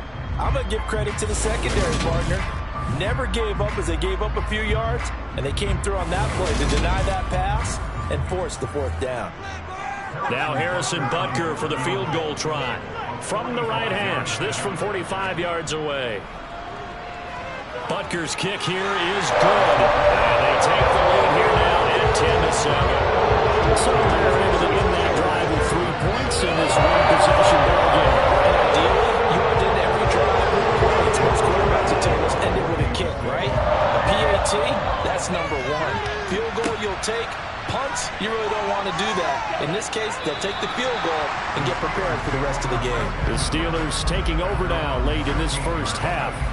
With this slim deficit closing in on the end of the first half, we'll see if they can move this at least into field goal range and try to get 3 out of this drive. Just over 30 seconds to go in the half. They've got it 1st and 10. Now Watson. He's got his tight end Freiermuth over the middle. And unless this is a quick incompletion, this is likely the last play here of this first half. The final shot before the break. Watson. Here's Freiermuth again. So we've reached halftime here on opening weekend. As we'll head down to Orlando, that's where we find our man Jonathan Coachman at our EA Sports Halftime Report. Coach. All right, Brandon, thanks very much. And welcome back to football, everybody. We've got a full slate of 16 games here to start the new season. So let's take our first trip around the NFL.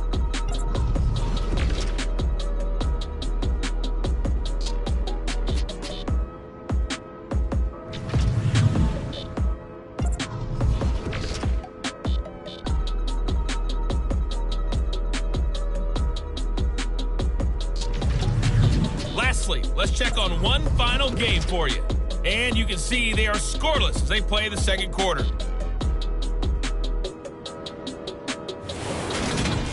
Time now for a check of the next-gen stats in that first half for the Steelers. And they've had plenty of success throwing the football so far this afternoon, as they're on pace to throw for over 300 yards if their form holds. Meanwhile, for the Chiefs, they too were able to take advantage of a soft secondary, as both of these two teams really threw the ball at will in that first half. Okay, Coach, yeah, adjustments likely going to play a big role in this third quarter in what's been a tight contest so far. Taken in at the 3. And the tackle going to be made right there at the 25-yard line. Here comes the Chiefs offensive unit as they'll have it to begin quarter number 3. This offense set to begin the third quarter, and Charles, if they had a checklist of things they wanted to accomplish in the first half, certainly at the top of that list would be having the lead, and they've got that here. That's always the most important box to check, isn't it? But also, they've had some success in their passing game, so probably an empty box. So now they can make sure that they get that going so they truly have a control in this ball game, and down the stretch, being able to be balanced, either throw it or run it, and try and win this ball game. So from the 36 now, 1st and 10.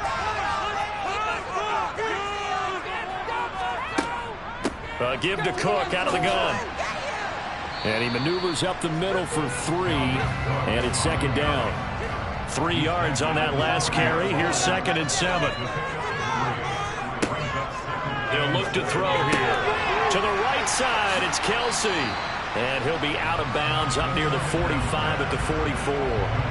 So give him 5 yards there on the pitch and catch. And now 2 yards to go on 3rd down. Let's not quibble about the gain there on 2nd down. That was a positive play because that was a take-what-you-can-get situation. Got out to the tight end. Now it gives him a much better opportunity to convert on 3rd down. 3rd down, Dalvin Cook. And Cook was fighting for it, but I don't think he got there. Only a yard on the pickup there, and it's going to leave him with a 4th down. In the first half, he was held in check on the ground, but despite that lack of production, they still have the lead. Yeah, and they've got to feel fortunate about that. If they could actually get production from their lead horse, that would help open up this offense and widen this margin, too.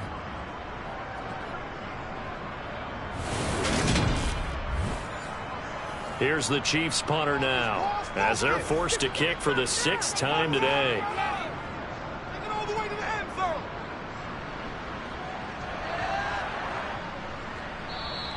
And that one hits at the 7, but bounds into the end zone, and that'll be a touchback. Time for the Steelers offense now to get set for their first possession of half number 2.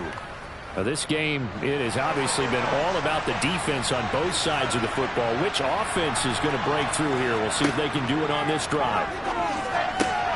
That's complete to his tight end, Freiermuth. And he'll get this up to the 34-yard line. 1st down yardage on the first play of the drive, 14 yards. And what a nice example there of a tight end doing exactly what he needs to do. How about how he worked his way to the outside, made sure he secured the catch, and then anything after that, we count that as a bonus. And indeed, he gets enough for the 1st down.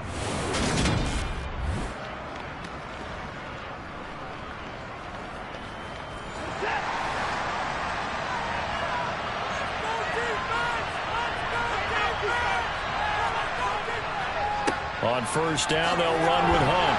And he's going to get a solid gain of 9 before being brought down. 2nd and right at a yard. You know what really fires up offensive linemen? When the guy that is carrying the ball behind them can create his own space and break a tackle along the way. On 2nd and a yard, Watson flushed out right. And this throw incomplete. The defender all over that time, but it's going to lead to 3rd down. Watson to throw on 3rd and 1. He's got a man open. It's Hunter Renfrow. And he will have a Steelers 1st down as they're able to convert on 3rd and short yardage with a gain of 4. And that one was a lot of fun right there because that was the game within the game. 3rd and short, blitz was on. What's the key for the quarterback? Get out of your hands in a hurry. And that was a quick little completion. Got the job done for a 1st down. A couple of 1st downs on the drive already, as they'll go from the 47 now on 1st down. Hunt will try going up the middle. And he'll take it across the 50 and into Chief territory. A good run, got 7 on 1st. Here's 2nd and 3.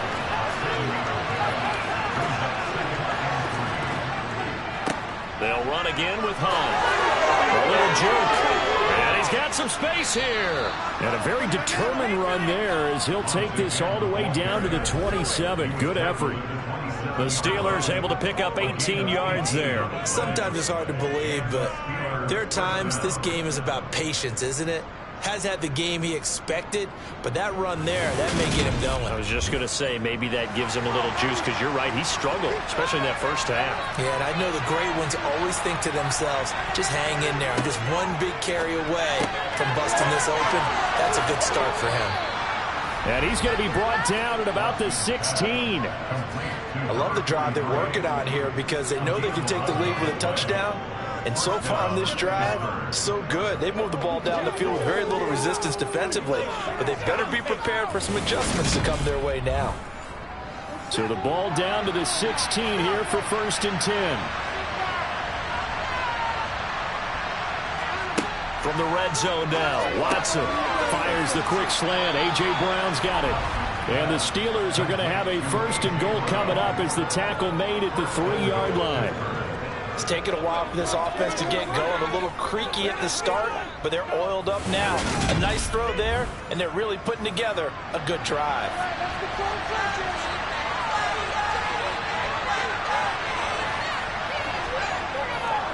Hunt. Fighting, but he won't get too far. Maybe a yard, that's all, down to the 2.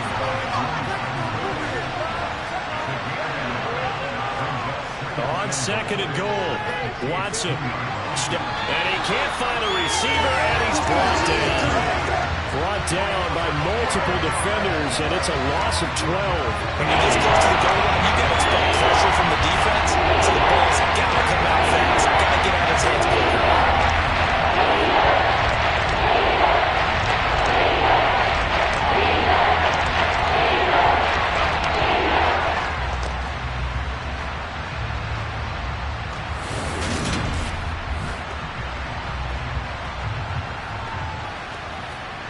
And now because of the sack, it's 3rd and goal from the 14. Here's Watson. Under pressure, and they get it to him again. Disastrous outcome there on 3rd and goal. They lose 9 yards on the sack. Well, there's no doubt in my mind that he dreamed of this. How about this for your debut? 2nd sack in the opener. Yeah, it's great to get 1. That's memorable. 2? Hello. Now, he dreamed about it. He thought about it. Did he ever expect it to happen? Probably not.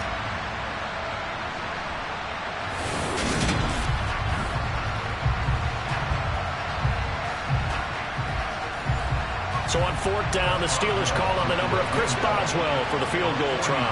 They'll spot it at the 30, so this is a 40-yard attempt. Boswell's kick is good, and that will knot us up at 10. So a dozen plays on that drive, CD, but in the end, it yields just the 3 points. Well, they were able to keep the defense on the field for a long time, but let's be honest about it. That was about as unsatisfying a drive as you're going to get. 12 plays, and you only get 3 points out of it.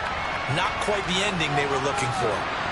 And he'll get it up just past the 20 as these guys will go to work at the 21-yard line. Now the Chiefs offense, they get ready to head on the field. Their defense has done the job. Now it's the offense's turn as they've got it 1st and 10.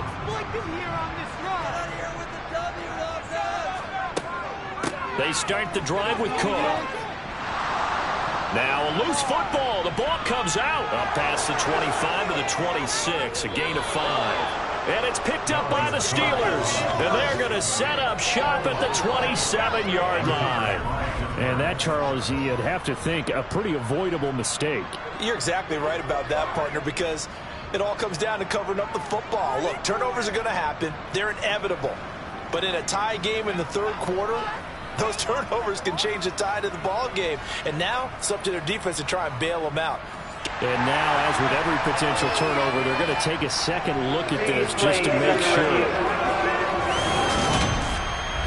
Now the question, was the knee in fact down before this ball comes loose? And is the video convincing enough to overturn it? A lot of factors here. Remember, you also need clear possession of the football afterwards. This is a tough one to overturn.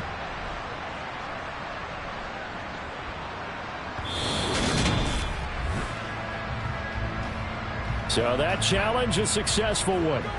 2nd and short now following the fumble. They'll set up to throw. Caught, Kelsey, left side. And they get him down, but not before he takes it across the 40-yard line. They call his number again. It's his 6th catch and a 1st down. And after that completion, you can understand why so many teams in the league are emphasizing speed on defense at every position. The tight ends have created so many tough matchups now. If you can't run with a tight end as a linebacker, this is going to be the result every time. And he'll be pretty well stopped in his tracks. Give him a yard up to the 42.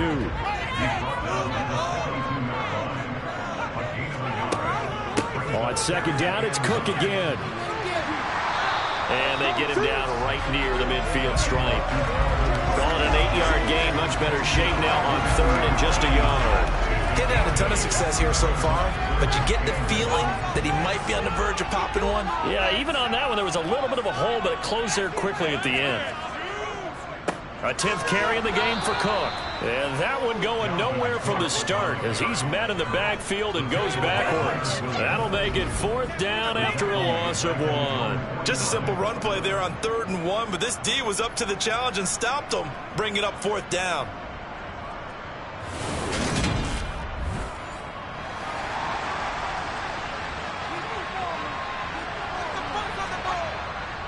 They'll run for it. Cook.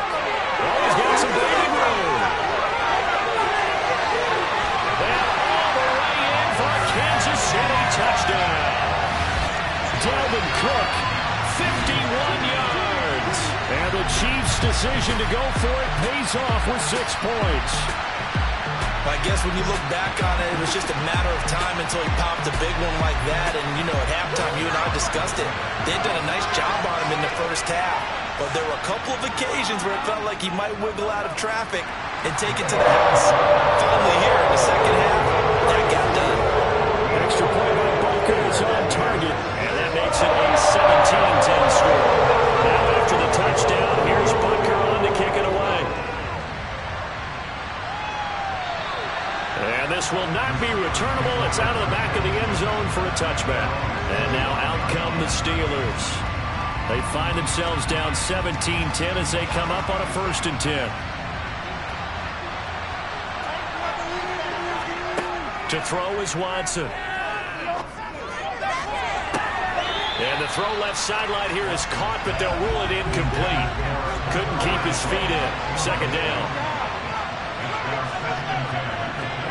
To throw again on 2nd down. Watson. Over the middle, and it's incomplete. These guys have punted 4 times already, and they're staring at a 5th, barring a conversion here on 3rd down. A shotgun snap for Watson. Open man, that's the tight end Freiermuth. And down he goes, but he takes it up to the 40. 8th catch for him now. He's been a big factor. And it's a 1st down. And that's well executed there on 3rd down. And I love the confidence that they had to let their tight end try and find some space in the middle of the field, right in their quarterback's line of vision.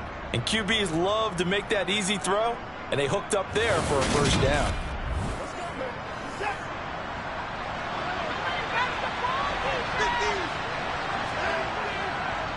On the delay, here's Hunt. And he'll be taken down, but not before he works it past the 50. 43 yards on the ground for him now on 9 carries. 1st downs have not come easy, and neither have runs like this throughout this game. Absolutely not. He finally felt like, whoa, a sigh of relief. We got something going in the running game.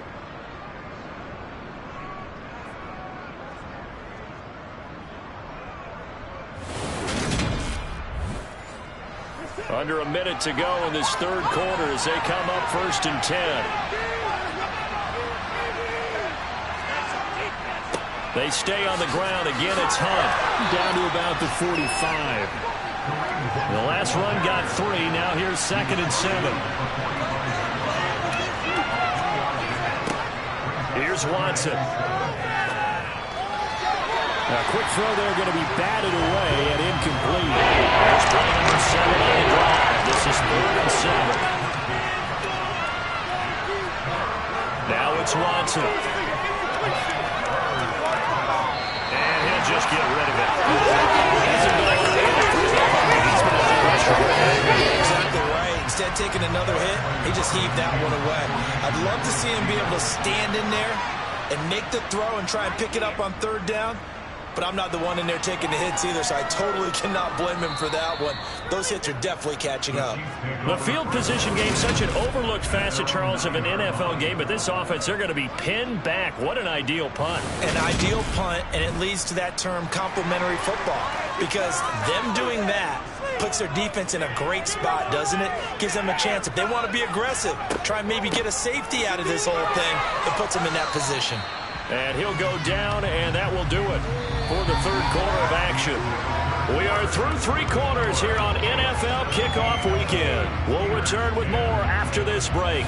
You're watching the NFL on EA Sports. After the pickup of 5, here's 2nd and 5. He'll drop to throw. And his throw here's incomplete. This offense so far on third down, they've had a lot of chances, but not much success, converting only 3 times. This will be 3rd and 5. He's got his man. That's Hardman. And he will have a Chiefs first down as they're able to get the third down conversion.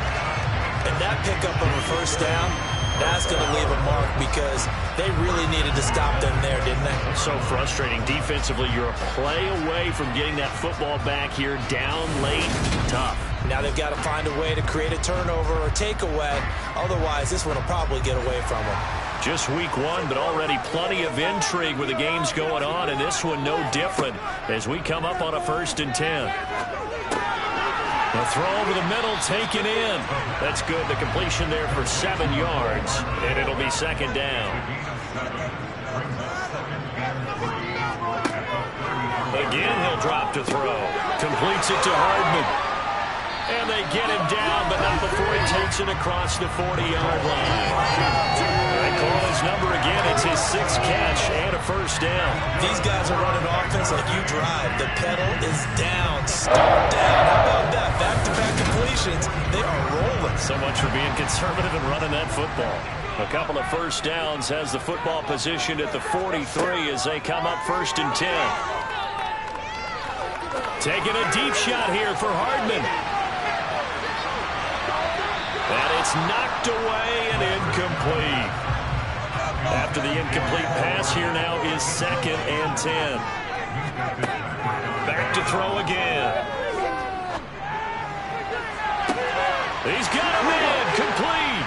And they'll wind up getting this one all the way down inside the 20. A big pickup of 38. That's a well-thrown ball right there. This is where arm strength pays off because he's got to be able to get the ball both downfield and to the sideline, and that's one of the more difficult throws for a quarterback, and he put it right where it needed to be. So the big play means just like that, they'll operate from the red zone now on 1st down. He'll look to throw. Oh, he's got a man wide open, complete. And the Chiefs are going to be looking at 1st and goal as they move this down to the 4-yard line. How about the way they're moving the ball down the field? They had a big play a moment ago. Followed it up with another nice one here. And before you know it, they're already looking at 1st and goal. So 1st and goal, 6 points here would go a long way toward wrapping this one up. They'll drop to throw. This is caught. And in for the Chiefs touchdown. Marquez Valdez-Scantling from 4 yards out. And the Chiefs are closing in on a winning start to the year as they extend their 4th quarter lead. And that's certainly going to bump up the old win probability index because now it's a 2-score game here in the 4th quarter. Yeah, you're taking me into that deep water now. Win probability index. This game's definitely not over. We're not looking at a 0.5% or something. It's just 2 scores. So the way this team is playing, to me, what I've seen, they absolutely deserve to win this game. They've been the better team by far. So that drive consumes 9 plays all told. And it's capped off with a Kansas City touchdown.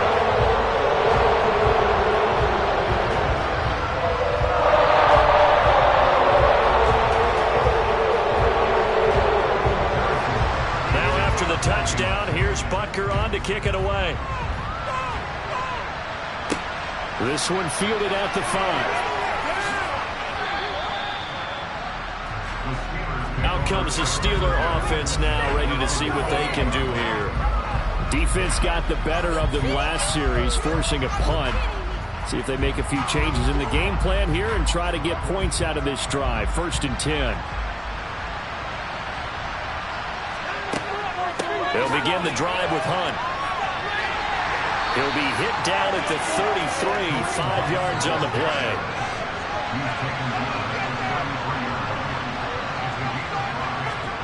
Second and 5 now.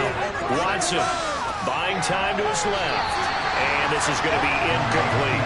They come up now 3rd and 5 following the incomplete pass. Back to throw, Watson. No surprise at this point, it's Freiermuth yet again. And he will have a Steelers first down as they're able to get the third down conversion. All right, this is the time of the game where they're down a couple of scores, and they've really got to get some yards in chunks, and they know the defense doesn't want to give those up, but they've got to find a way to take them anyway. Now the question is, can they string a few of those together?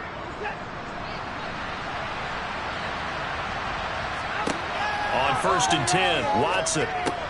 He's going to find and complete it to Renfro. And he'll be taken down, but not before they work this to the 45. This is Hunt on the draw play. And that didn't fool anybody. He's going to be dropped to the backfield. It'll be a loss of a yard, and that's going to lead to a 3rd and 4 coming up. There's no question that coming into this game, this defense is pretty vocal about his desire to take this running back out of this game. And all that pregame working has turned into results. In search of 4 yards here to pick up the first down. Watson now to throw. Got him in. It's Brown. And the tackle going to be made at the 38. And a 2-score game, obviously. Every play, every third down, like we saw there, magnified. Big pickup. It was a huge pickup.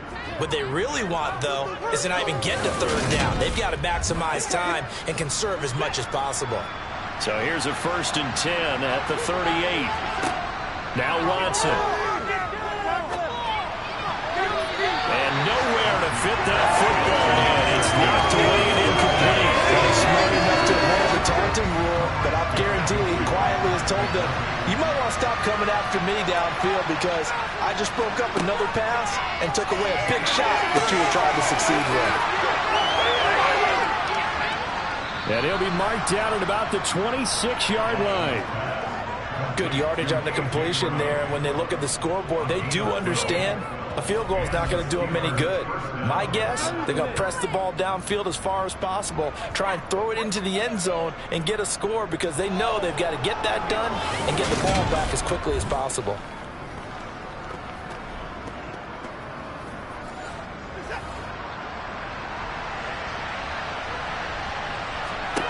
To the air yet again, Watson. And that is caught on the right sideline, but out of bounds, says the line judge. The throw took him a little too far at 2nd down. Throwing again on 2nd and 10. Watson. This will be caught by Brown. And he's brought down here just outside of the 20. Out of the gun, Watson. And that is incomplete. Oh, he did everything but hold on to it. But a nice play defensively, and now it brings up 4th down. They will indeed snap it to Watson. And that is incomplete, but there is a flag. And on 4th down, this is a big call.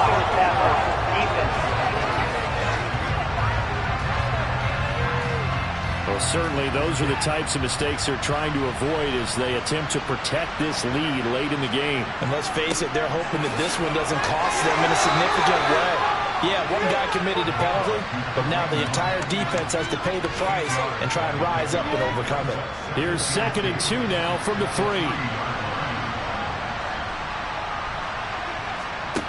Watson. In trouble, and he'll go down back at the 12. They'll wind up losing a full 9 yards here on the side. Now it's 3rd down. This defense, they just continue to feast. 5 sacks now as a unit. It's been quite an afternoon getting to the quarterback. We're seeing it come from a variety of places as well. Sometimes just the guys up front getting to him. Other times you had extra guys rushing the quarterback, twists and stunts. It's been a variety, and they've had no way of blocking them. Gonna need something special here on 3rd and long. After that sack, what does Watson have in his arsenal? They'll look to throw. And hitting Juju on the slant. And they're going to mark him down short, maybe by about a yard, if that. They'll get 10 there, but it leaves him just short for 4th down. Even against double coverage, he found enough of an opening for a noticeable gain. 2 guys on him, yet he finds a way to uncover downfield for the completion.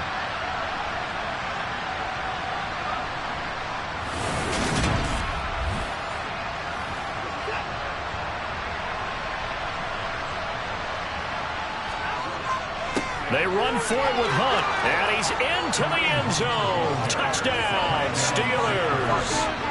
Kareem Hunt taking it in from 2 yards out. And the Steelers have made it a one-score game again here in the fourth.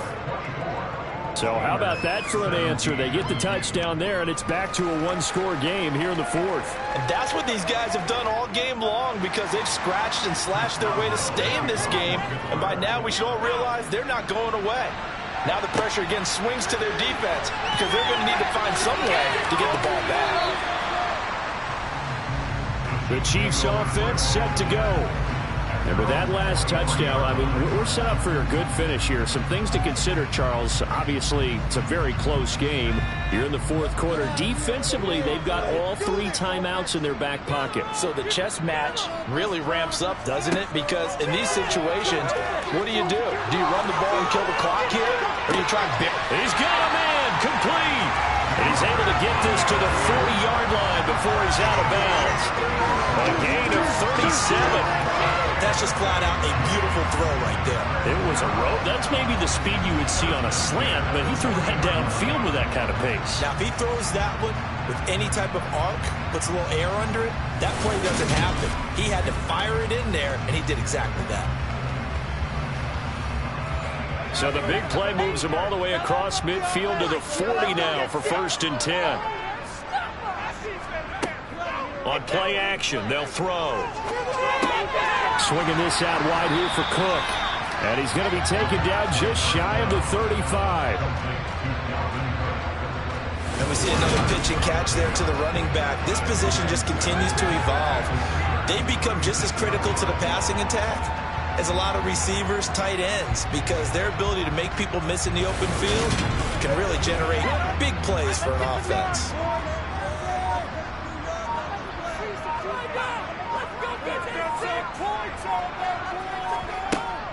On 2nd down, Cook. And down right around the 32-yard line, 4 yards on the pickup. Personal foul. Defense. Boy, tight game like this, fourth quarter, personal foul penalties, a no-no. Yeah, we know the emotions are running high, the tensions are the same.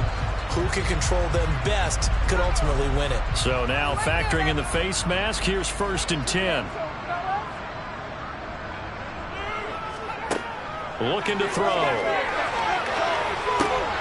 Throw complete to the tight end, Tunyon.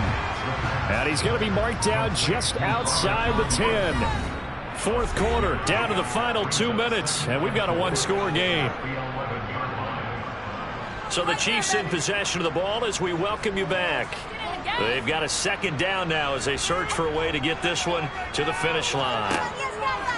They'll try the middle with Cook. And that play going absolutely nowhere as he's belted before he could get out of the backfield. And now we'll see a timeout used on defense as they stop it right out of the break with 1:57 to go in the ballgame. This is a big 3rd down, and you'd have to think we'd see a timeout right away if they can't stop him here. And he's got his big tight end here. The Steelers signal for the 2nd of their timeouts. That'll leave them with just 1 remaining in this fourth quarter of play. It's 1st and goal, and a late touchdown at this stage could officially salt this one away. They'll run with Cook, and he takes this into the end zone for a Chiefs touchdown. Dalvin Cook, already his 2nd touchdown here in this opening weekend. And the Chiefs have opened up a 2-touchdown lead here in this fourth quarter. What a huge touchdown that was, obviously, here in the late stages of the fourth quarter as they try to put this one away.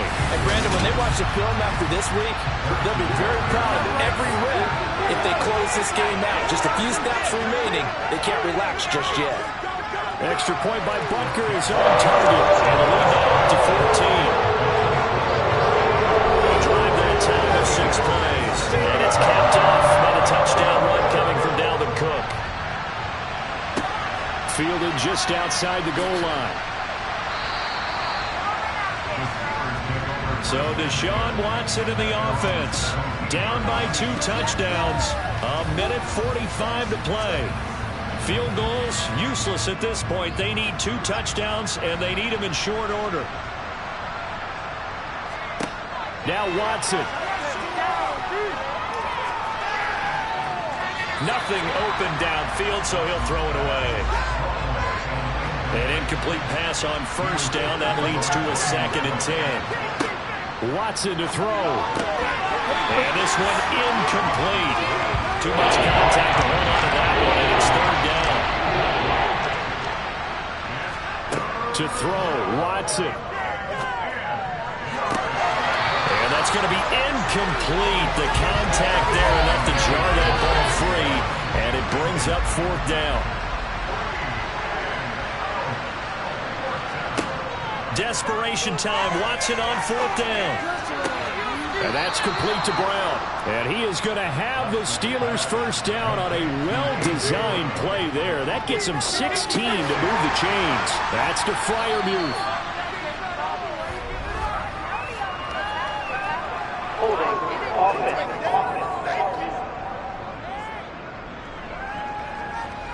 They're backed up here with a 1st and 20 now after the holding penalty. Here's Watson. He's got Smith-Schuster. And he'll have this past the 30 prior to going out of bounds. Ball at the 33, 2nd and 9. Watson. Being chased out left. And this is going to be caught. No, they say it's incomplete.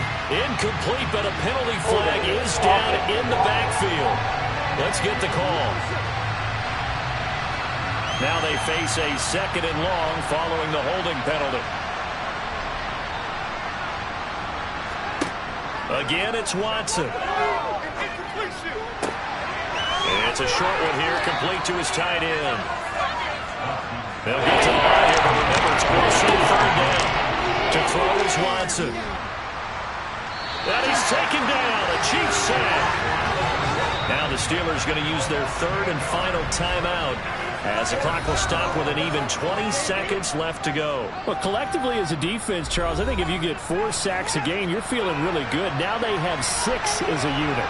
And that type of a number, it's just staggering because there's so many ways to try and counteract it. But in this case, they've got no answers for this unrelenting pressure coming at their quarterback.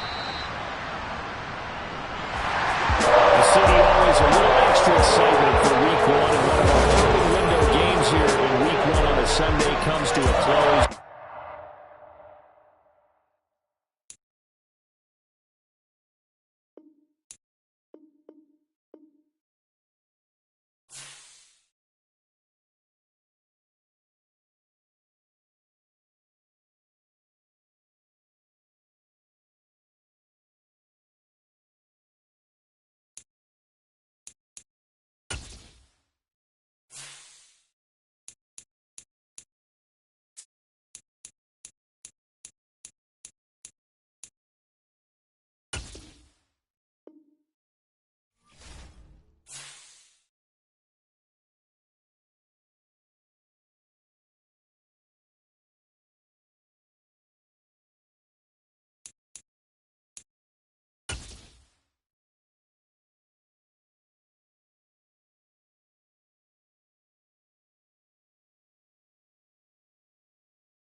It's week 1 of the NFL, where we'll see a brawl inside the NFC South. It's the Bucs and the Falcons on Monday night.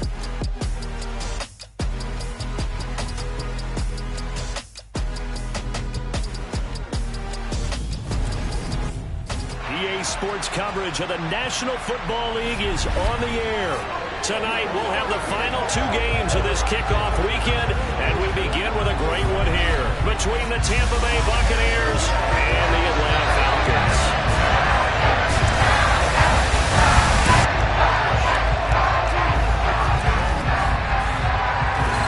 Alongside Charles Davis, I'm Brandon Gaudin. And Charles, a new season finally here. We had the great one Thursday night. All sorts of intrigue in the games yesterday, and now we put a bow on this first weekend with a good one here tonight. We do put a spotlight on key games, don't we? Even key nights. Thursday night has become a spotlight night. How about Sunday night? But there still is some magic to playing on Monday night, and these two teams are feeling it.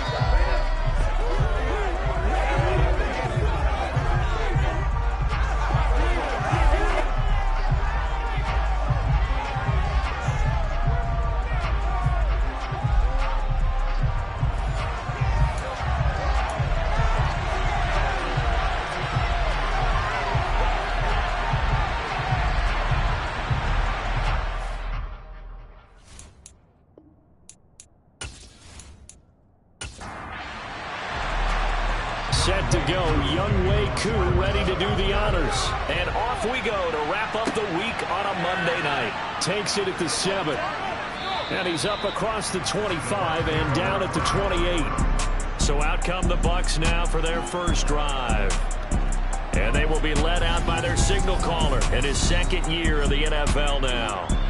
All right, I know it's something that every team says every season, but they genuinely believe that this is their year, and having him at quarterback is a big part of that. They think he's poised for a huge season and can really be the type of player that brings out the best of each weapon that they have on this offense. Behind that type of performance, their goals are high. They envision a lot of wins and finishing among the league's best on their side of the ball. And now the drive starts with a completion out to the right.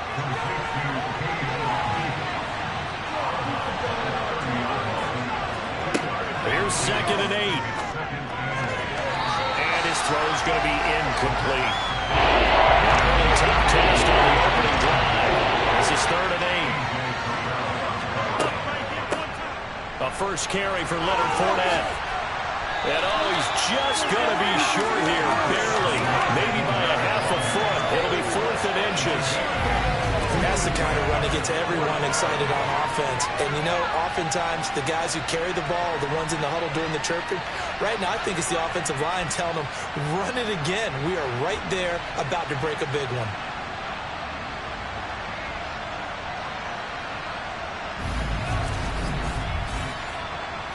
Fourth down, so Jake Camarda is out there.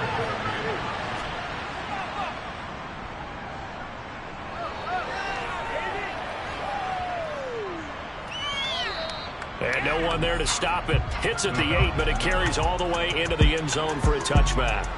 So here come the Falcons now to get the football for the first time. And at quarterback from the University of Oregon, it's Justin Herbert. And he is just absolutely marvelous to watch throw a football. That's something I could do all day long, watch him throw routes versus air. But he's even more impressive when there are bodies on the field, and he's creating with big throws downfield. Herbert setting up to throw on first down. To the sideline, and that is a heck of a catch as he was able to get both feet in. That one goes for 24 yards.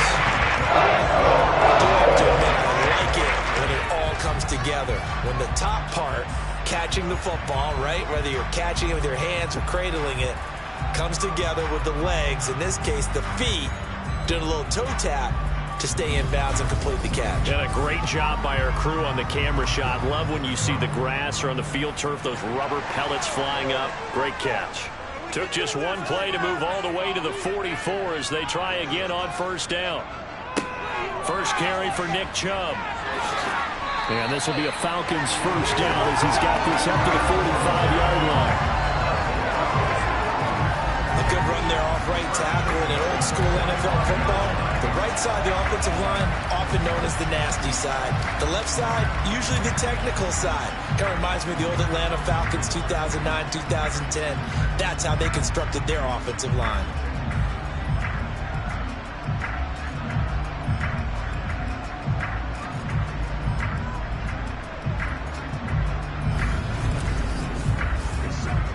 So from Buccaneer territory now, it's 1st and 10 at the 45-yard line. A play fake, and now Herbert to throw. And he overshot him there. It's out of bounds, incomplete. So now 2nd and 10 after the incompletion on 1st down. They go up the middle with Chubb. And he's going to be met at about the 43. And they'll need to get to the 35 if they want to keep this drive going on 3rd down. Herbert now. Open man is Kyle Pitts, his tight end.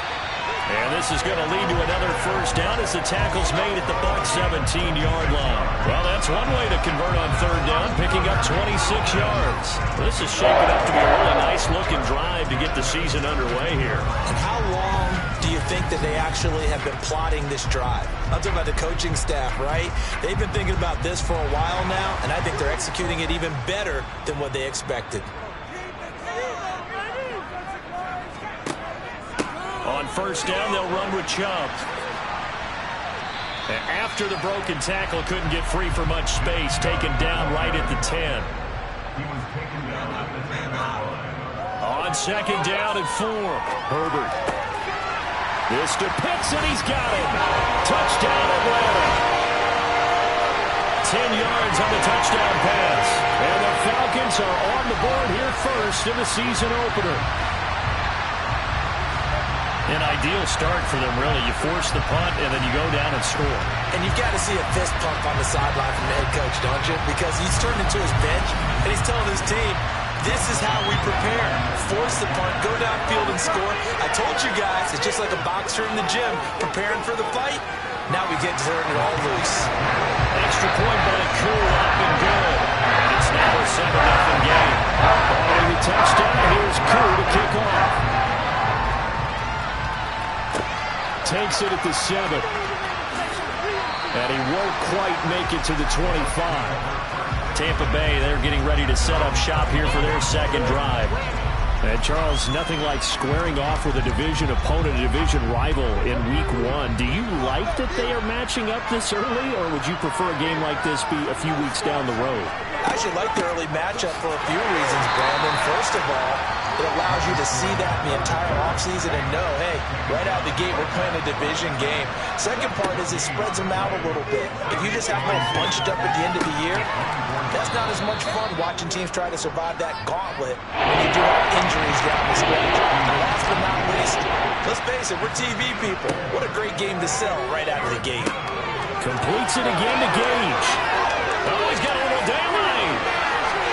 And he steps out of bounds, but not before he gets inside the 35. A big play that time for Tampa Bay. And even 40 yards. Well, like so many wide receivers, he is a threat with the ball in his hands, and he's able to do his damage here after the catch. Yeah, and folks, this is not an accident.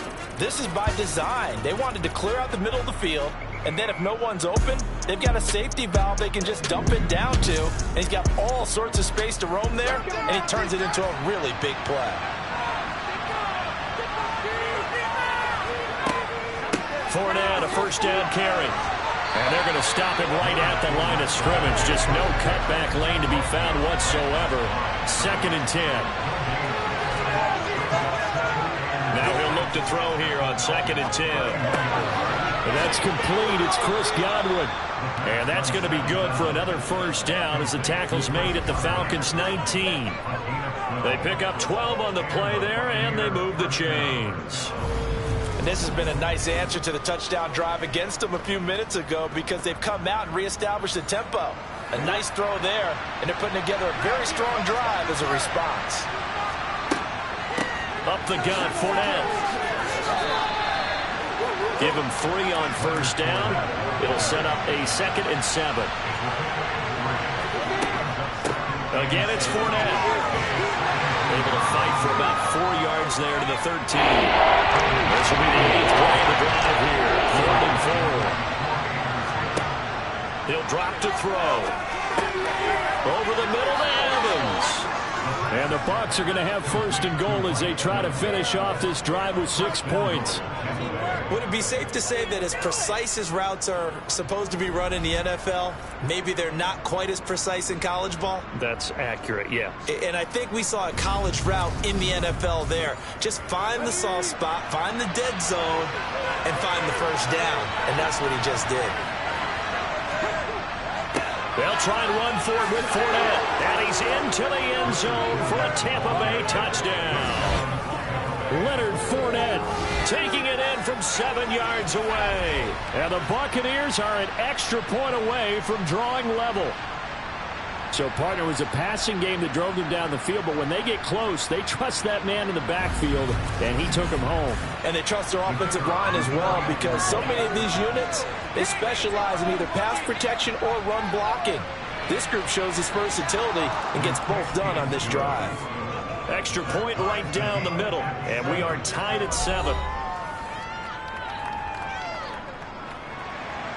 So all even at 7 now as they kick it away.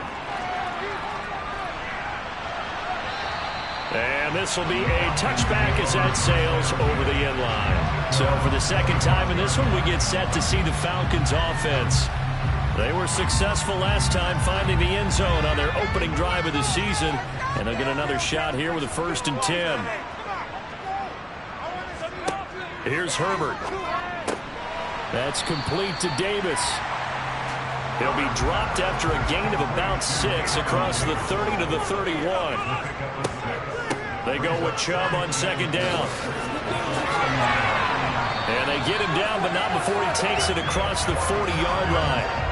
It's a gain of 11, and the Falcons pick up the first. Well, they're making an effort to get the ground game going tonight. So far, it's working. I like what we're seeing from the offensive line. They seem to have the leverage going, and they're controlling things and reestablishing the line of scrimmage, moving that defensive front backwards. But also like what the runner's giving us, too. It appears that he's been waiting all day long to get out here and take off. They run again on 1st down, Chubb. And he will be brought down at about the 43 that time. The run only got a yard. Here's 2nd and 9. Herbert off of play action. Going out wide, finds Chubb. And they're able to work this across midfield to the 48. I think the best offenses love to get the ball to their running backs in open space because they have the ability to make people miss. And they also have the ability to run over people. And if you do that throughout the game, after a while, they might just run through some of those tackles and go a long way. Well, we saw him shed a nice tackle on that play.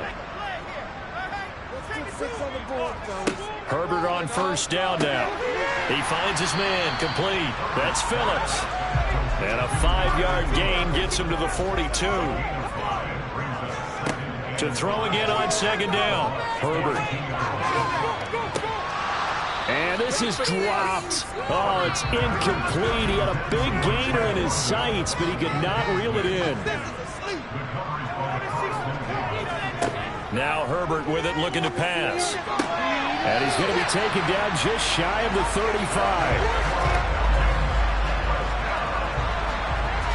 As an unbiased observer, I think it would have been interesting to see what they would have done if they hadn't gotten the 1st down there. But since they did, I guess the point is moot. And they're right there in that middle ground, field goal range, punt, go for it. But as you said, they picked it up. So from the 36 now, 1st and 10. To the air again, Herbert. This is Phillips yet again. And they'll work this down inside the 30. Play action. It's Herbert. Got this complete to the tight end Pitts. And he's going to be taken down at the 28-yard line. They'll run for it. Here's Chubb. He needed 2. He got 1, and that's going to leave him with 4th down at a yard.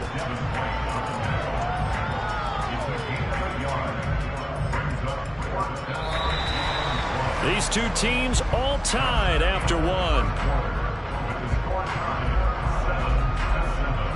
Back now in Atlanta, 2nd quarter action. The Falcons with the football as they've got it with 4th down and 1.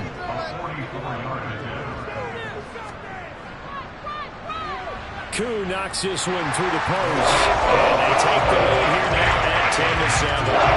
So it's 4th and 1. They wind up taking the 3. I'm not sure what that offensive unit, judging by the sideline, Charles, was in 100% agreement with the decision. No, not at all. But the head coach has final call on this. We know that.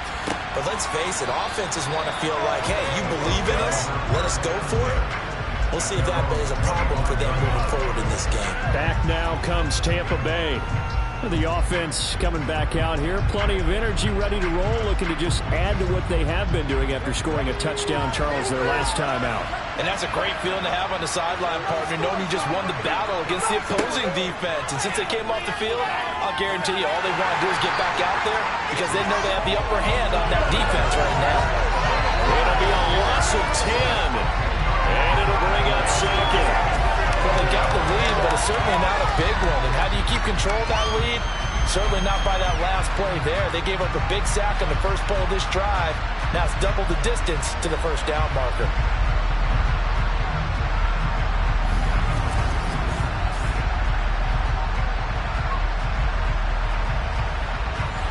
Well, the job becomes twice as difficult now. After the sack, it's 2nd and 20.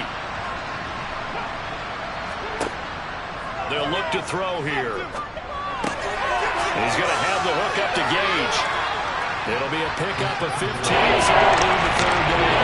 The Bucs on 3rd down. They've been okay, 2 for 3 thus far. This will be 3rd and 5.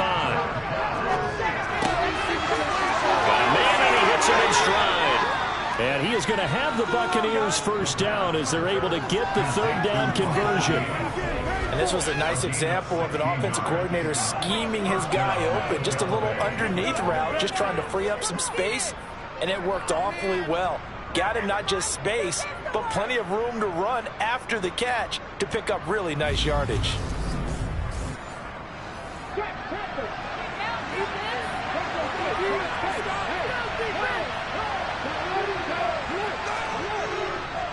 Inside handoff now to Fournette.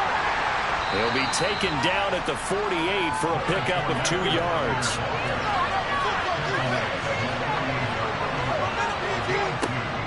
Second down, back to Fournette. And he's over midfield and into Falcon territory.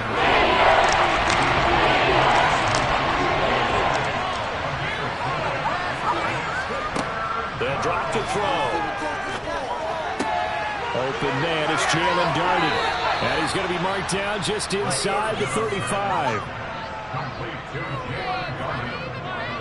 Well, they obviously read man coverage their partner, and he got downfield, broke down the defender, made him What do you mean by that? Yeah, he made him think he was going to run a different route. Probably thought he was going to take it upfield. Then he curls back inside for the completion.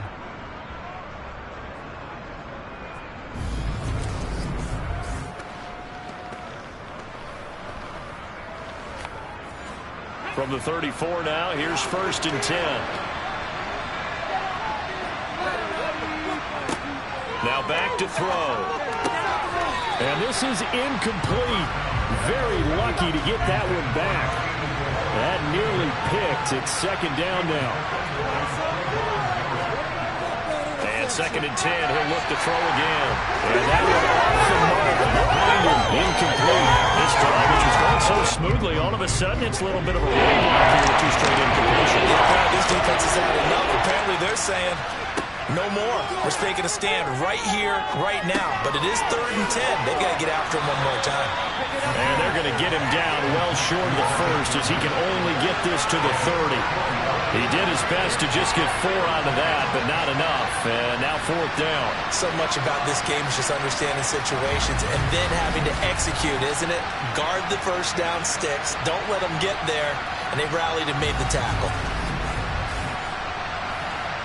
And now the Tampa Bay field goal unit comes out here. It'll come from the right hash. It's a 47-yard attempt. And the kick is good. He needed a little help there from the crossbar, but the carom goes his way. And that will knot us up at 10. So not the strongest of kicks we've seen him make, but he gets a favorable bounce, and it's 3 points all the same. Yeah, that was one of those where he needed the 6-iron, but he pulled out the 9-iron. That one was run out of gas quickly, but he does manage to pop it over the bar.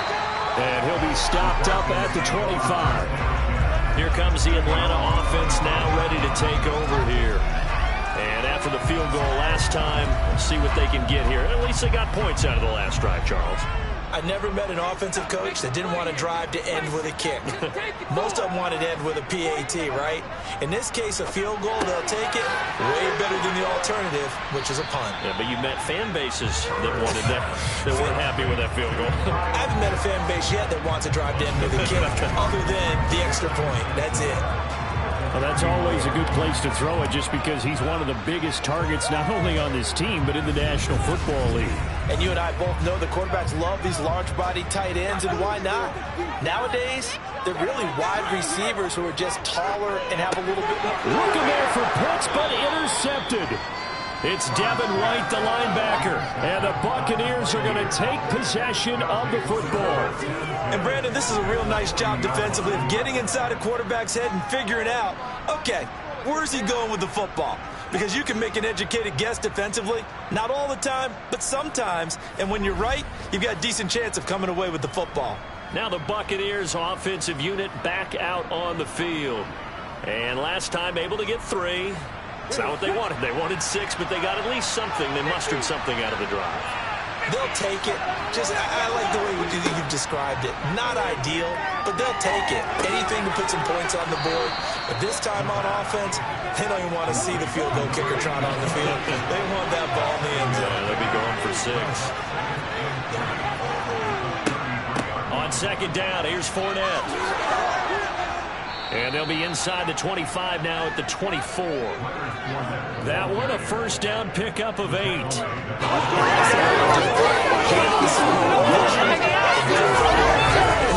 little bit of power, and you find a way to pick up first downs.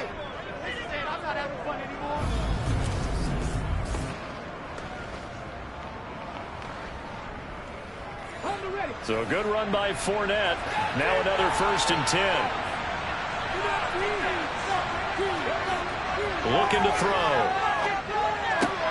And this is caught by Evans. And he's going to be taken down right at the 10-yard line. First down, Buccaneers.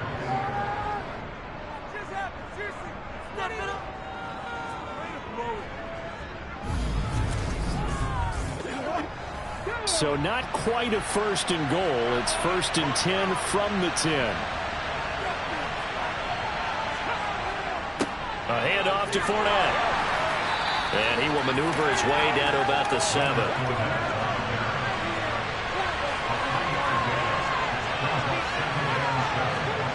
Here's the 2nd and 7.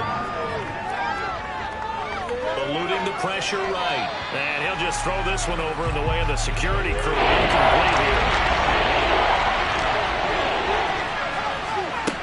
On 3rd down, he'll drop to throw.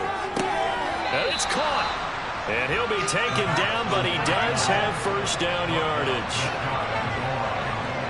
That's not the first time they've looked his way when they've needed a big play. He's been the go-to guy all game long. And they get the hook up again on 3rd down to keep this drive alive.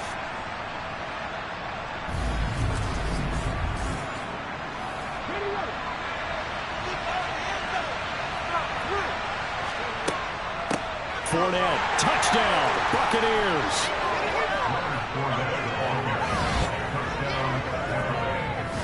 So his strong first half continues as he finds the end zone here for the 2nd time. And definitely good blocking at the point of attack. And you just have to love watching the way he can create space down near the goal line. And he's able to take it into the end zone.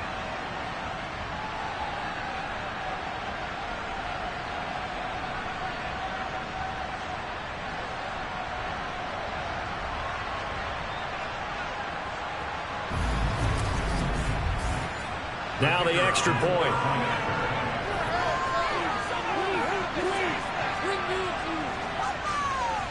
He's got it as they go up by a total of 17-10.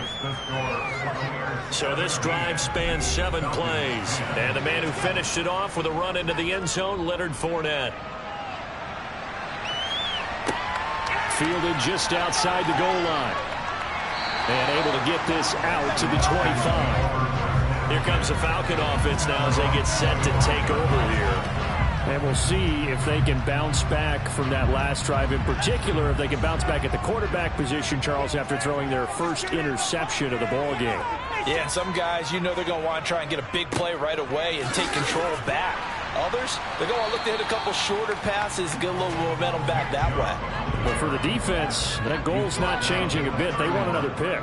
You're exactly right about that. In fact, you got to watch them a little bit because in coverage, they may cut down their gaps a little bit, maybe their splits a little bit in order to try and get to the ball even faster. His 5th catch tonight, and it's good for a first down. I got a kick out of that one, partner. You and I talk often about trying to hide receivers in certain situations, but a guy of his size can't really hide him. But the tight end drag route, definitely an effective way to sneak him across the formation for an easy completion and a first down. Herbert's throw into the hands of Pitts here. And able to get this one across the 45 before he's brought down. Another catch for him there. This one good for 11. First down. A lot of tight ends just use their size and their strength, try to occupy some space and kind of body people away and catch the football. But not this guy. He's a refined route runner. Makes me wonder if he took some dance classes in his background with his footwork. Chubb on the counter. And they'll get him down as he's inside the 40. Back-to-back nice gains. That one for 14 yards and another first. They're making it look easy out there. Another first down. So far on this drive, let me do this little bit of math here. 4 plays, 3 first downs. That's a pretty good recipe for success.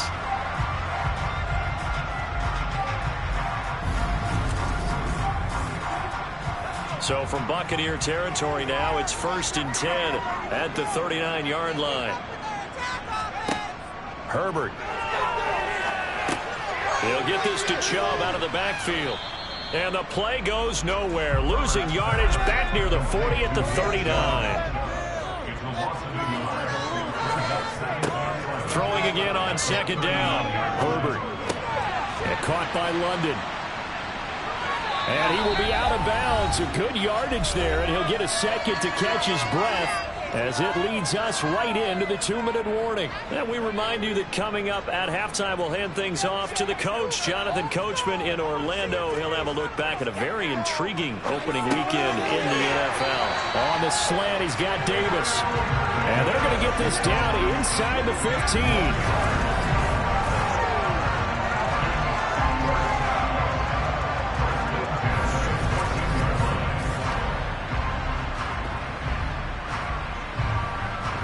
Here's a 1st and 10 at the 14-yard line.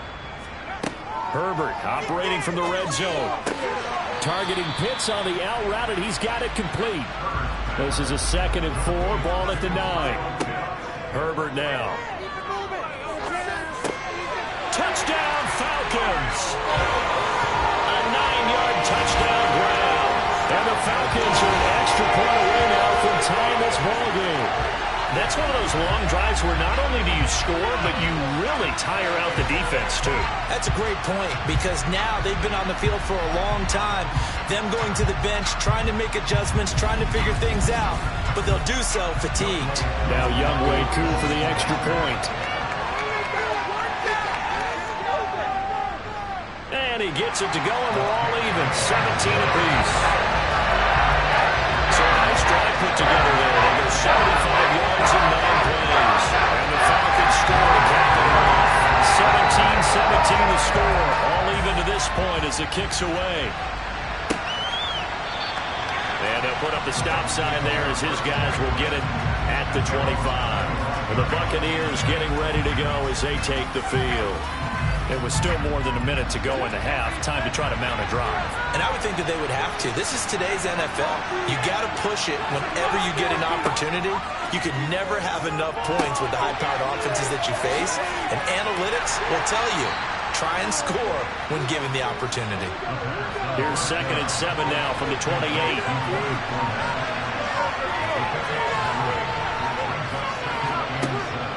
They're going to look to throw. That'll be taken in downfield by Godwin. And he's going to get this all the way down inside the 35. Now a timeout signaled for, and they'll get it with 10 seconds to go before halftime. From From the 34 now, here's 1st and 10. They'll set up a throw. Looking for Godwin again, and he's got him once more. And they'll burn the timeout with 5 seconds left. A chance to try to add 3 points before heading to the locker room. Now with 5 seconds left, not really enough time to run another play and then stop it. So on comes the field goal unit. Made his first. This now from 46 yards away. And this is right down the middle as he puts it through. And with that, they take the lead here 20-17. So a big play before the end of the half to get him into this spot, and they cash in with 3. How about the 1-2 to the solar plexus on that one? The big play, the field goal, not much time left on the clock. That's the way to go into the half. This one taken just inside the 10. So we reach halftime here at our first Monday Nighter of the season. As we'll send you down to Orlando, and we check in with Jonathan Coachman for our EA Sports Halftime Report. Coach. All right, Brandon, thanks very much. We'll get back to you and Charles in a minute. But first, time to give the folks at home a look at what's going on around the NFL. We'll get our tour started out at Venerable Soldier Field in Chicago. And that one is still scoreless as they play in the second quarter.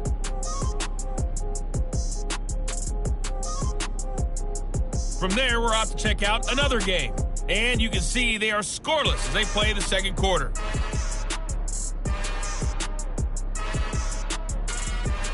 Lastly, let's check on one final game for you. And you can see they are scoreless as they play the second quarter.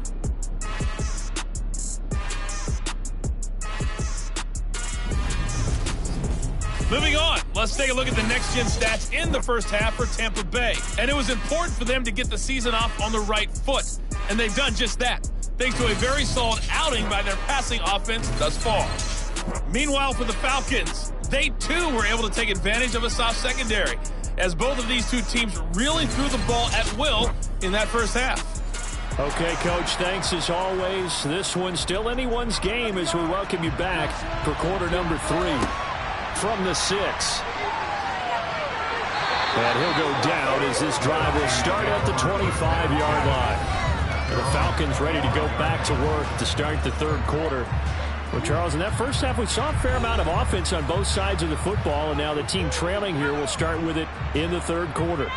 And we both know this coach pretty darn well, don't we? Because his game planning is always on point. And now that he's getting the ball to start the second half, how about all the offense that you already referenced in the first half? He'll put that all together and come out with something really strong, I believe, to get things going here in the third quarter. Second down, here's Chubb again. They follow up the gain of 2 with a gain of 1 that time. Going to throw on third down with Herbert. Got his man, it's London. And he's going to have a Falcons first down as they're able to get the third down conversion. I don't care how many times we see it. I still get a kick out of watching quarterbacks and receivers do the pass tree in pregame warm-up. But I always remember that when we go to practices, we see that after practices as well. They really tune it up, don't they? They tune it up. They know why they do it for these situations. First down. And they build that trust, and that's why they're able to find him in this type of a situation. On first down, it's Herbert. He's going to rifle one deep left side. He's got a man. Complete. Touchdown, Falcons. Drake London, 59 yards. And the Falcons have retaken a third quarter lead. And that looked almost to be a case of, a quarterback saying, hey, I'm going to throw this as far as I can and hope you run under it. Mission accomplished. And I'm telling you, nothing will let up a crowd more than a play like that. Here in the stadium, all eyes were on the receiver streaking downfield, and everyone was thinking, throw it, he's open. What a connection there for the touchdown. And that wound up traveling at even 58 yards in the air, according to next-gen stats.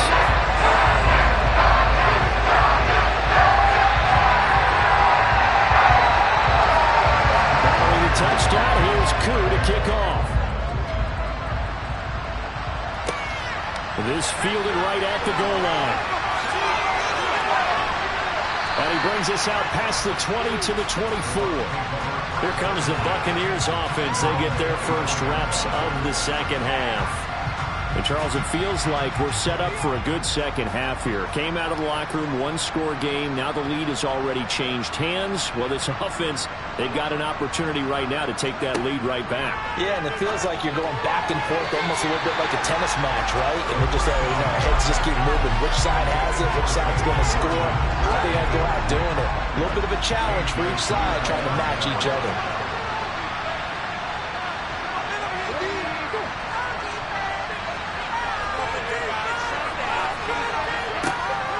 He'll try again with the arm here on second down. Looking for Godwin, and he's got him complete. And they're able to get this one across the 35. 14 yards that time for number 14. Of course, the catch was nice, but how about what happened after? Able to stay on his feet and gain all that additional yardage. So many of these slot guys, I think, have running back in their background.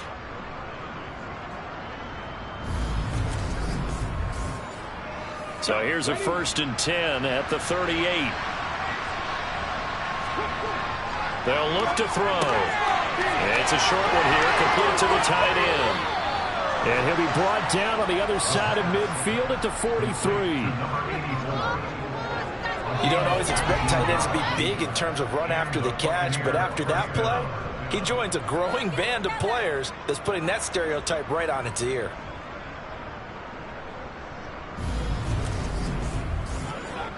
From Falcon territory now, here's 1st and 10 at the 43.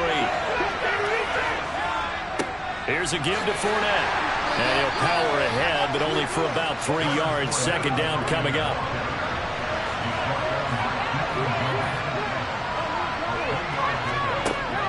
He'll look to throw. He'll check this one off to Fournette. They had 3 yards on first down, just 1 yard there. That might feel like a little bit of a lost opportunity there for the offense because the defense ball pressure all the time. And sometimes against that, you get into your running back and it can turn into a big game downfield. What a nice job they did get into him quickly and hold him into a short game. Out of the gun now on 3rd down. Pressure brought in, and the Falcons get there for the sack. Finally hauled down for the first time this game. Multiple defenders in there to drop him. And why do you go out and trade for a guy like this defensively? Well, an instant impact in your pass rush is reason number 1. And let's think about it. You want a guy who can create big plays for your team. Takeaways, fumbles, you name it. That's what you want from the big-time player on the defensive side of the ball. Here comes the Buccaneers punter now, as he'll punt it away for the second time.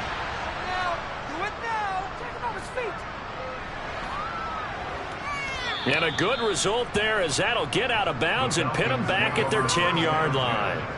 Atlanta prepped and ready for its next possession. The football changing hands here, and as this offense takes the field, Charles, they'd be fine with more of the same on this upcoming drive. Last time out, they found the end zone for 6. And they're certainly hoping for more of the same, but the game plan, I doubt it'll just be a carbon copy of the last drive because I think this offense is ready to break out some new wrinkles and try some new things and maybe hitting them up right away. They want to use that confidence to its advantage, also keeping the defense from anticipating what's up next. As they began this drive, I was wondering how they were going to attack since they're playing with the lead. Would they continue to try and push the ball downfield? Well, after one play, it appears that the answer is yes.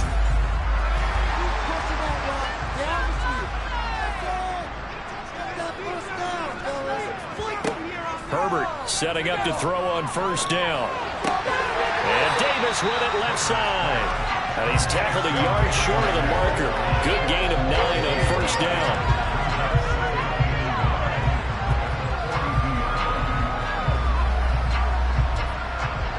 Here's 2nd and a yard.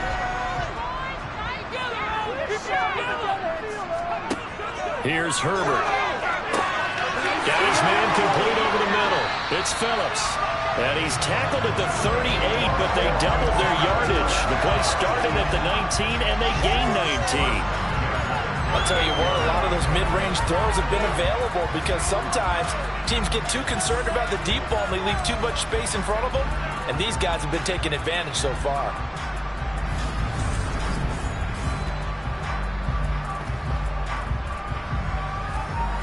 So from Buccaneer territory now, it's 1st and 10 at the 38. They'll fake the handoff. Now Herbert. And that is caught. It's Davis.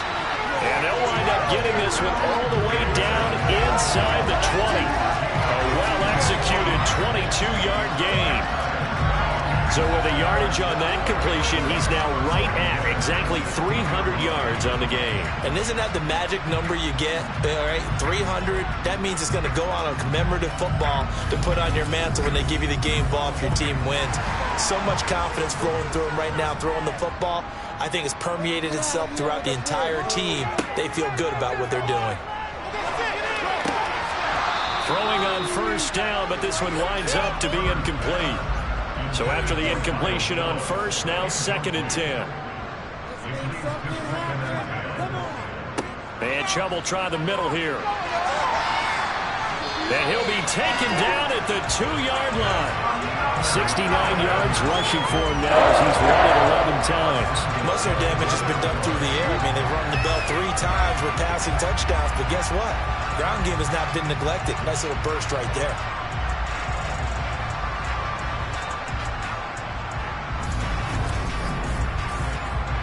They come out with 1 back and 3 tight ends. Chubb is not going anywhere. He'll be hit and dropped for no gain at the 2-yard line.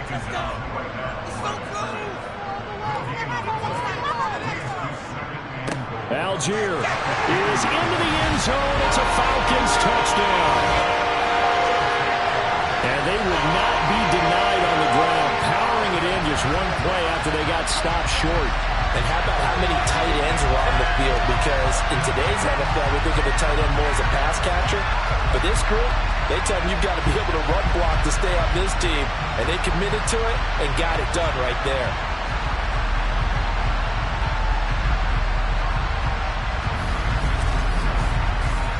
Coup for the extra point.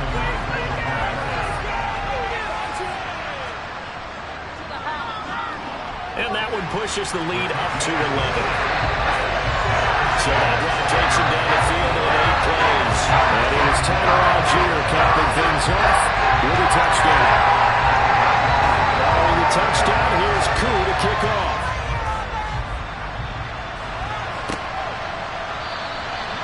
Some might have returned that one. He won't. He'll go down to a knee, and they'll start the drive from the 25.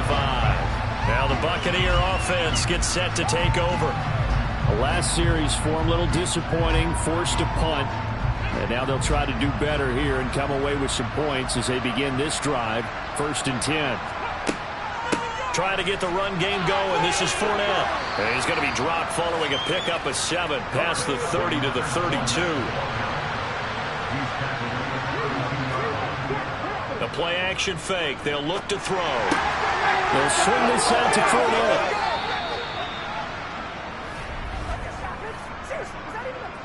Holding offense.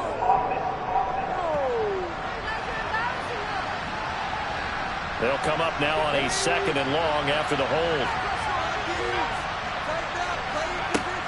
Looking to throw. Staying on his feet.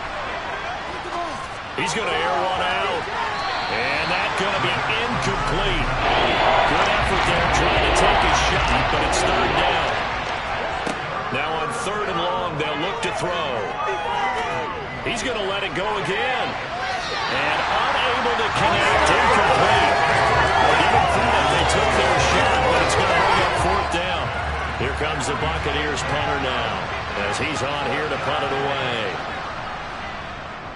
Averaging 50 yards a boot so far as this one's away. Fair catch called for and made at about the 32-yard line. A 41-yard punt there with no return. And it will be Falcon football. We'll get another look at Drake London as this offense returns to the field. And I know that they've double-teamed him a couple times, but not a ton. Whatever they're doing isn't working. He's up over 100 yards. We'll see how they adjust. And when they do that, they weaken their defense in other places as well. And how many times have we done games where we've seen a guy have a big game like this, but it's usually not by himself, is it? Usually it opens it up for other people to have big games as well. 10 yards there to start the drive, and just enough by about the length of the football for a first down.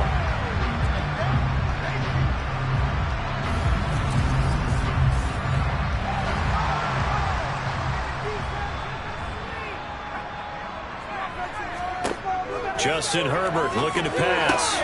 Going across the field, he finds Phillips. And he'll be brought down just shy of the 40. And with that last play, he's now up over that 300-yard mark. And in today's NFL, it almost feels routine. And I hate that when you talk about a 300-yard passing game. To me, 300 yards still signifies excellence, and he's achieved that in his performance. Altogether, a pretty shaky start to the year for this defense as they defend another 1st and 10. Now it's Herbert. He will find Davis on the left side, complete. Defensively, a solid response after giving up back-to-back first downs. When you see zone defense and you know you've got a drag route on as your primary call, you've got to be really careful as a passer about how far you let your guy go because he might wander into some tough coverage. 8 yards to go on 2nd down. Now Herbert with it, looking to pass. That's out to Chubb, complete. And this is going to lead to another first down as the tackle's made at the Bucs' 12-yard line. A really good pickup of 28 yards. Boy, a lot of moving parts on this play, but what a nice design to leak the running back out to the left and send him down the field. And a good job spotting him and hitting him for a big play.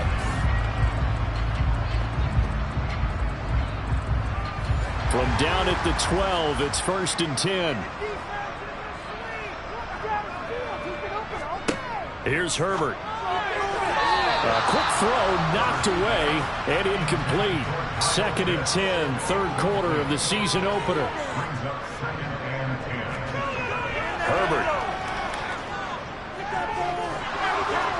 And he's not able to get away. Sacked back at the 22. Finally hauled down for the first time this game. Multiple defenders in there to drop him. Yeah, some real defensive resistance there, saying not so fast to a good drive. They had marched to the end zone the last time out.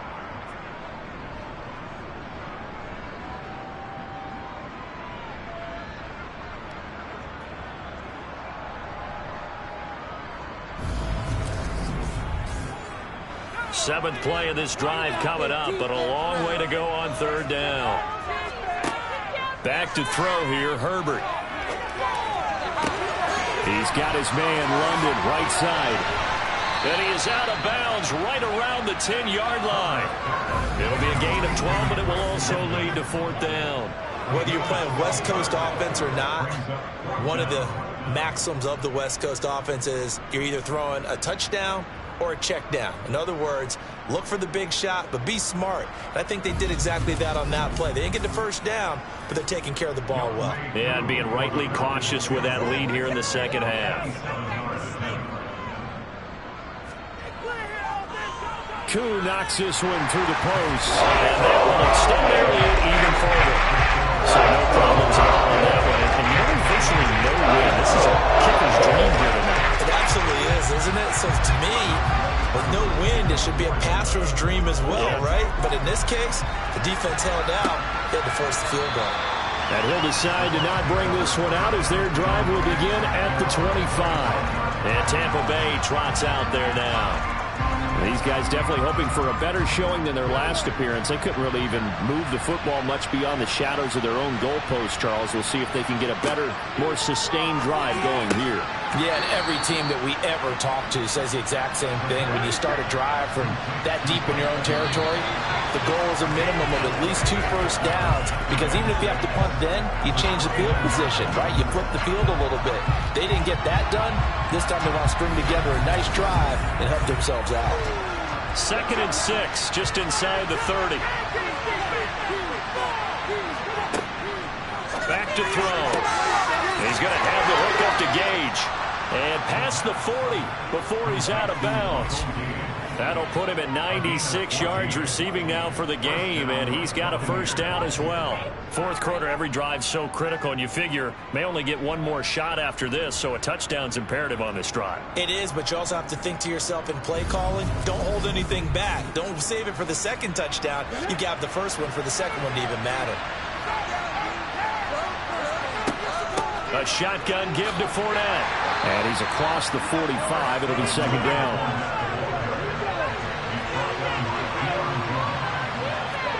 Here's a 2nd and 7. And a quick throw here. That's complete.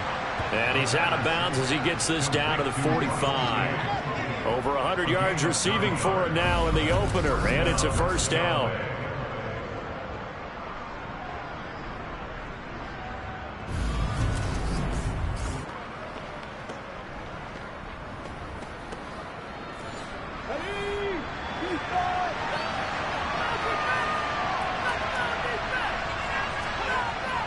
The play fake. He'll look to throw.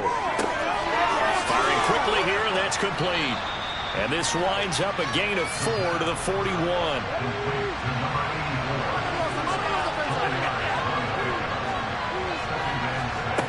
Second and 6. This is caught by Evans. Down inside the 10. And he'll be out of bounds about a half to a full yard shy of the 5. A big play there on the catch and run. 35 yards.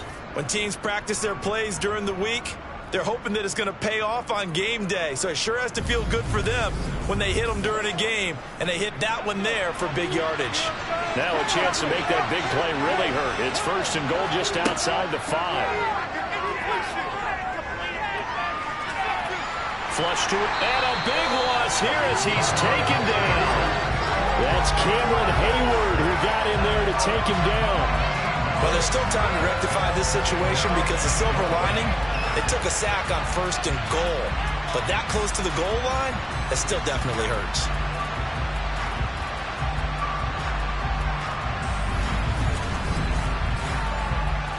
First down, a bit of a disaster, and now on second and goal, back even further. He'll drop to throw. To the sideline. Wow, what a catch.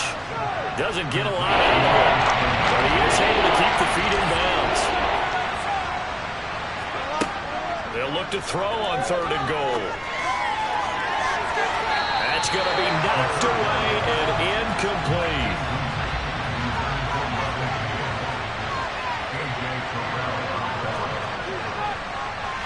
And his kick here is good. And that will get the disadvantage now back down to 11. So he remains perfect, 3 for 3 in the field goal department. And it's so important for any offense to have an ace like him up their sleeve, isn't it? Because now you know what his range is, and as soon as your offense gets there, you're pretty much counting on 3 points going up on the board. And he'll put up the stop sign there as his guys will get it at the 25. The offense trots back out there. Let's turn our focus now to Nick Chubb. He's toppled the century mark already receiving the football, closing in on that on the ground, too. They've really had trouble handling him. I think from what we've seen in this game, his success through the air has started to open things up for him on the ground because now he's loosened up the defense, right? They've got to play just about every snap as if another receiver can get downfield on them, and he's been that receiver. Now they bring him back to the backfield. I think his yardage running the ball will increase as this one goes on. Well, they might need to devote some extra attention to him, something just to stop the momentum he has. It's a gain of 11, and the Falcons pick up the first. Well, clear running situation. Try to take time off the clock. You ran the previous play, set that play action up nicely. Boy, did they ever, because they'd shown the ability to run the football. So now you lose your keys as a defense. You dive for the running play, and they hit them over the top.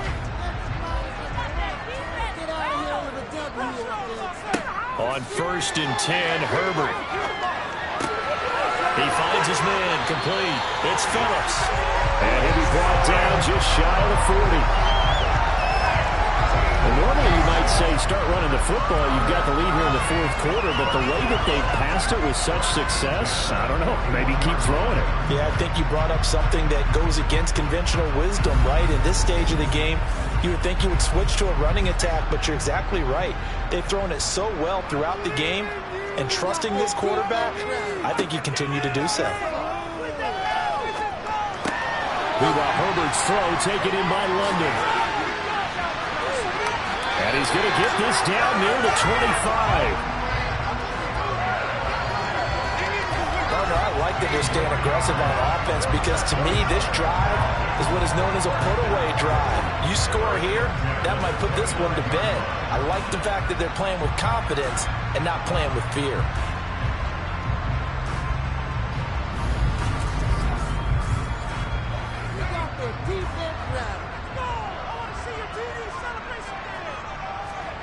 Herbert on first down now. Over the middle, it's complete. And he'll be marked down right at the 20-yard line. Now that's staying ahead of the chains. Really good pickup on first down, hitting the tight end there. Now brings up a second and manageable. Just found a hole in that zone. If nothing else, they've already taken a couple minutes off the clock here already as they come up second down. Again, Herbert. That's complete to Davis.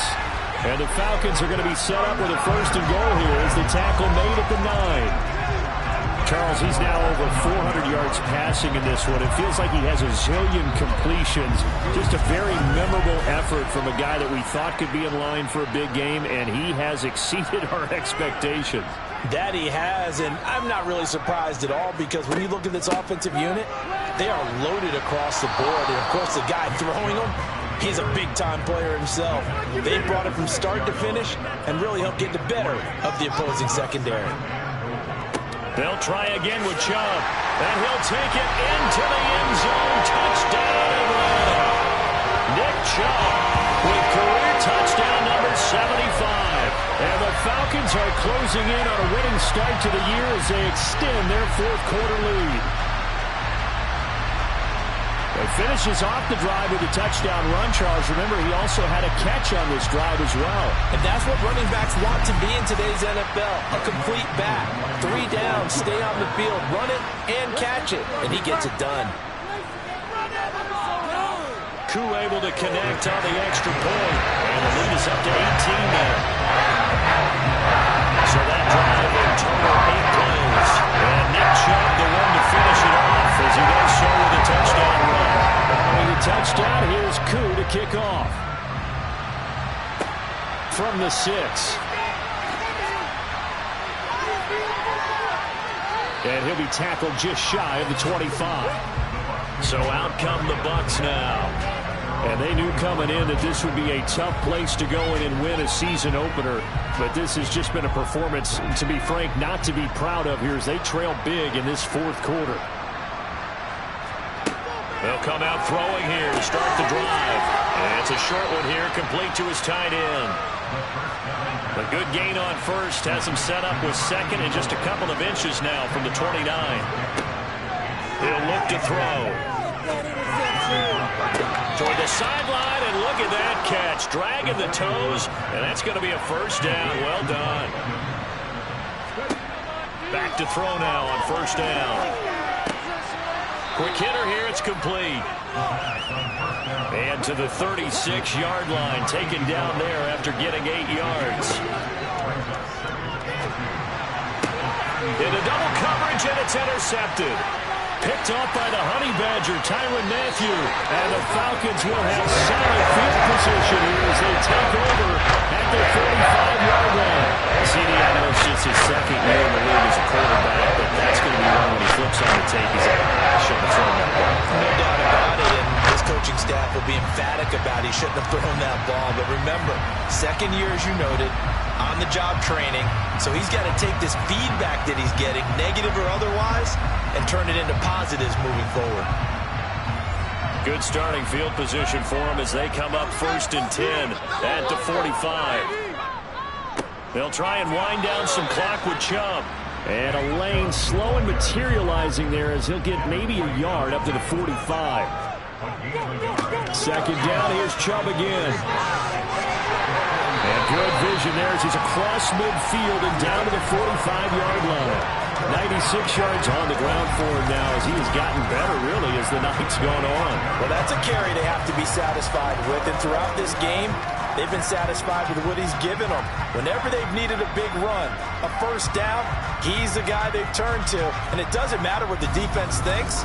They feel like they've got the confidence to keep handing it to him and keep picking up good yardage.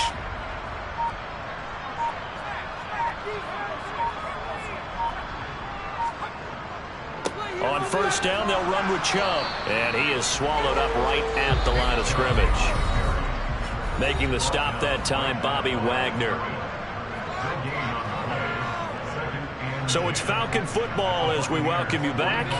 And you'd have to figure they're just looking to burn these final 2 minutes away and get out of here with a victory. And again, it's Chubb. And they'll wind up getting this to the 37. Gain of 9.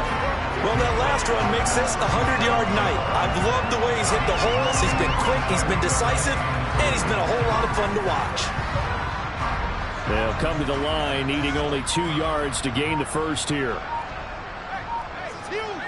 Don't let us down.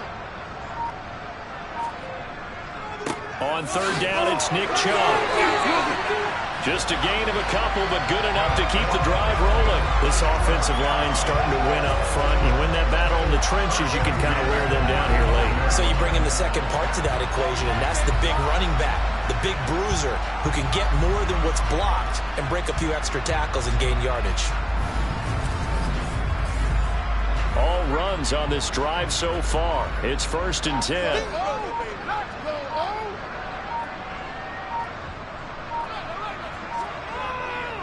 They go up the middle with Chubb. And nothing much materializing there on the first down run. He'll get a couple, and that's it.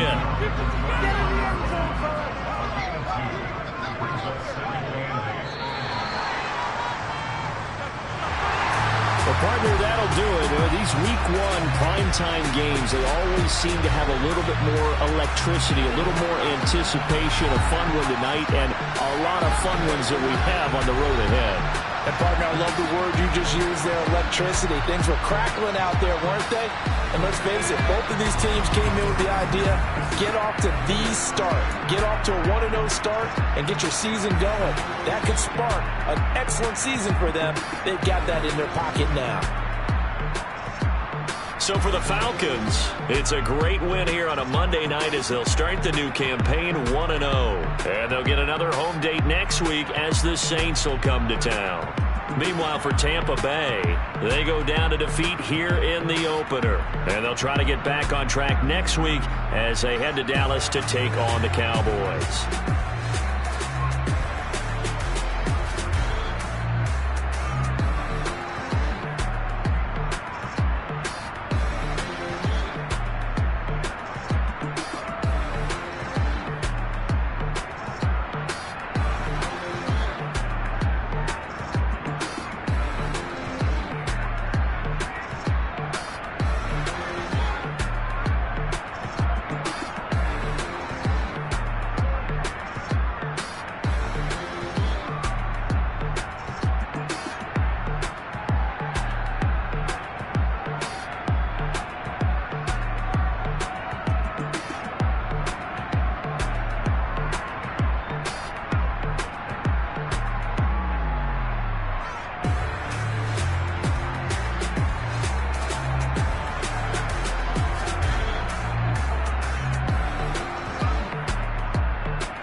It's week 1 of the National Football League, and it's presented by EA Sports. It's the Raiders and the Browns under the lights on Thursday night.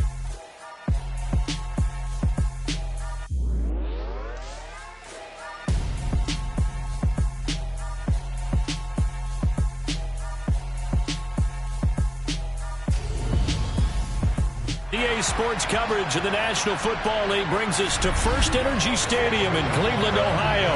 Tonight, it's the Thursday opener for the new NFL season between the Las Vegas Raiders and the Cleveland Browns.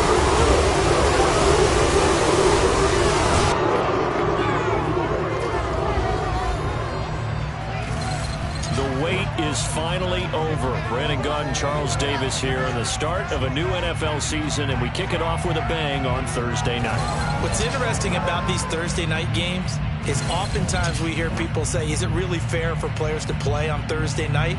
But what did we hear from both of these teams going into this one?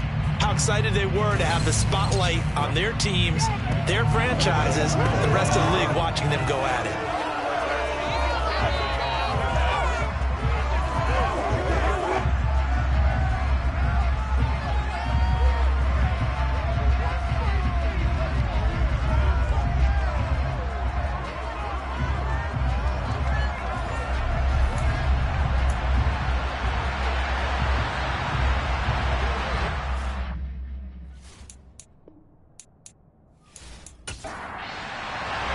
With fall around the corner, football is back, America, and we're underway on EA Sports. And no run back on this one, so the new season will begin at the 25-yard line. So here comes the Raider offense now onto the field. They will be led out by the Heisman Trophy winner from 2018, drafted #1 overall the subsequent year, Kyler Murray. Drafted with the idea that he'd be one of the most dangerous quarterbacks in the NFL when he put it all together. We've been seeing that progress throughout his career. This guy's legs, we knew they were phenomenal. Arm, top-notch. But now we're seeing his mind come into the game. Reed's defense is better and better each and every week, and is showing patience as a passer as well. Not as eager to exit the pocket, finding guys downfield for bigger plays. 11 yards there on the first play from scrimmage. And there's a completion to the tight end. And look at the size of these players nowadays. At that spot, 6'4", 6'5", and up. A lot of guys used to be basketball players, somehow came back to football. That's really good for the game of football. You're getting better athleticism. And he's taken down. This will be a Brown sack. From his outside linebacker spot, forcing the sack for a loss of 8. Just not much a quarterback can do there, CD. The pressure was in his face almost instantaneously, led to a very quick sack. And this came from the edge, and those pass rushers, they have so many tricks of the trade to get around blockers. They have a lot of tools in their kit. This was pure speed and athleticism on this play, though, and they could barely get a glove on him before he got the quarterback on the ground. As we check the next-gen stats, you'll see he had precious little time to do anything with the football there. That one good for 17 as they're set up for third down.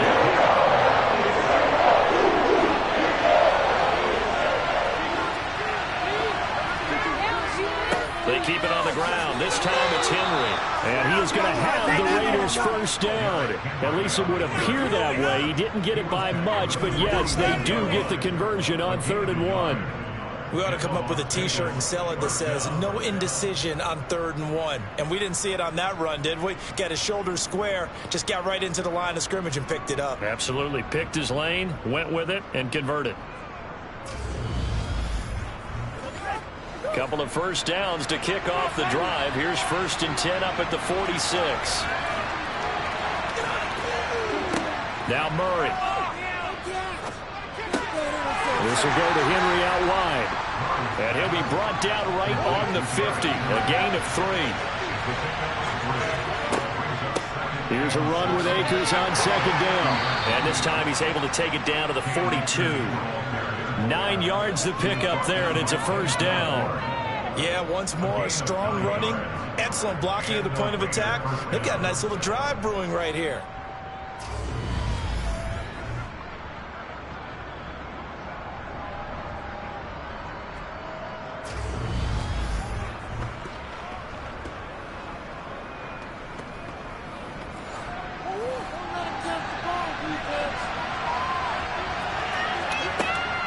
On first down, they'll stay with Akers on the ground.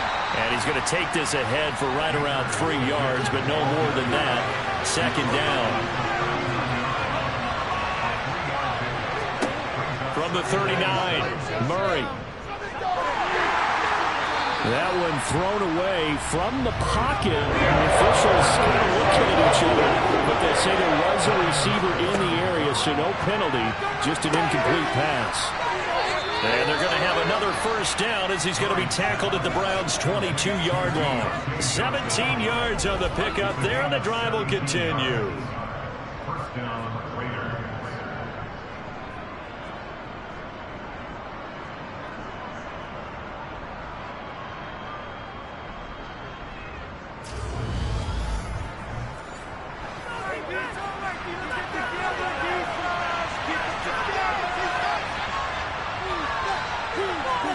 Murray now on first down.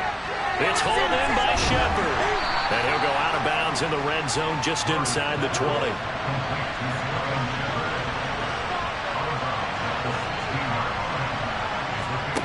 Looking to throw again on second down. Murray escaping the pressure right. Murray with a nice move. And he is in. Touchdown, Raiders. Kyler Murray, a 16-yard touchdown run. And the Raiders are on the board here first in the season opener. A long opening drive, but a very successful opening drive.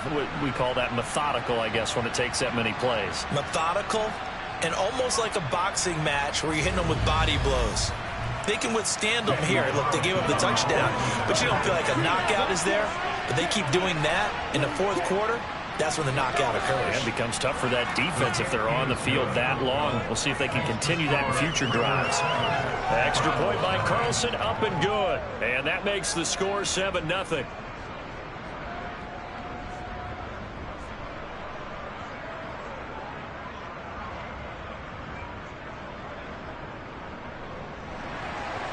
Set now to kick this one away, and off it goes. This will be fielded inside the 5. And they'll get him down inside the 30 at the 27. So here are the Browns under head coach Kevin Stefanski. They'll be led out by the final pick of the first round in 2018 out of Louisville. It's Lamar Jackson. And he remains the league's premier rushing threat and one of the biggest playmakers among quarterbacks. His goal each and every season, continue to expand his game as a passer and become well-rounded. All those highlight reel plays you see, they come off the fact that he can run it, throw it, and scares defenses every time he takes a snap. Jackson on first down. Got an open man. That's David Njoku, the tight end.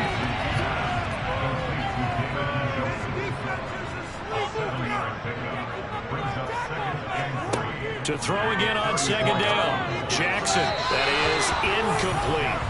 So the incomplete pass on the last play, and that leads us to a 3rd and 3. Jackson from the shotgun. And that's to Amon-Ra St. Brown. And he is going to have the Browns first down as they're able to get the 3rd down conversion. Easy time pitch and catch and hit. Easy conversion. They just saw it right there to pick up the first down. Why are those so tough to defend? Just because they hit so quickly? Yeah, it's all about timing and confidence. Quarterback sees it, rips it, there you go. Clock rolling as we hit the midway point of this first quarter. First carry for Christian McCaffrey. And now they're going to get him down right at the line of scrimmage. So after the run for no gain, here's 2nd and 10. Again, they run. Again, it's McCaffrey. Oh, what a juke into space. And he'll take it into the end zone for a Browns touchdown. Christian McCaffrey with career touchdown number 91. He joins a group that includes Tony Dorsett and Isaac Bruce, among others. And the Browns respond to that opening drive touchdown with one of their own. So that run there, yeah, I don't know if it's overstating things to call it a thing of beauty, but in terms of football plays, that's as good as you're going to see. And that's why he's one of the best running backs in the game today, because this run combined all the elements. Started with patience, and he was just waiting for the right lane to materialize.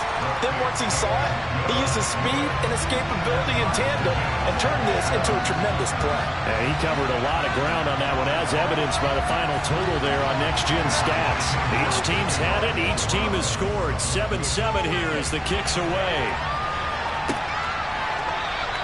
The return man down to a knee, and this will come out to the 25-yard line. Second drive of the game coming up for this Las Vegas offense. Perfect start to the season on their first drive last time out, able to find the end zone. Now we'll see if they can make it 2 for 2 here in week 1. First down, Murray. Flushed out right, and he can't find anywhere to go with it, and he goes down. Buried by multiple defenders on the drive's first play. That's the second time he's been sacked so far in the first half, and if they have designs on having a big year, on going anywhere, they've got to find a way to keep him upright so they can throw the football.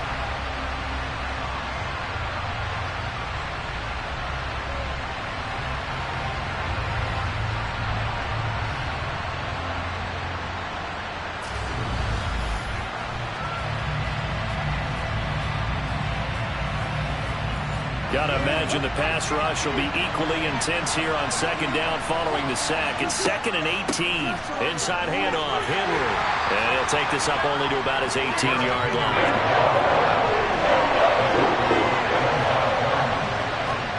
Now on 3rd and long, they'll look to throw. That's into the hands of Akers, complete. And mark him down way up close to the 40 at the 39. How about that? They weather the storm of a 3rd and 17 to pick up the first. If your sympathies lie with the defense, you understand how tough it is for linebackers to run with a guy like this. He's going to slip out of the backfield and then work in the middle of the field.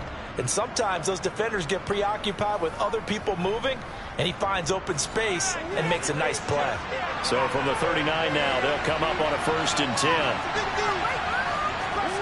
10. Here's Murray as he sets to throw it. Akers back-to-back catches. And they'll get him down on the other side of midfield.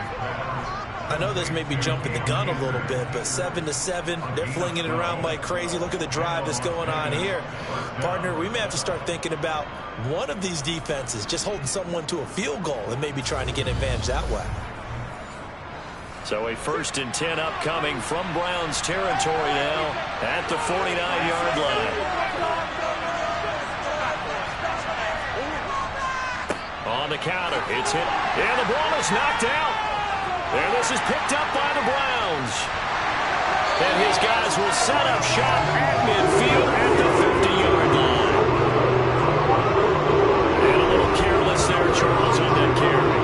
And it's not just having 2 hands on the ball. It's tucking it away. It's using your body to keep people shielded off. It's so many different things into taking care of it and having ball security. In that case, though, we didn't see it happen. Second drive coming up here for Cleveland as they return to the field on offense.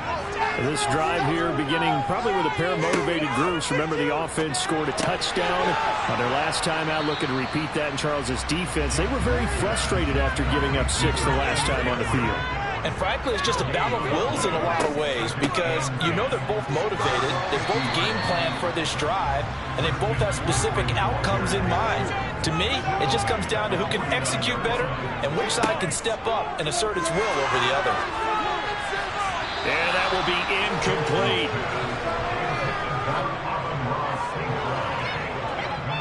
How about this defense? They came up with a couple of big plays in this sequence, and none better than the one right there, forcing the incompletion and bringing up 4th down.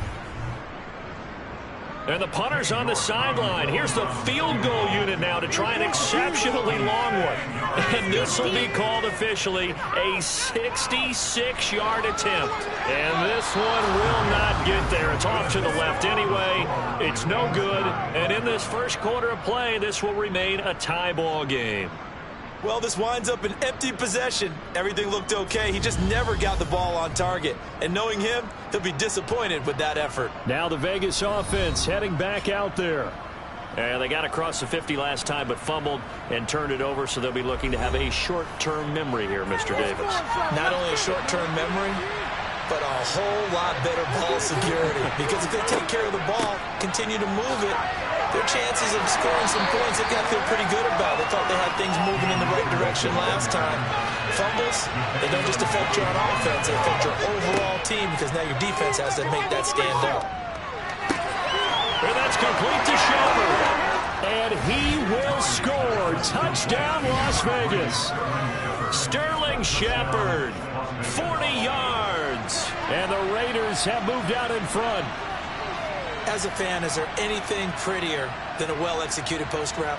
No, it's a thing of beauty, especially when it's done like that for a touchdown.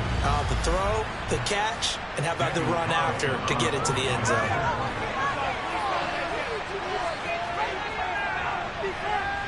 Extra point by Carlson, up and good. And that makes the score 14-7. The long touchdown pass gets them 6 on a very, very tidy 2-play drive that time. The kickoff unit is out on the field, and they will send this one away. This will be fielded inside the 5. And he won't quite make it to the 25. Ready to take over again on offense. Out comes Cleveland. And they were in field goal range last time out, but couldn't connect. It's early in the game, so I don't think that the confidence just goes entirely out of, running your kicker back out there. But let's face it, some coaches have a little bit less patience for that than others. Let's see if they call the game differently now in terms of what they do on drives and not try and settle for field goals. 2 yards the loss, 2nd and 12. Moving backwards on first down, never a good thing. What does that do for the mindset on 2nd down? Well, it changes your play call, definitely, because as a play call, you're advancing yourself thinking, okay, we're going to get a gain here. Now you've got to go back in reverse, come up with something to pick up not just the yardage lost, but gain a few extra. On 2nd and 12, Jackson. And the Raiders have got him. Max Crosby in there to get him. It's a loss of 5. And this is what you've got to do against a quarterback like him. You've got to keep him in the pocket and not let him get to the perimeter, because once he gets outside, that's where he can really hurt you.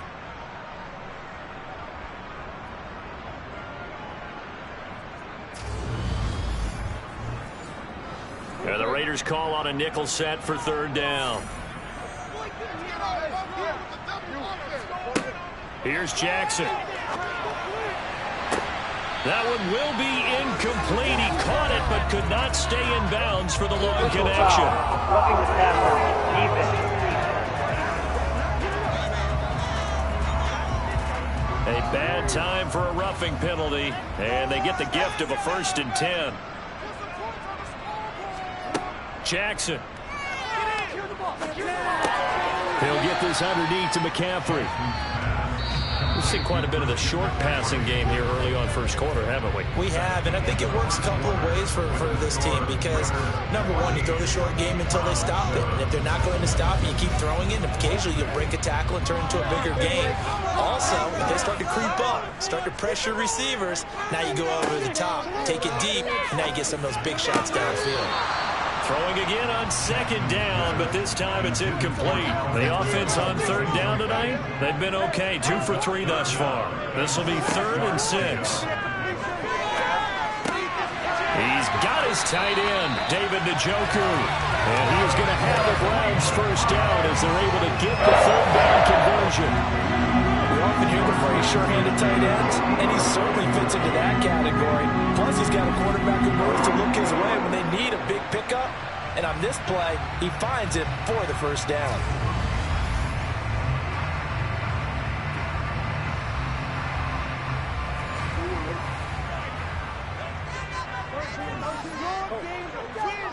Off the play fake, here's Jackson. And that'll be caught by St. Brown. And they're going to work this down to about the 32-yard line.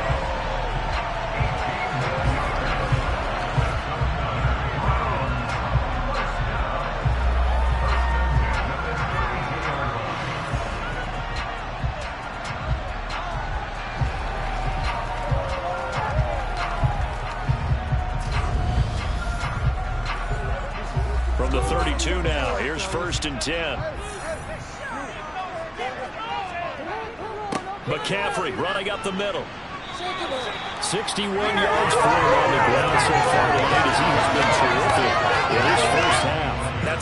pickup right there on first down, and as this drive goes on, we're seeing an offensive line and running game imposing its will. 8 yards the gain on that last run. Here's second and a couple. They stay on the ground. McCaffrey again. They'll get 3 as the drive continues. It's a first down. And Brandon, you know that expression? He just does what he does. It sounds trite, doesn't it? But in this case, it's perfectly apt. This is one of the better runners in the NFL. And all he does is just find avenues, find ways to pick up key first downs and big runs. Throwing on first down, but this one winds up to be incomplete. To throw once more on second and 10. Jackson eluding the pressure right. Oh, he'll want that one back. Incomplete. He doesn't drop too many in that department. Third down. Now it's Jackson. And incomplete. He had nowhere to throw, so he just tossed it away. But that brings up fourth. Cade York on now for the field goal. And this a 39-yard attempt. York able to send this one through. And they'll cut the lead back down to 4 now at 14-10. Well, a close game like this, obviously you want the touchdown, but certainly they will take the 3. And they'll be okay with that, but let's throw a little credit to the defense as well. I'm just glad this doesn't come down to a debate, right? Which side won, partner? Because the defense, hey, we didn't give up the touchdown. The offense, hey, we put 3 on the board. Either way you look at it, I think both sides gained something out of that drive. The Vegas offense ready for their next possession. The offense running out, and they are charged up, ready to go after reaching the end zone on their last drive. And normally I'd warn against getting complacent just because they scored the last time out. But I don't think there's any worries with this group right now. This is a hungry group, and they want to keep building off of their last drive. Now they just want the officials to hurry up and place the ball so they can snap it and get back to work. All defenses worry that whenever anyone catches the ball and has a head of steam come out of the backfield, it could turn into a big play with missed tackles or he runs through people. But they were right there waiting, and they stopped him for a minimal gain. Throwing again on second down. Murray will dump this off to Akers. And he gets this one just shy of the 40, down at the 39.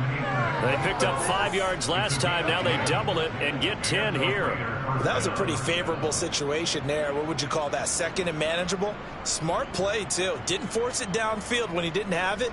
Just checked it down, let him get the first down, and that's exactly what he did. So from the 39 now, they'll come up on a 1st and 10. Murray going to throw. This is Shepard on the catch.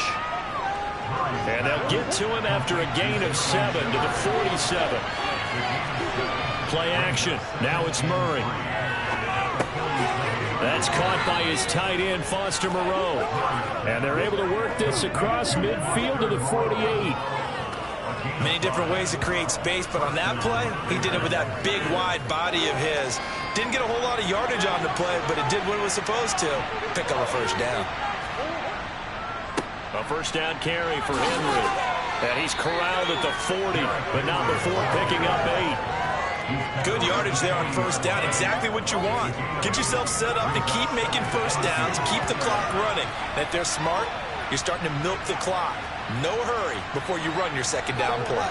8 yards the tally on that first down run. Here's 2nd and 2.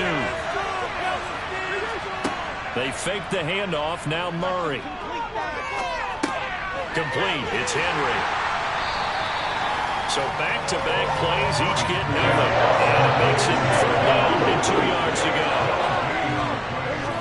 A carry here for the big tight end. They're able to convert with a gain of 4.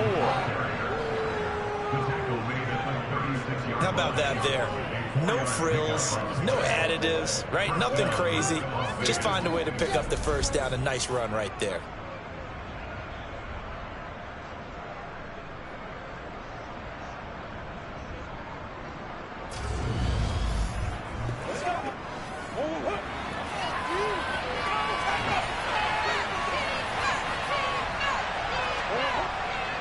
A handoff, running left, Henry. And tough sledding. They'll get maybe a yard. Stop short of the 35.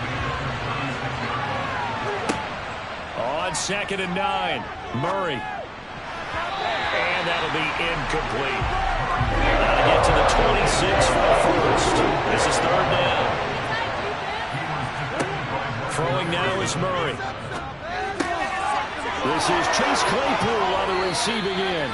And they're going to have another first down as he's going to be tackled at the Browns' 15-yard line. Great way to convert on 3rd down there. 21 yards the play. That's a play that will likely be forgotten when you talk about big moments in this game. But plays like this are critical to keep drives going. And if points result, we'll call this play significant. Line of scrimmage, the 15. It's 1st and 10. From the red zone, here's the Heisman Trophy winner, Murray. To the goal line, but it's incomplete. After the incomplete pass, here now is 2nd and 10. Murray flips us forward on a jet sweep. And this play goes nowhere. Losing yardage back to the 15. Well, I think the hope is, with a touch pass like that, maybe you catch the defense off guard, but they were all over that one. And it is the kind of play that works better against certain defenses. And this clearly is the wrong one to run into. Really nice job getting him down behind the line of scrimmage. Murray now. He's got a man open. It's Chase Claypool. And the Raiders are going to have 1st and goal as they try to finish off this drive with 6 points.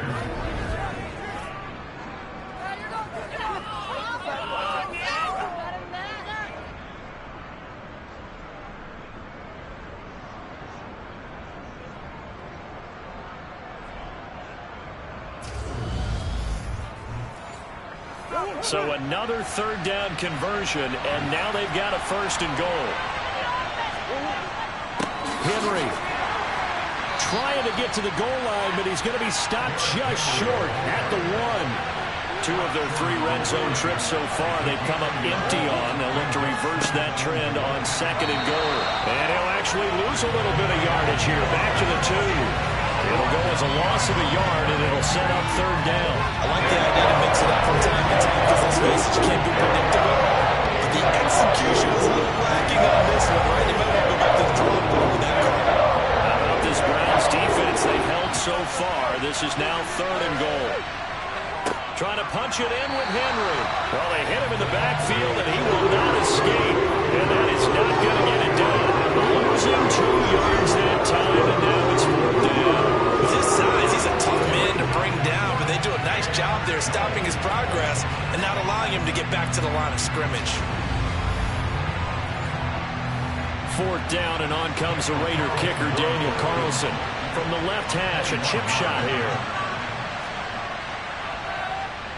The kick by Carlson is good, and that moves him up by a touchdown now at 17-10.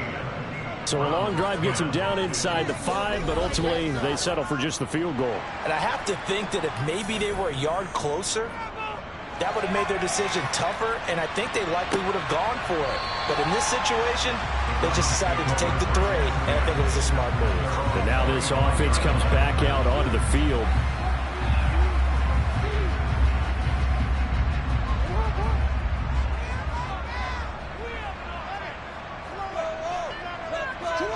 They'll throw on 1st down with Jackson.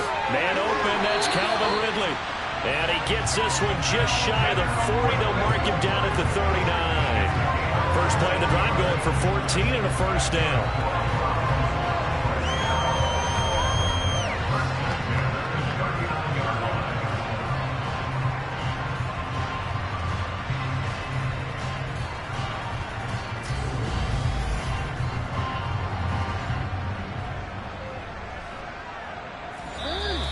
Two minutes remaining in this first half of football.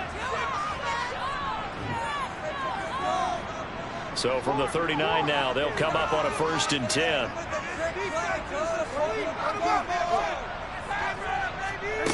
From the gun, Jackson. He's going to drop this down to McCaffrey. And just 3 yards on the catch there. He couldn't get away. And that's going to bring up 2nd down. Meanwhile, Jackson's throw complete there to St. Brown.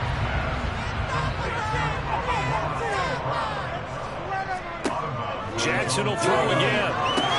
They'll set up the screen to McCaffrey. Oh, good move.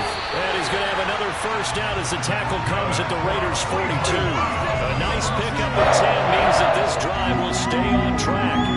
And that's a gutsy call there on 3rd and short, because that's a play that's got a good chance of being blown up in the backfield for a big loss of yardage. But nice job out wide to gather in that screen pass, use his blockers well, and pick up the first down. Jackson now. Oh, it's intercepted. He was trying to get it to Ridley.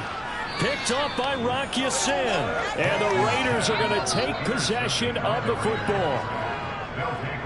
Before we came up to the booth, last thing he said as we were walking off the field, want to play mistake-free football. Well, that just went out the window there with a pick. And do you remember what you said to me when we were walking up to the booth after he said that? You're like, oh, fatal last words. Every time we hear that, things tend to fall apart a little bit, and that's what we saw there. Didn't get enough on that throw, and it turned into an interception.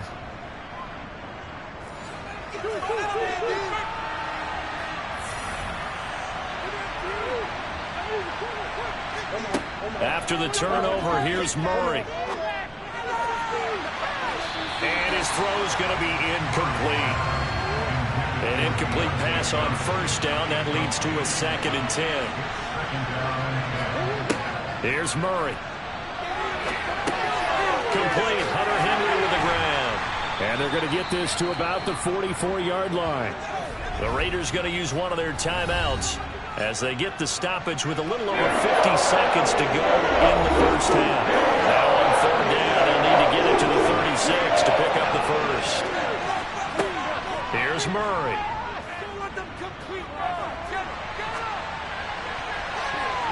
And that is incomplete. So look at this. Here's the field goal unit coming out. And he is going to need to bomb this one. And this is off the left upright. And it comes back. It's no good. And this will remain a 1-touchdown game. And now 2 problems as I see it. First, you missed the kick, which granted was a long one. But second, you set the other guys up a great field position and enough time to maybe get downfield and get a field goal attempt of their own. The Browns now going to take over late in this first half. As the offense comes out here, Charles, remember they threw the interception last time out, but they were moving the football down the field. Looked like they were going to have a sustained drive that ended in points, but then the pick ensued. And because of that, there's no way you can call the last drive a success. Yes, there are things to build on because they found some play calls that work. Now, they've got to build another drive and find a way to avoid the turnover that plagued it on the last one. From the 34 now, here's 1st and 10. Now Jackson. And his throw is incomplete. To this point, I've been impressed with the work defensively. They have not allowed a lot of receivers to run free. And there's another example, another incompletion. From the 34, they'll come to the line on 2nd and 10. Jackson. He's got Njoku, his big tight end. Now the Browns signal for the 2nd of their timeouts as they stop it with 28 seconds to go in the first half of play. Now the Raiders call on a nickel set here for 3rd down. Here's Jackson. He's got his tight end, David Njoku. And they'll have it in the red zone before he crosses over out of bounds. Back-to-back receptions for him, and it's another first down.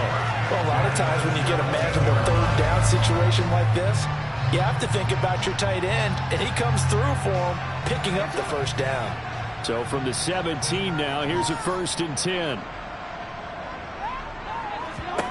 From the red zone now, they'll look to throw. Throw left side, McCaffrey's got it.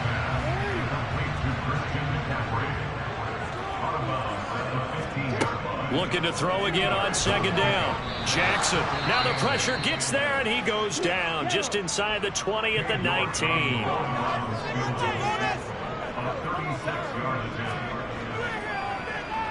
York able to send this one through. And that will cut this lead back down to 4 now. It's 17-13. So the 3 points here, they're still down, but they put somewhat of a dent into that lead going into the break. Anything helps when you're trying to chip away at a lead, but they do know that they're going to need a little bit better effort in the second half. From the 6. And they will wrangle him down a couple yards shy of the 30. The Raider offense set to get this drive started. And with only 9 seconds remaining, well, not much time, we'll see how they play this. And defensively, they're just looking to keep him contained as they're able to get him down. So we have reached halftime here in the Thursday night opener as we send you down to Orlando where Jonathan Coachman has our EA Sports halftime report. Coach. All right, Brandon, good to get another season underway. We'll get back to you guys for the second half of the season opener. But first, let's take a look at what's still to come here in the opening. It looks like we'll have to wait another week to get our first halftime report of the season as we move right along to the second half. All right, Coach, thanks. Yeah, both teams likely to make some changes in what's been a closely fought battle to this point. And the tackle going to be made right there at the 25-yard line. Here's the Browns offense now getting set to start off this third quarter. And they do trail, but they have a chance to possess the football first to try and do something about it. And that certainly makes it something of an important drive for them because is it going to win the game? No, but you have to do something to bring some life to your sideline. 2nd and 6, just inside the 30. To throw is Jackson. And his throw here is going to be incomplete. So after the second down incompletion, they'll come up now against a 3rd and 6. Here's Jackson to throw. And he'll just toss it away. So he throws it away, and that brings up 4th down. On is the punter Charlton now as he's able to get this one away. Pulled in at the 24. They'll net only 35 here following a 43-yard boot, 8-yard return. And the Raiders will take over now 1st and 10. So here comes the Raiders offense getting ready for their first possession of the second half. So they'll come up 1st and 10 now from the 33. They'll begin on the ground with Akers. Takes it to about the 37. Following the pickup of 4, here's 2nd and 6. Murray going to throw. Throw left side, taken in by Claypool. And he slips up past the 45 before being tackled. A pickup of 10, and it's enough for a Las Vegas first down. This has to go down as one of the simpler routes in the playbook, but oh so effective. Nice completion there. Keeps the sticks moving.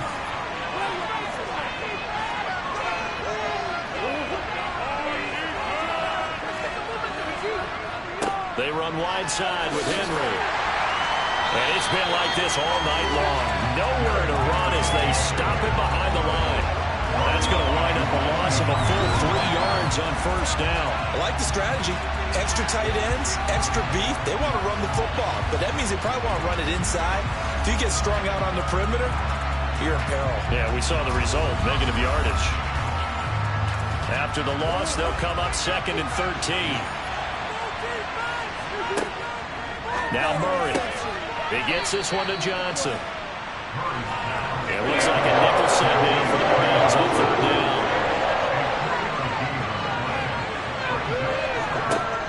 Shotgun now from Murray. And the Browns pressure gets to him that time, and he's going to go down. In for the sack, Myles Garrett. Well, that was a passer's nightmare. Front door totally shut down by the defense, so he kept going backwards, hoping to find another avenue of escape. It didn't exist.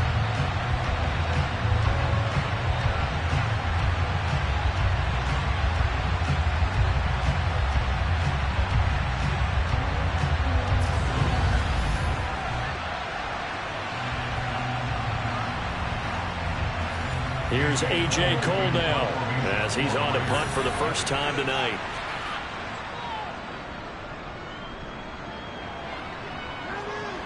And a fair catch signaled for and taken just outside the 20-yard line. It'll be 37 yards there on the punt, and the Browns will take over 1st and 10.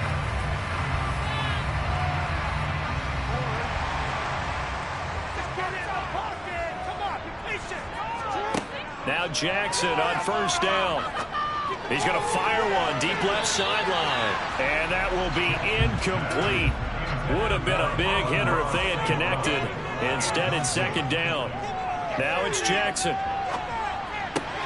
It's hauled in by Brandon Cooks. 9 yards, not quite enough, and they'll be left now with 3rd and 1.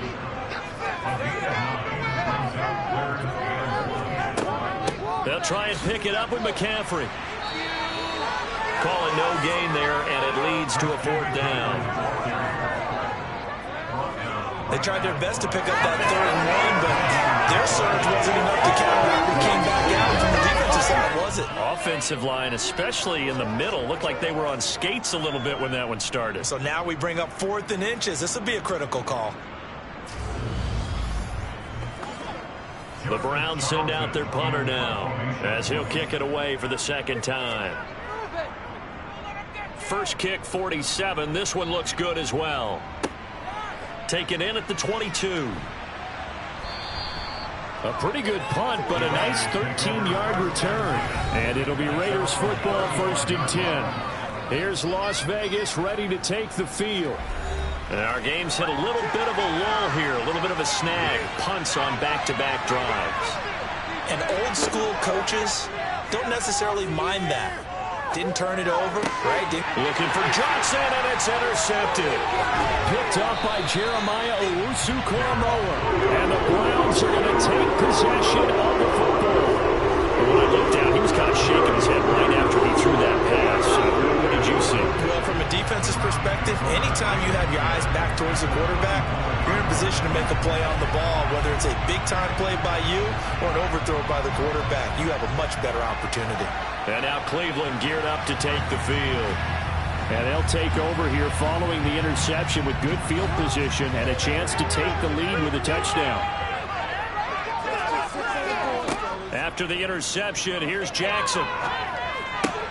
He'll get this out wide here to McCaffrey. And he's going to get this down near the 25.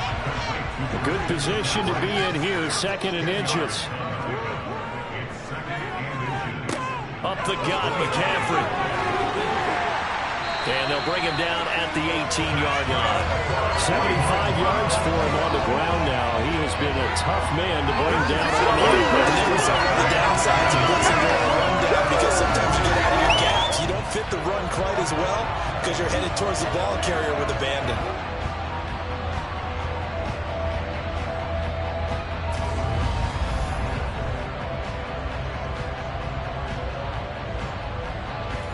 So from inside the 20, here's 1st and 10 at the 18. From the shotgun to McCaffrey.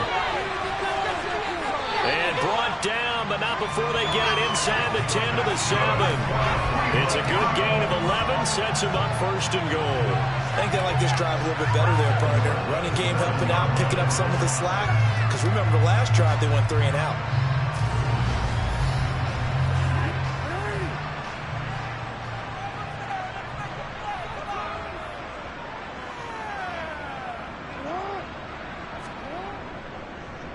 Oh, how about this on 1st and goal? And he's brought down right at the 5-yard line. Give him 2 on the play.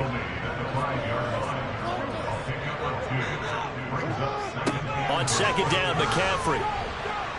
And the hole closes quickly here. He can fight only to about the 4. Big play coming here. It's 3rd and goal. Throwing is Jackson. And he's got it. And he's able to break out of 1 tackle, but then quickly brought down.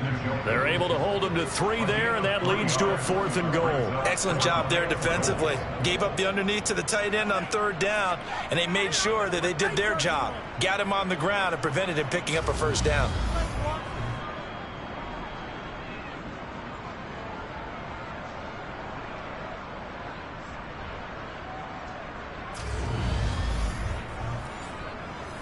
Cade York on now for the field goal. From the right hash at a bit of a tight angle. York able to send this one through, and that'll bring him back within a point. Well, the 3 points certainly helps, but you feel like, Charles, at this stage of the game, when you force those turnovers, need to start converting them into touchdowns. Yeah, I'm a little bit surprised myself because I thought in this situation they were thinking end zone or bust. Now they got to rely on their defense to get the ball back again for another opportunity to get 6 points. The Vegas offense ready for their next possession. The last drive for this offense, Charles, you remember it ended in one play, that quick interception, but they do still have the lead as they start this drive here. And that's something to focus on for them as well, because it's not quite no harm, no foul. But the interception, hey, shake it off, move on. Hasn't cost your team the lead, and now it's time to rebound. And the quarterback and his teammates, they can add to the lead with a good drive here. Well, there wasn't much of a window there. Charles had to deal with a couple of defenders, but able to find his big tight end. And, partner, we know double coverage is a challenge for any player to try to defeat.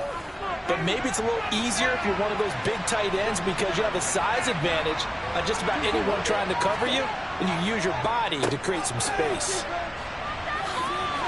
They run on first down, but it only produces a gain of 2. It's second down now. The last run got a couple. Here's 2nd and 8. They'll run a draw now with Akers. Not a ton of room available on that, but he made use of what space was available and gained decent yardage. 10th carry now for Derrick Henry. And this is going to be a Raiders first down as good running gets him to about the 44. Running lanes were at a premium in the first half, but he's able to find some room there, and he's hoping that that's a precursor of a big second half.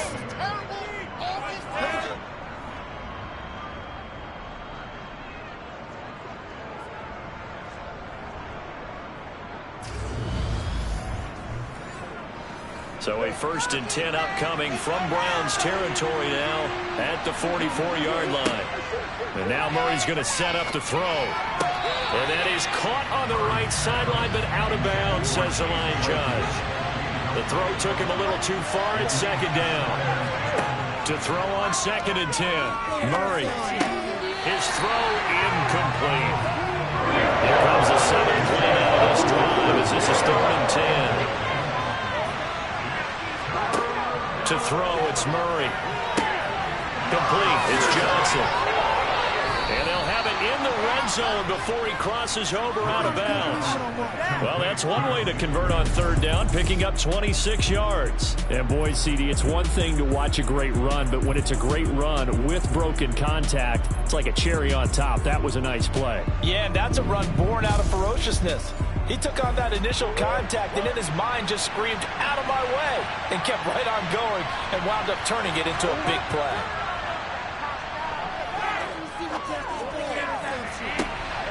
Toward the back corner of the end zone, but he could not get the feet down. This will wind up incomplete. On 2nd down, here's Henry. Officially nothing on that one, no gain, so they're left with still 10 to go on 3rd down. Out of the gun, here's Murray. And right side, Henry's got it. And he is going to be stopped at the 12, short of the first down. That's good for a gain of 6, and it'll be 4th down. It certainly feels like there are more stars at the tight end position than there were even 10 years ago. And I think it's become more of a glamour position because of the ways it can hurt a defense, and guys want to be involved. They can be in line, close to the line of scrimmage. They can split out like receivers. But hands, route running, speed, and some toughness to go across the middle, you put it all together, you got a heck of a tight end candidate. Carlson able to put this one through. And they add on and get a little bit of a cushion. It's 20-16 now. So a nice kick there as they are able to add on to their lead. And that's exactly what you're looking to do. Maneuver yourself into range. That way, if your drive stalls out, you're able to get something out of it. And they do so right there. The Cleveland offense ready to go. And last time they got 3 points, but it was a chip shot field goal. And when you go to the sideline after a chip shot field goal, maybe the offense not too happy. It's a balancing act, isn't it? Because you're exactly right. They're none too pleased that they didn't punch it in for 6 points. But you also have to remember they did put points on the board. 3 points is 3 points. And in this league, you take points when you can get them. Not easily done.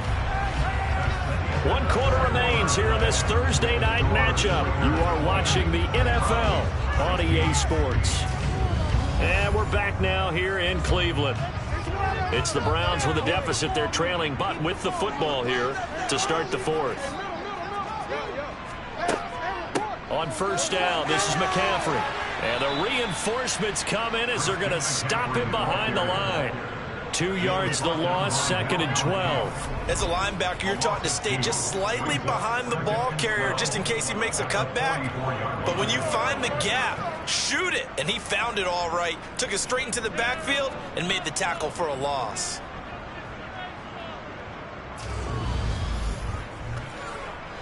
So the first down run lost a couple. Now they come up 2nd and 12.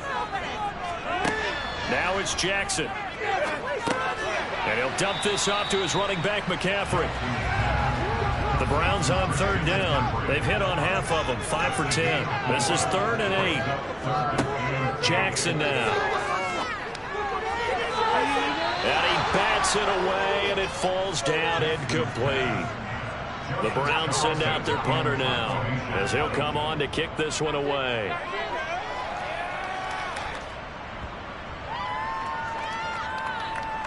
And a nice job here on special teams. This will be down inside the 10 at the 8-yard line.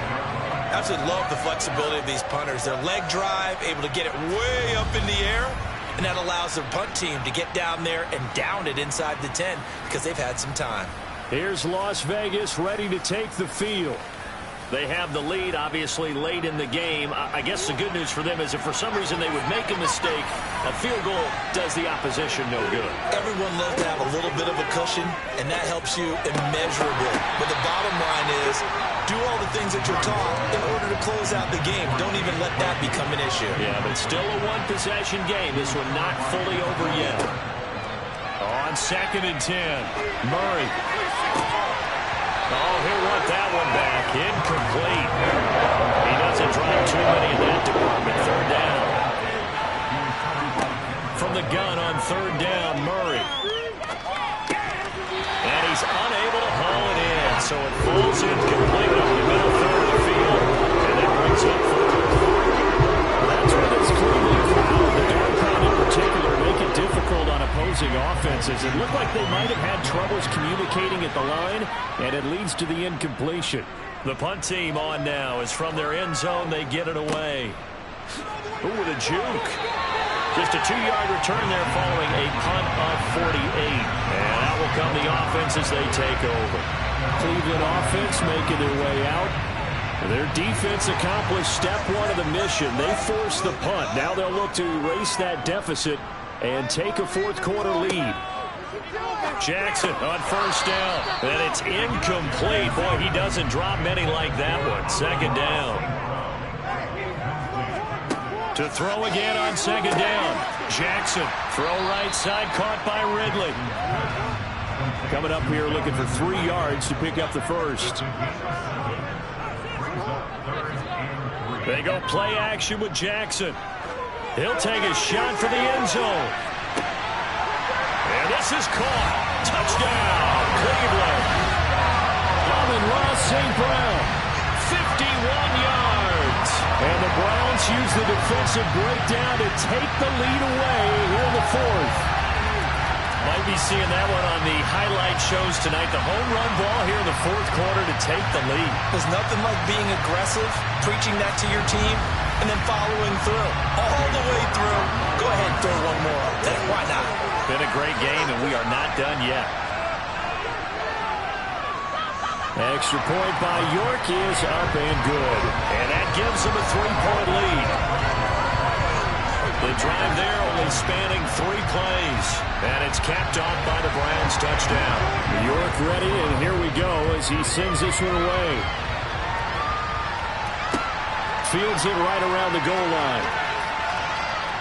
And out a little across the 25 to the 27. The Raiders heading out to take over. And they will be looking to answer the touchdown their defense just surrendered. Still a good chunk of time remaining here in the 4th quarter and a chance to regain the lead in a tight one. Here's Murray. Johnson's got it complete. And he gets this one just shy of the 40, down at the 39. Nice way to start the drive, a gain of 12 and a first down. And here we are in the fourth quarter, partner, to watch them drive for what would be a go-ahead touchdown.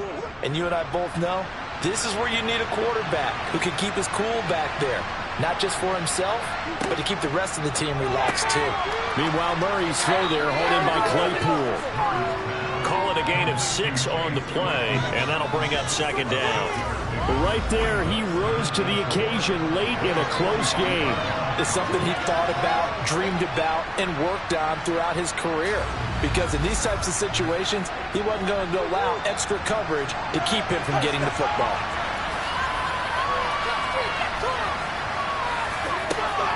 Here's a run with Akers on second down. And he'll get it down to the 47 here.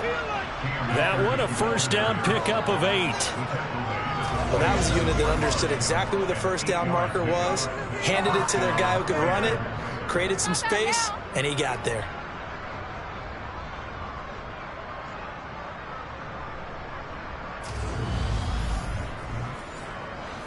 So a 1st and 10 upcoming from Browns territory now at the 47. On first down, they'll stay with Akers on the ground.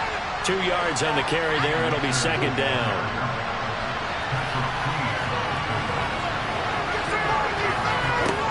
From the gun, Murray. Over the middle, that's caught by Claypool. And they're going to have another first down as he's going to be tackled at the Browns' 32-yard line. That one goes for 13 yards, and it moves the sticks. From the 32 now, here's 1st and 10. Murray now. And that'll be knocked away. It's incomplete. So now 2nd and 10 after the incompletion on first down. Here's Murray. That's complete left side to Shepard. And he'll be brought down at the 27. Murray now to throw. And the catch made by Johnson.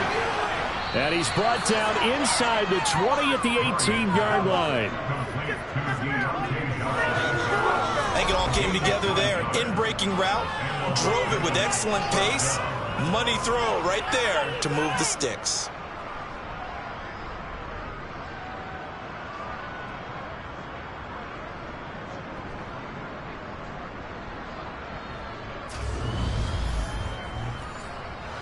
So from inside the 20, here's 1st and 10 at the 18. Henry up the middle. And they work this near the 5. He'll be stopped at the 6. It's a nice pickup of 12 yards, and it gives him a 1st and goal. Some big plays in the passing game on this drive, and here's one out of the running game. So the passing game loosening things up. Now there's room to roam.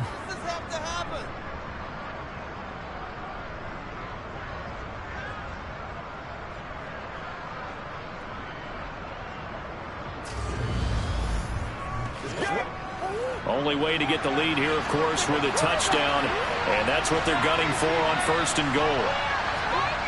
Murray going to throw. This is caught.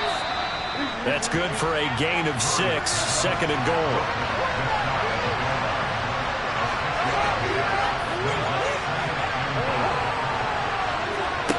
Murray flips his forward on a jet sweep, and the Raiders are in for 6. Touchdown. Sterling Shepard, already his 2nd touchdown here in this opening weekend. And the Raiders answer back with a touchdown of their own to take a 4th quarter lead. So the touchdown there, and that play, the tap pass, so simple, Charles, on the face of it, but what makes it so difficult for defenses to stop? I think it's the precision and the quickness in which the play occurs, because the snap gets to the quarterback. He's essentially playing volleyball with it, just immediately just shoveling it forward. And when that receiver's at a full head of steam, if you don't take the edge away, he's got a chance to get to the corner and get upfield. But if you take the edge away, that's your chance to disrupt that play. And no disruption there, that's for sure, as it winds up 6 points. And this will not be returned. It'll come out to the 25. We're going to look at Amon-Ra St. Brown as his offense readies for the next drive. They might want to mix something up defensively because he's been shredding them a bit, hasn't he? That he has, and even with all the changes that you know are going on the defensive side of the ball, he's still finding ways to get open, finding the right spot. He rifles one that's intercepted. Picked up by Rocky Sin. And he takes this one back into the end zone, and the Raider defense delivers a score. And Charles, you can just see the frustration on the sideline. Safe to say that's not how they expected this series to go. The ball only went one way, and it was backward into their own end zone, courtesy of the pick six. And, Brandon, how often do we hear offenses tell us before a game they want to end every series with a kick, right? A punt, a PAT, or a field goal. In case of a defense, they want to end with a punt or a takeaway. And we saw the takeaway right there, and it turned out to be a takeaway that turned into 6 points. Extra point by Carlson, up and good. And that pushes the lead up to 11. So they throw the pick six. They'll get another shot at it now as this one's in the air. And a couple yards deep, he'll go to a knee. He won't return it. And they'll take it out to the 25. And the Browns getting set to go. We'll see if they can band back together after the pick six. It hurt badly, but still within striking distance. A two-score game with a good chunk of time on the clock. Back to the air, Jackson following the pick six. And he will find Ridley. That's complete. And he'll get this up past the 25 before he's out of bounds. To throw again on second down. Jackson. And his throw here's incomplete. The intended target was Calvin Ridley, and it's third down. Not sure what happened there, but he just didn't get the right read on the coverage that time. Pass wasn't where it needed to be, and that'll send them back to the drawing board. And a dangerous throw there as that's knocked down and incomplete.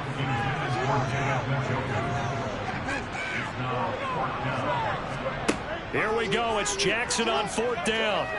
Airing it out, looking for Ridley. It got his man, complete. And he's brought down here just outside of the 20. Defense. So they will wave off the flag and let the completion stand.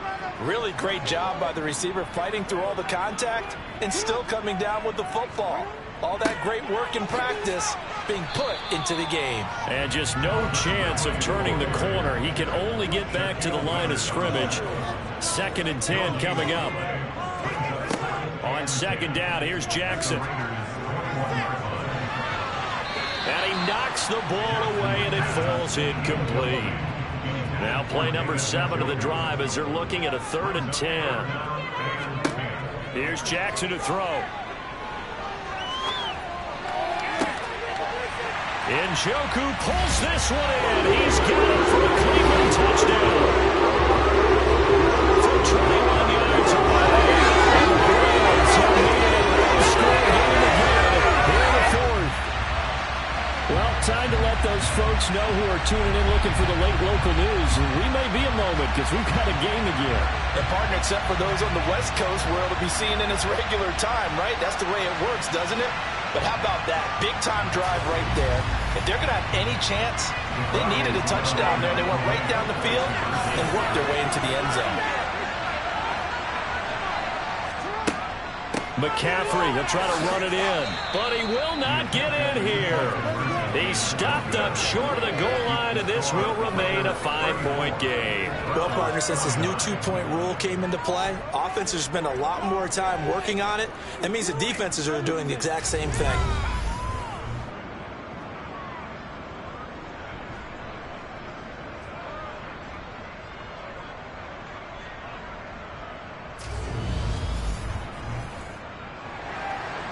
York ready, and here we go as he sends this one away. Taking it about the 1. And he'll be brought down right on the chalk of the 20. So out come the Raiders. At after the touchdown we just saw, we have a brand new ball game. And now look at the situation. You got plenty of time on the clock. Defensively, they have 3 timeouts. So do you run the football here or do you throw it? I think you have that full conversation with your...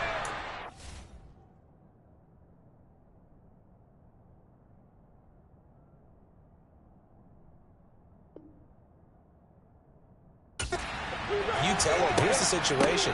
They've got all their timeouts, so we are not going to play this conservatively. We've got to attack them. We've got to make them use those, gain the ground that we need in order to put this game away. If you think we're just going to run it 3 times and punt it, you got another thing coming. Yeah, and by the way, also the 2-minute warning in play, so essentially 4 timeouts left. They have to be aggressive here. 44 yards rushing for him now as he's carried it 13 times. Well, you know me, partner. I never tell them to back off of being aggressive, but sometimes you see the consequences when you're overly aggressive and you don't secure tackles. Guys break through. Trying to sell out to pry that football loose, and just as you said, cost some yardage. Yeah, you got to go get him. Stand him up first before you go for the ball. Don't just go for it initially. A solid run by Derrick Henry, and here's another 1st and 10.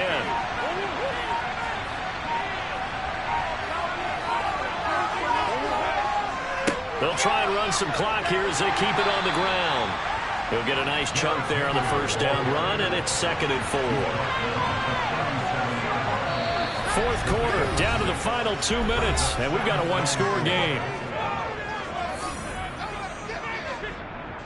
So it's Raider football as we get you reset. They've got a 2nd down now as they search for a way to get this one to the finish line.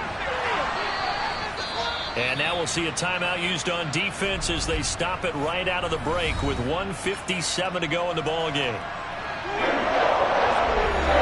This is a big 3rd down, and you'd have to think we'd see a timeout right away if they can't stop him here. And the busy night for Henry continues. And he'll be brought down, losing yardage back at the 40. Now the Browns signal for the 2nd of their timeouts. That'll leave them with just 1 remaining in this 4th quarter play. Here's A.J. Cole now as he's on to punt for Las Vegas.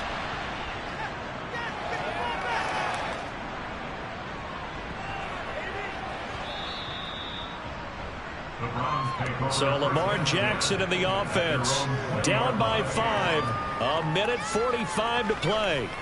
This is only week 1 of the season, folks. Get strapped in as they come up here 1st and 10.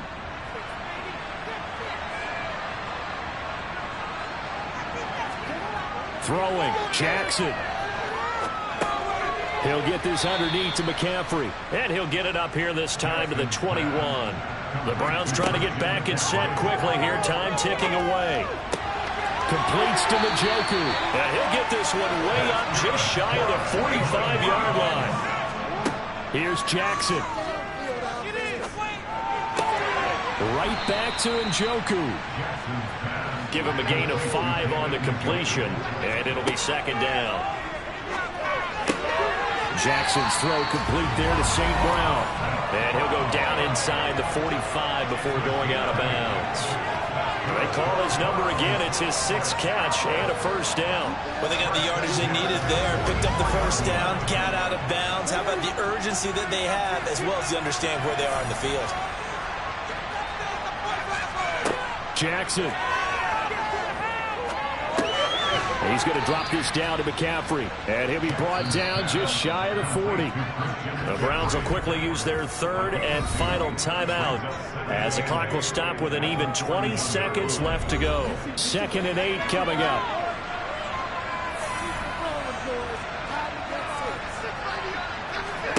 Jackson to throw.